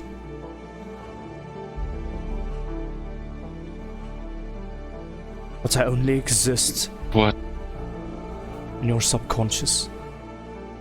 only exist within the mere ley lines of the element of darkness. I've tried. From here, I've tried to share the power of darkness to better the world. But at the same time, I also believe that one should not intervene with things, the chaotic natured things, the rest of the world.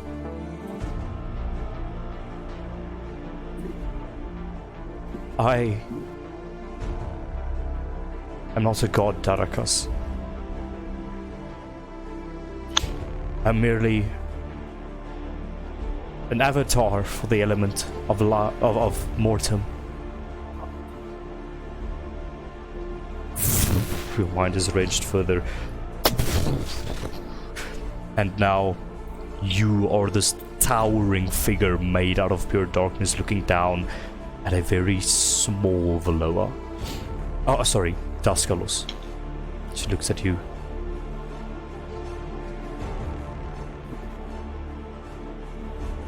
You're not my champion, Darakas. Neither was the Darakas that came before you. It is your virtues, your beliefs, that channel the power of darkness, that give you these powers. Not me.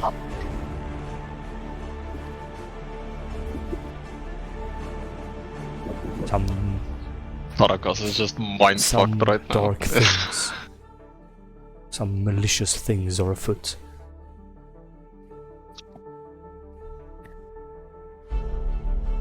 But I trust you as an avatar of Mortem to make the right decision, and not as me remain on the sidelines, watch everything crash and burn. You're wrenched back. Darakas, you inhale, and that racking, you throw up. You throw up ink like a squid. And Eli, you straight in Orbit's face. Come back to consciousness as well as this vision ends, and you're just drool. There's like a puddle of drool, and you're like in the arms of Valorian. I like to think that I cut my head open, bleeding. falling, You like take, hitting it on the ground. 4 points of head knock damage. You are okay? In the blazes is going on here? First Eli, now Darakas. What's going on there? Did you guys sneak a drink or something? Like, what was... Should not have looked in his mind. What happened? Just out of the way this time. What the hell did you see? Could I perhaps... Would it be possible for me to like make a religion check to see if I can assume if the same would be true for Valoa? You can make a religion check. Just a nat 20 will do this. It's like it's hard to make this connection, but let's see. Okay, no. You don't know, Darakas. Your mind is racked by this. You've just received an insane amount of information. Most of it sort of just blew over your mind because there wasn't enough space to inject it into. But yeah, that's what you get. Alorian, Eli has a very serious look. I'm assuming you're still holding his head, Yeah. because he didn't stand up. He has a very serious look that he gives you, and he doesn't say anything, and he stands up. Why are you looking at me like that?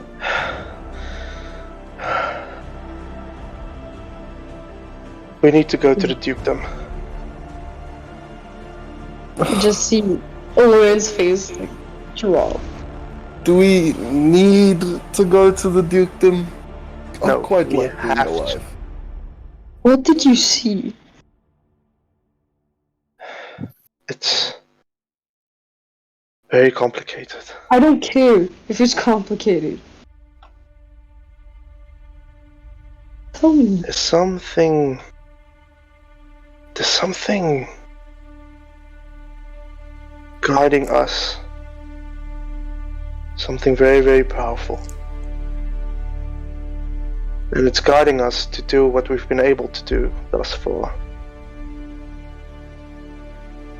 And it asks of us to trust in it. Trust in him. And we need to protect the dukedom. Even if it looks like that we don't stand a chance. There's a reason we are all still alive, it seems. And I know I've made this speech before, but let's trust in the name that we've appointed ourselves as the Fates, and believe that fate will guide us. Nice. Well, I'm convinced. As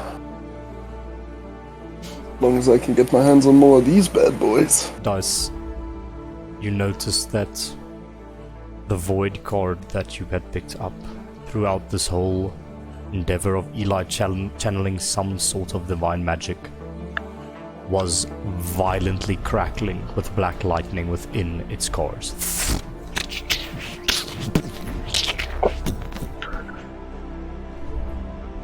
Whoa, you okay there, little man? I'm just gonna detach it from the chain and just hold it up. Try and An eye speak to opens it. up with pure white energy within the cord and looks at you. You just hear in the back of your mind,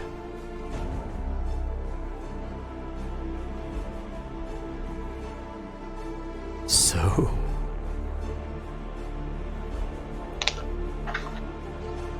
a new herald of creation, a new paladin of Kronos has been crowned, it seems. It sort of thinks to itself. And it looks back at you, Dice.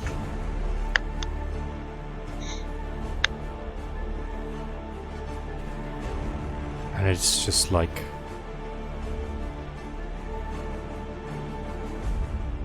keep doing what you're doing. I must be reunited with the rest of them. There is... I don't really wanna... I'm gonna do it anyway, but because I want to. Oh, Not because you told me of course. It is your nature to mess around with strings of fate yourself. And what is more, the embodiment of fate and luck than drawing a card from my deck.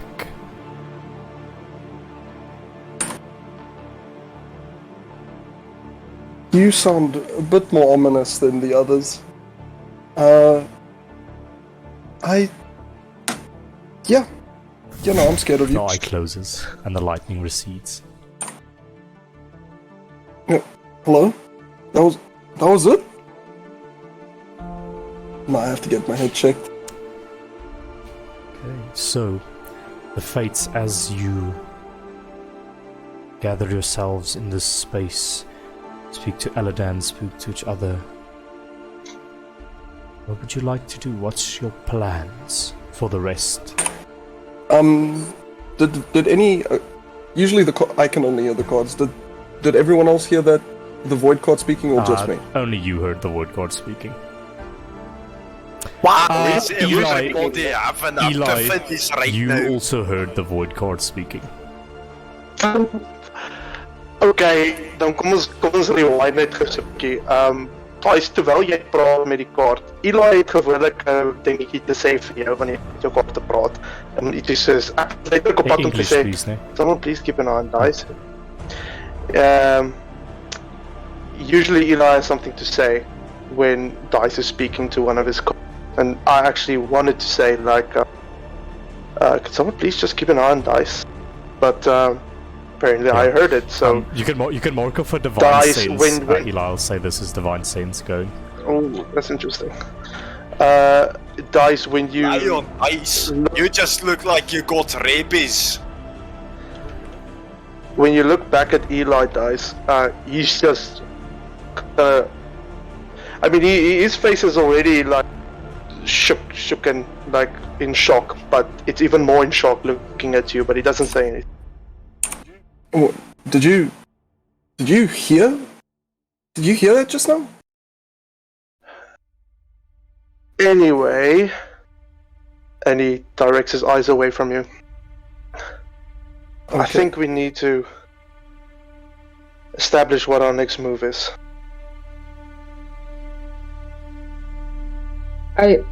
We need to get to the dukedom. I have to think about this. I'm just going to meditate, okay? Sure. To go to meditate. We can't stay here for much longer. Whoever... I'm in no shape to go right now, I need some rest. No, not right now, but first thing in the morning, we need to leave. Okay. We have united the whole city, at least. There's a big army that is at our disposal at the moment. But Arcas just starts walking to his room like in a zombie state, just like thinking about what the fuck should Also, Lorian, you're feeling very unwell for some reason. Not just because of this revelation, you feel very something at the back of your mind is not sitting right. Indeed, that's why he Okay. wants to go to meditate. He wants to figure something out. Oh, I nearly forgot. And Dice gonna rummage in his pocket and pull out the sending stone, The sending stone. and he's going to give it. Poop, poop, poop. Poop, poop, poop. Well, I'm not gonna use No, it. I'm just it going goes to. off as you take it out of your bag. Poop, poop, poop.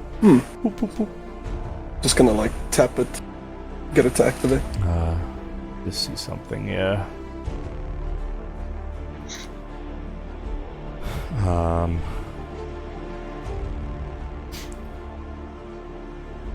It's bad. Epidemic spreading. More Ithaiway shit. missing. We are Epidemic. fighting.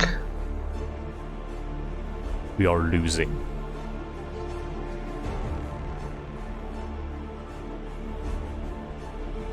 Don't know where people are going. Where people are taken, sorry. Something bad is happening. They are readying an army to go somewhere.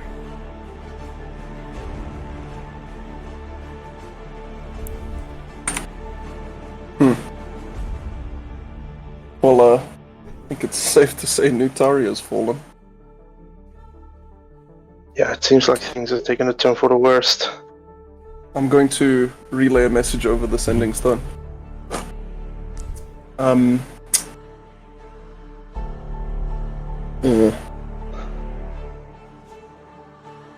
We have discovered that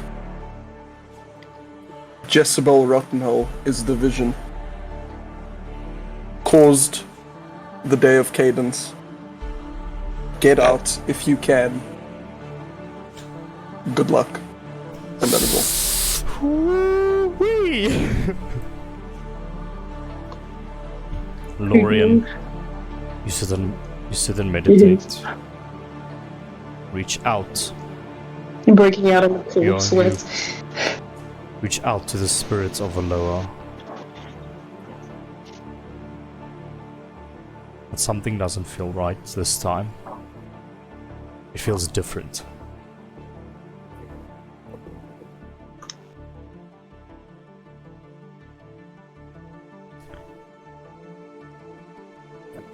In your vision that comes to you, These swirls of light energy coalesce, drift through endless space, and emerge at a single area. See Veloa standing there. You also see appearing next to her, like a mirror, endless other people looking in the same dress and same color clothing as her. But her face starts cracking. Tear runs through her face. And appearing in front of her, the vision. And she falls one back in that line of infinite people. She just looks at you.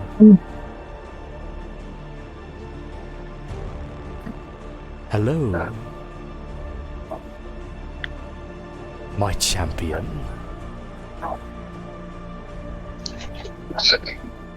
No. And she goes, No. and she reaches her hand out for you. What do you do? Go away. I'm not supposed to be here. Where are you? Where's Velo? She reaches her hand out to you, and you just wake up, clenching your head and freaking out in your room. Lauren screams, like really loudly. You'll hear a scream from Lorian's bedchambers. Oh, yeah. What's this now? Orbit, can you go check? Orbith is already on his way. Oh, of course. In fact, he runs through the door. Yeah, Lauren doesn't look up. He just continues like to freak out. Buddy, are you okay? And I just pick him up. I just hold him. No. He's not coming Nothing's down. working. He's freaking out. Bye. He's freaking out. Answer me! And I just shake him violently. Elorian? His eyes open, but he looks like a rabbit. Something, I don't know. He looks like terrible. He looks terrible. He's like paler than usual. Like there's sweat all over. His hair is all over the place. Like he looks. You've never seen him like this. He looks utterly terrified. What's going on, man? Why is everybody getting a panic attack? I don't get it.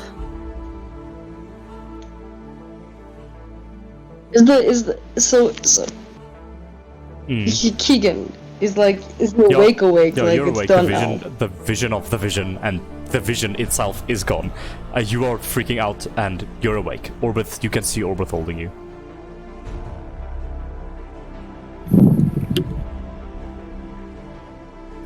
Elorian? Hello? Can you hear me, laddie?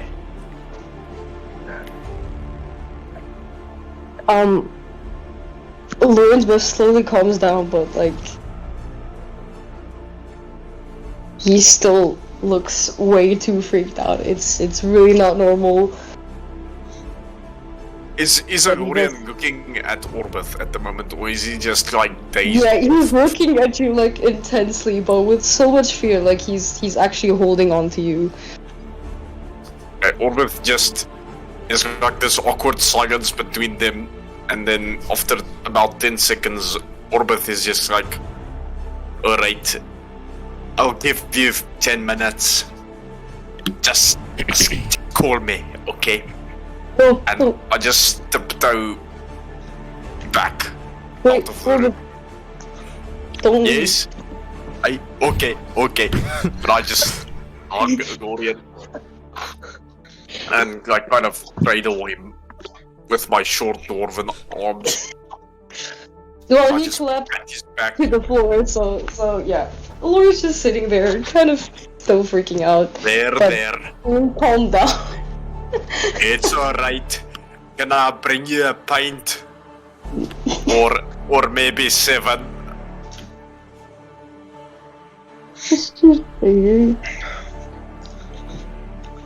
That's all.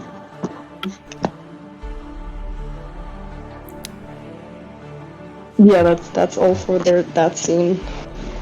I can't think of anything. Laura's just he's not well at this moment. Okay. Like his goddess just kind of vanished. So Okay. Oh, one thing he wants to do though. He remembers the thing he has in his pocket. He takes out that amulet thing and just throw it as hard as he can across the room into the wall. Okay. It just flinches back into himself. Lands there. Menacingly.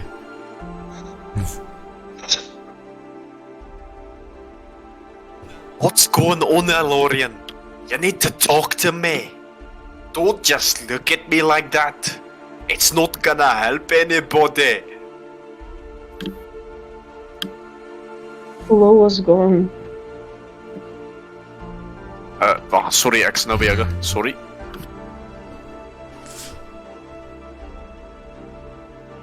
We got contained In the other room.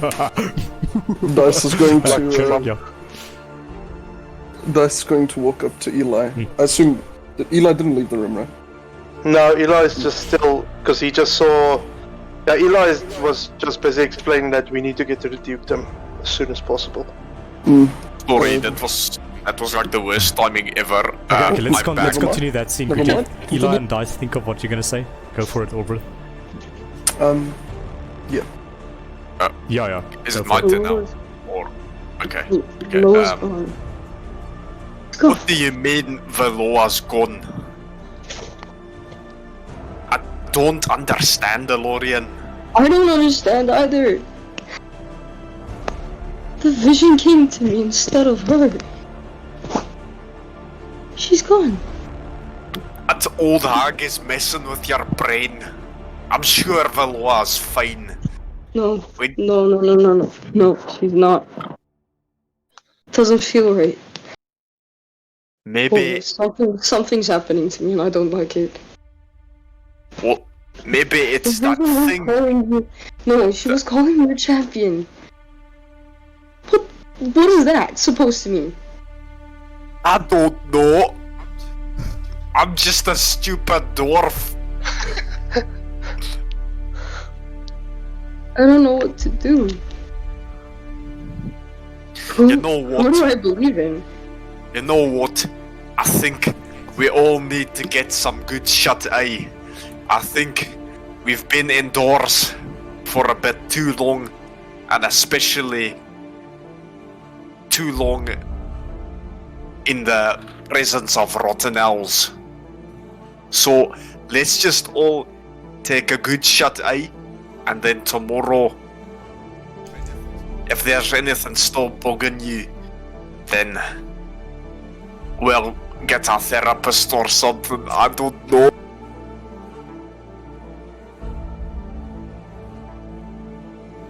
Okay.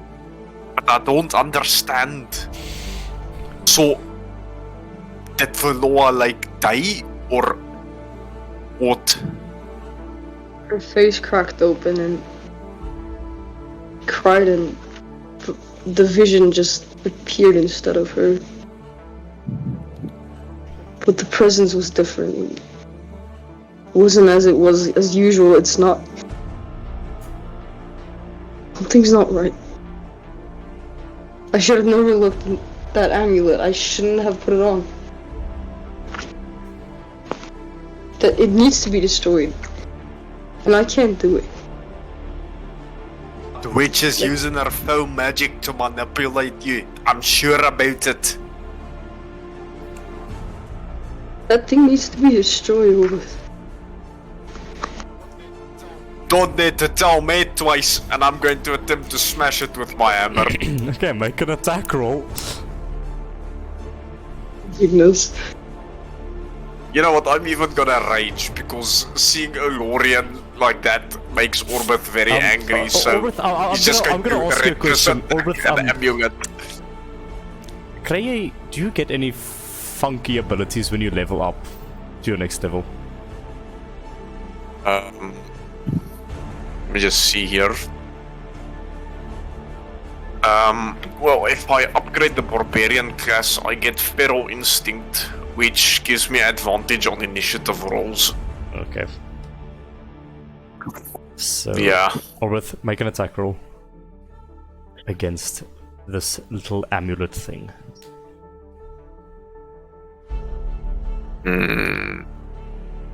Oh! But I missed that nat 20 with like a sip. You crash onto this thing, you all feel the building shake a little bit. Nothing happens to the amulet. I attack it again. Go for it. Die, you piece of crap! Die! You 27. attack it again. Nothing happens to it. You're raging. Are you raging right now? Yes, I made. Okay. I'm just like, it's just say I'm like hitting it more than twice. Like I'm just continually like bashing it with a hammer. Like I'm breaking the Okay. floor. Like Okay. there's like Okay. crater in the floor by now. Make another attack roll. And I'm with every hit, I'm just like, why won't you break? Okay, after this attack, Alora's just gonna do something. Dust settles. Nothing happens to it.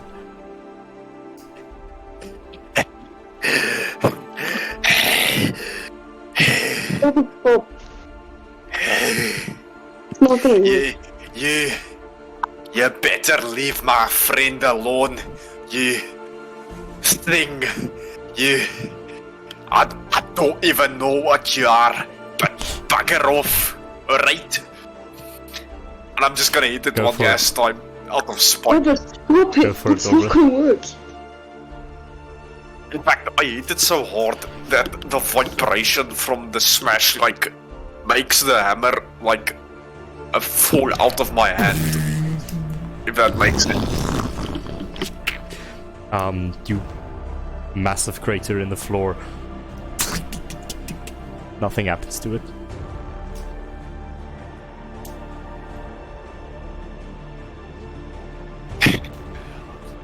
I'm sorry, Lorian. I can't destroy it.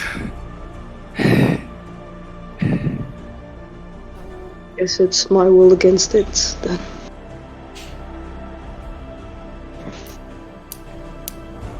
Okay, we'll come back. It's fine. So we'll come back to that just now. Dice and Eli, what are you doing? Oh, I was walking towards Eli.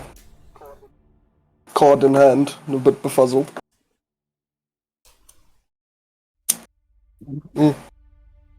I'm gonna walk up to him and just like hold the card out to him and say, "So you heard this? You heard him speaking?" There's this tension between you and the guard, Eli. The air almost ripples between you and the guard. And Dice, you feel you can't push the guard closer to Eli. It's almost repelled by some aura around Eli. Try and take this from me. Is Eli there? I assume Eli is Eli? not there. He's muted. Eli? Sorry. Ek nie agterkom ek sê. Ek het maar net gesê I did. Okay. This was toe jy gevra het when you heard did you hear it? I was like I did. And now I'm holding it towards you, and I said, "Try and take this from me." I'd rather not, thank you. And he kind of disgustingly looks at it. It called me a paladin of... What did it say again? A paladin of Kronos. Called Kronos. Eli, Paladin of Kronos. Oh, I see. It called me a paladin. Yeah. Okay. It called me a paladin of Kronos. I don't know what that. Eli kind of just like Eli kind of just lifts his collar, the collar of his shirt to expose the time symbol of time that's on his pec. Kronos. Do I okay, I AJ know that Dice? the connection between the word Kronos and time? I know that. Does Eli know it? Yes, you know that it's loosely a theory of time-based magic. Paladin of Kronos, interesting.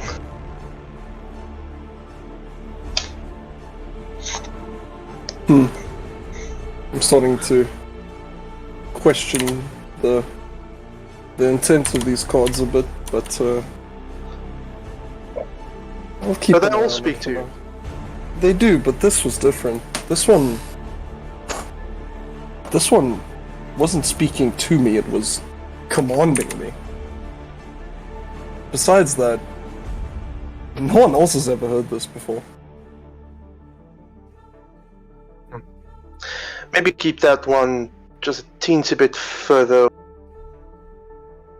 I don't trust the look of it. I'm just gonna hold up like the other cards in my other hand. You guys know anything about this? They're sort of looking at this card. And they go, yes, we know of this card and how it came into your possession. That is quite interesting. Yes, that is quite interesting. Yes, that is quite interesting. This was the last card created of the cursed deck. Created by the most powerful entity of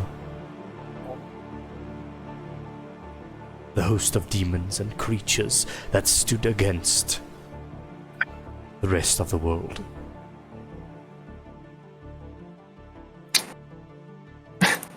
Don't tell me. What was this creature's name?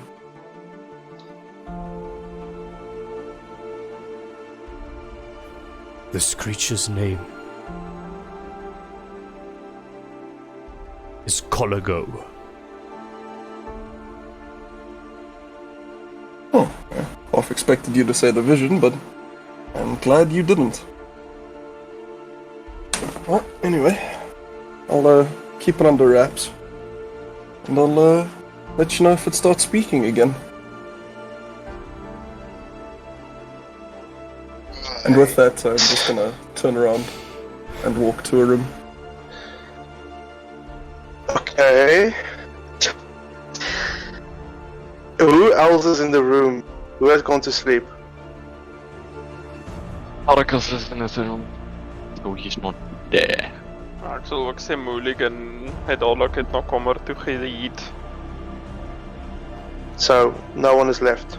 So Urion Urion also. went, I'd do say. it. So it's just me and Aladdin. I Aladdin is guess. just sitting there, Well, dropping his forehead, just trying to figure things out. I guess they agreed, and we're going to reduce them Right. tomorrow. There's a lot going on at the moment. It seems whatever you did just now, Darakas tried to look into it and he got hurt, and I heard Elorian is not doing well. This card seems to be speaking to. I've never seen something like it. Don't know what to do. Doesn't sound like they agreed. And it doesn't sound like anyone is at their right mind at the moment. What I do know is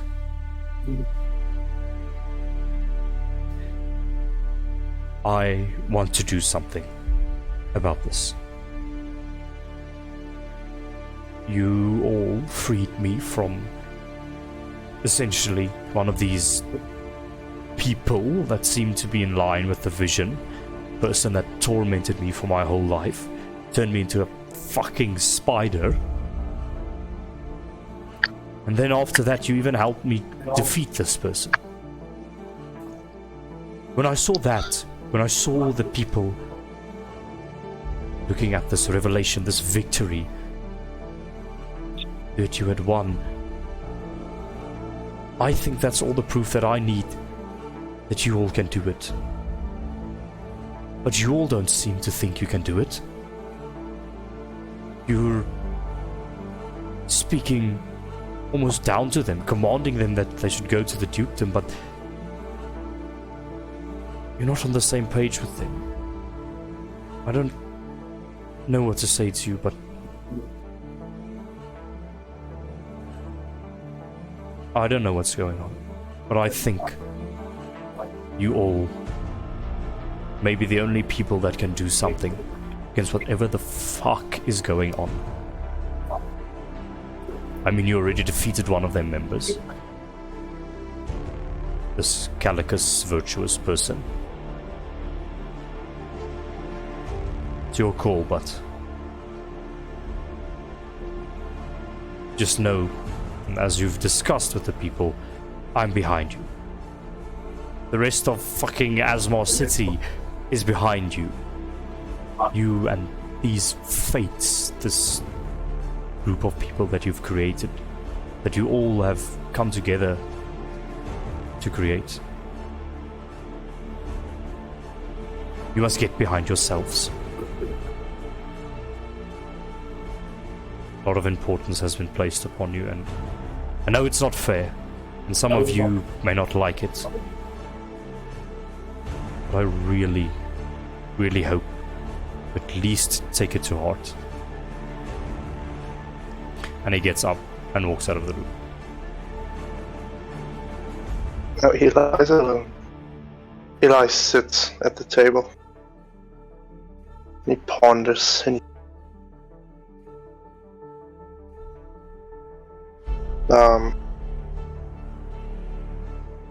just think about what Avidan said. I'm almost speaking down on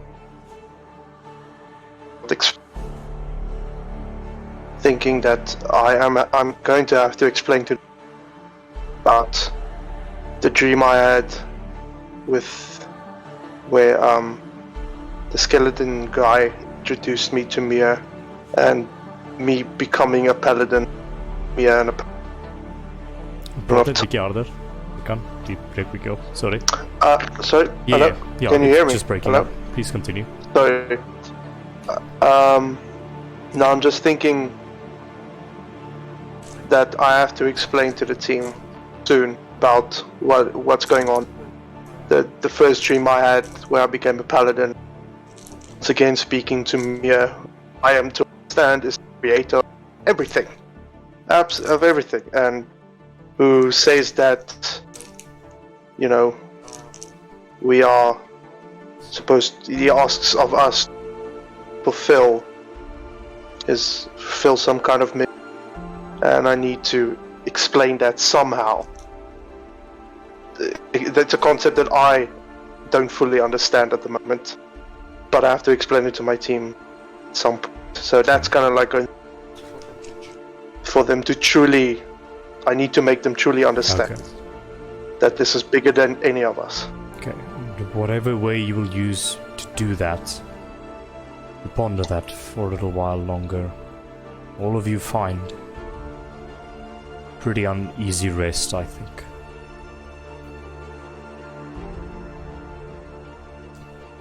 Lorien, your dreams are racked with nightmares.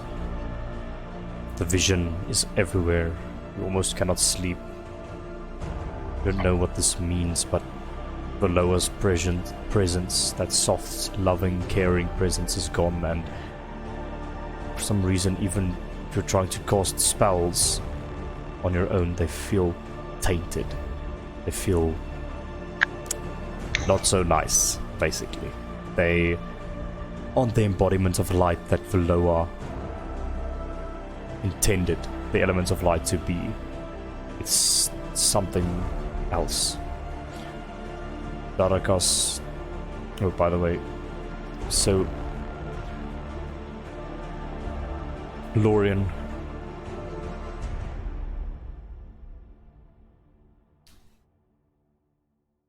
For the time being, Yes. I'm gonna ask you a question. Just potentially temporary. It could maybe be reverted, but let's see what happens. The vision comes to you. She says,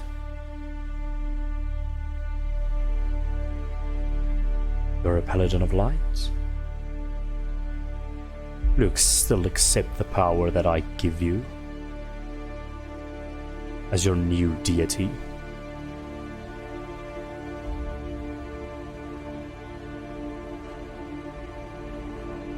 Sorry, you Oh. cracked up. Can you Sorry, just repeat? the vision comes to you in your sleep in one of your nightmares, and in one of them, she looks at you and says,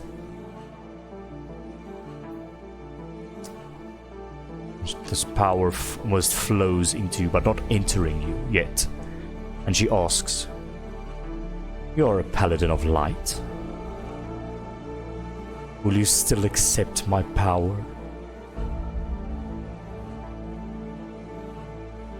Never. With that never, do you absolutely reject the vision in this moment? Yes. You never.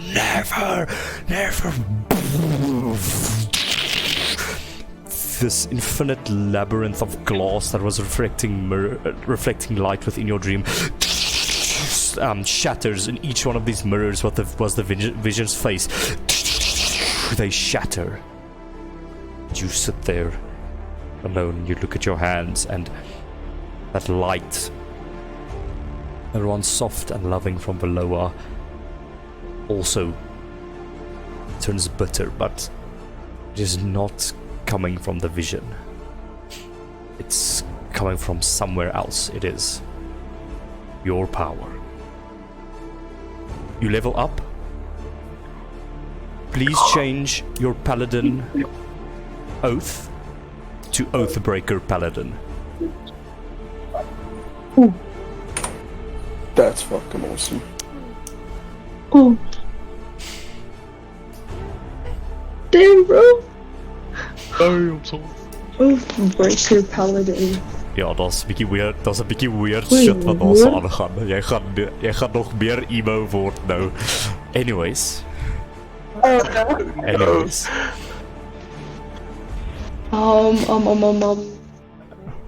Wait, Yeah, okay. We're not. You can do that in your own time, but that happens. Okay. That's crazy. Mulligan, you sort of sit awake. You just also sort of feel in the back of your head.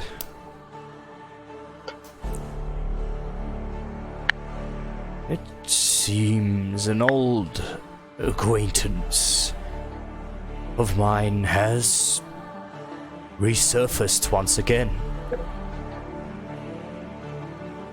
After This was coming. You No, say it's from my Aldous, head, like very clearly speaking. okay. This was a headache 1,000 years ago and is still a headache today. You are going to need all the help you can get. I'm guessing you're talking about whom exactly? Oh vision? no. I mean, the vision was around when I was still roaming the world of Avum. But no, the entity that the vision also seems to have intertwined themselves in with, and that this whole order of chaos have aligned themselves with. Once again,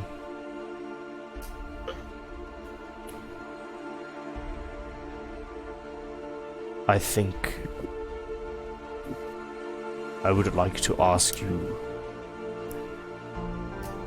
to still continue searching for these talismans, but not necessarily to free me, at least for the time being, but to keep them within your possession. so that no one else may get their hands on it, for the talismans play a very integral part in what is to come. And it fades out of your mind. And Mulligan, you level up. Okay. Darakas, you ponder once more those infinite visages of things similar to Daskalos. Daskalos being the last in the line. What are you thinking about right now? Well, I'm thinking about Dusklos saying she's not the goddess of darkness, but merely an avatar. So, I want to try, instead of praying or devoting myself to Dusklos herself, I want to try and see if I can, like, I don't know, do it on darkness itself. Like, just try and focus on darkness. Make whatever And check you think see would something. be most applicable to this situation.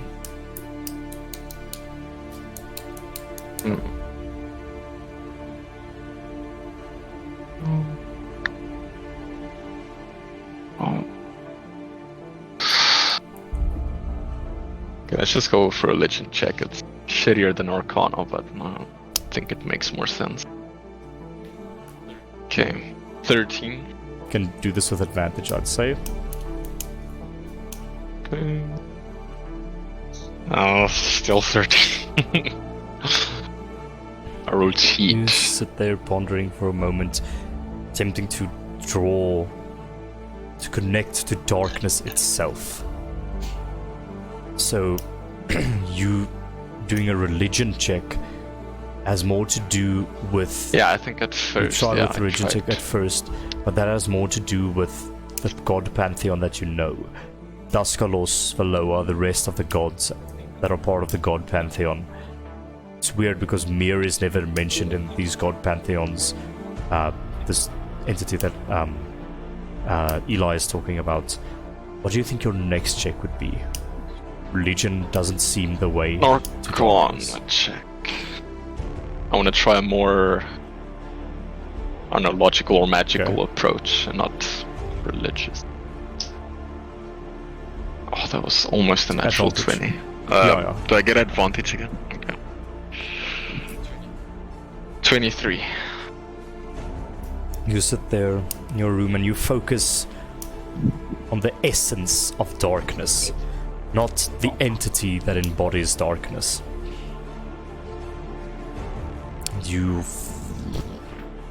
With your entire room, you drink in the light of the entire room, and everything becomes dark except for a few runes that form around you with this dark purple glow.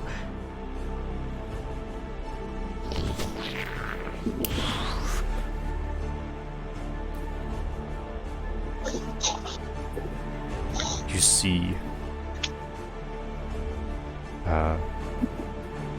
your consciousness is thrust up into the clouds and shoots over the continent of Taurus. You see also blinking lights of that same purple darkish energy. And you phase over that and you see people with their innate element of darkness. You see people that have devoted themselves to Daskalos, paladins, clerics. But you attune to darkness itself rather than an entity embodying it. And with that,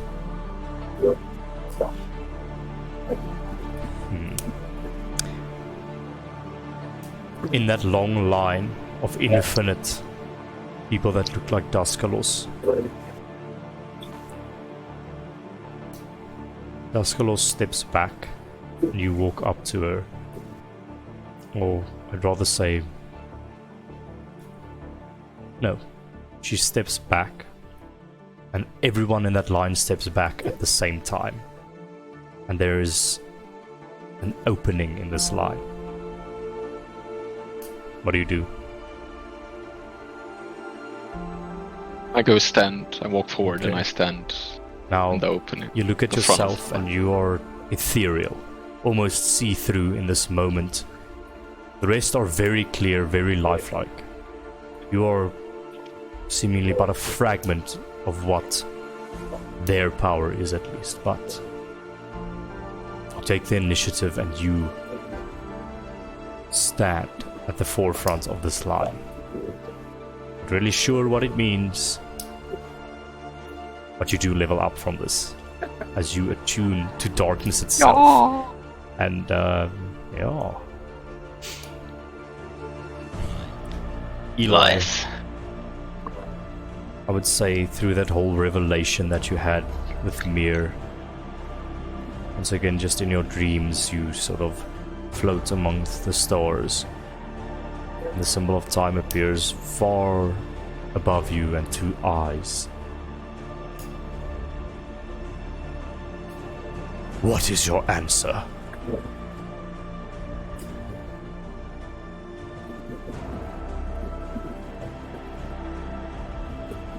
Yes. The eyes close. The stars swirl around you once again. And they blink out and you find yourself addressed and you level up. But please take a level in Paladin. Well, You level I'll up. find what? Please take a level in Paladin. Oh, thank you. Should it be Paladin? I mean, it's gonna be Paladin. But Yes, should it be? Paladin. Oh, it's gonna be, so. Hells yeah, boy! Orbith, you're doing push-ups and shit in your room. Give me an athletics check with advantage. Net 20 aan level 2 keer.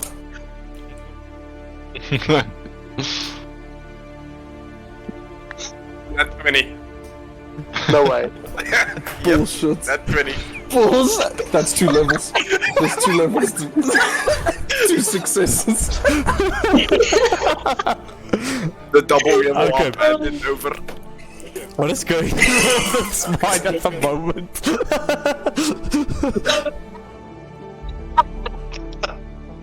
Well, Jesus. since he rolled a net 20 on athletics checks, he is not doing push-ups, he is bench pressing the world at the moment. And yeah, on a more serious note, yeah, he's just absolutely stunned by this revelation that he had experienced in the past like couple of hours, and everybody like getting nightmares and stuff, and this whole thing about the Rottenells being, or I couldn't remember the evil lady's name, but the Eli's grandmother being the Vision, and this just further infuriates him and makes him connect more with his barbaric side, knowing that he had defended these monsters for so many years, 70 years to be almost exact. And yeah, he's just angry that he wasted those years doing that instead of actually serving a cause that is true to his moral beliefs. Yeah.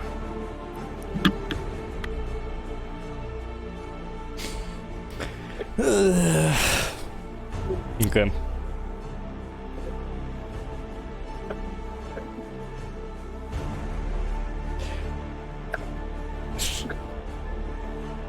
Nat 20 say Never know. The. It's only fair. Of counter proposal. He gets a druid level. no. Or with you level up so you can choose fighter or barbarian, whichever you like.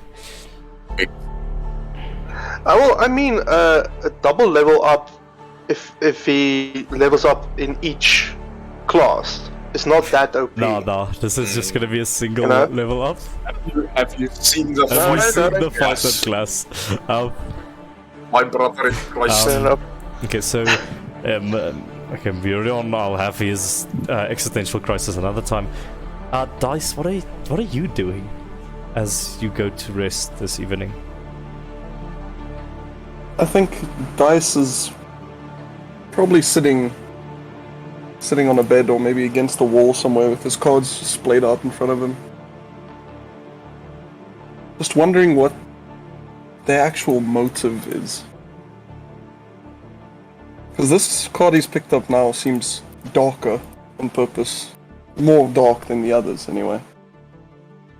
And the revelation of the vision being Jezebel also got him thinking about his past life. Now, he's definitely not that man anymore.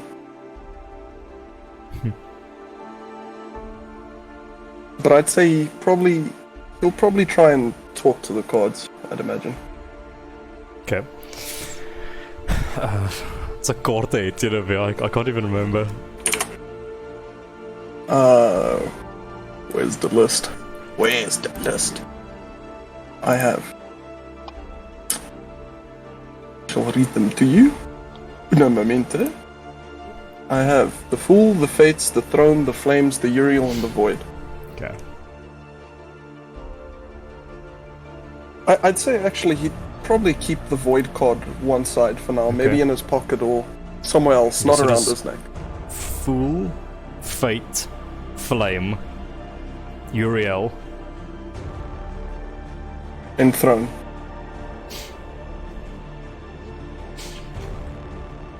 What is your question of us, Dice? Yes, speak up. What do you need from us, Dice? Once again, we can promise many things, but we need to all be together. Yes. Otherwise, our full might cannot be invoked. And you know how a deck of cards work. Especially this deck, this half-cursed deck. Once we are assembled, we are at our full power. And with a little bit of luck, the power that we can grant you when you pull one of us, would change your entire reality. Could make you rich beyond your belief. Could make you the most powerful person. But that is if you are willing to take the risk. For some of us aren't so forgiving. Some of us are in it to see you suffer.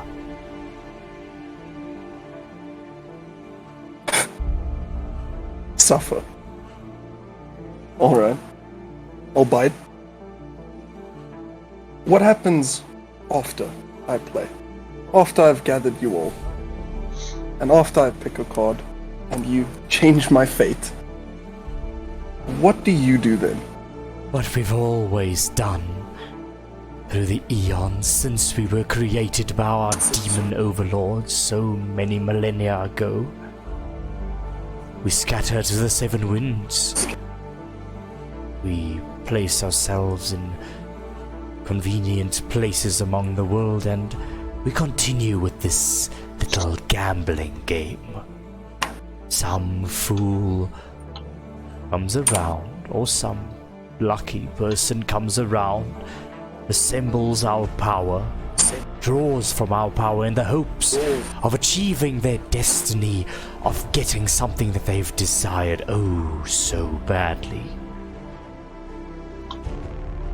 And then, after they get it, good or bad, the cycle continues, the cycle continues, the cycle continues. And that is our purpose.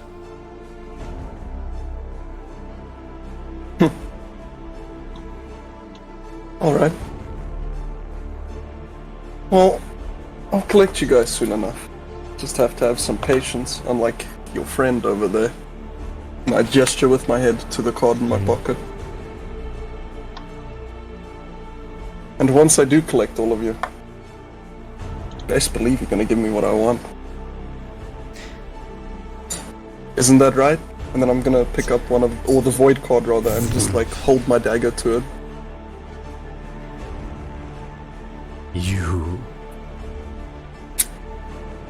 demand that we give you what you want against fate itself. You demand this from us without playing the game, gambler. Oh, I'm playing. I've been collecting you. I've been keeping an eye out, and I fully intend to complete you. But just know, this game we're playing, it's not stacked in your favor. It could end at any moment, when I decide to. Empty threats. But I have a feeling, even if you could dispose of us, threaten us, you wouldn't go through with it. It is in your nature. It is your fate to collect us. It is your fate to draw upon the power of the deck of many, many, many things.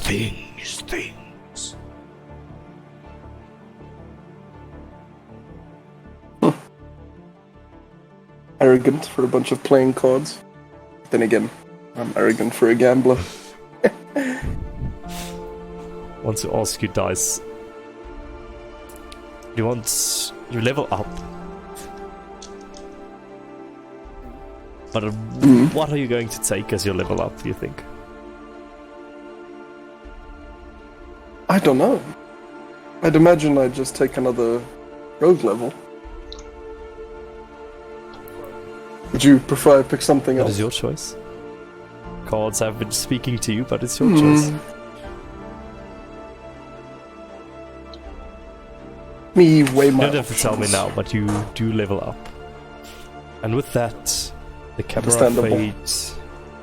And with uncertain times ahead for the fates, we are going to end tonight's episode with many revelations, many conspiracies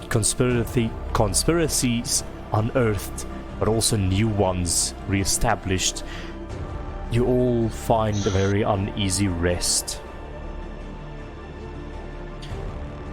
So, thank you, ladies and gentlemen. Thank you, players. Join us next time for episode 3 of The Will of Meir as we embark. I don't know fucking where. I thought you were gonna make a plan, but you didn't. But that's also okay. Everyone went to bed before we could. But nonetheless, that is the end of tonight's episode. Alright. Thanks, guys. Thank you very much. It was a very nice Awesome. session. It was very, very interesting. Goodness gracious, bro.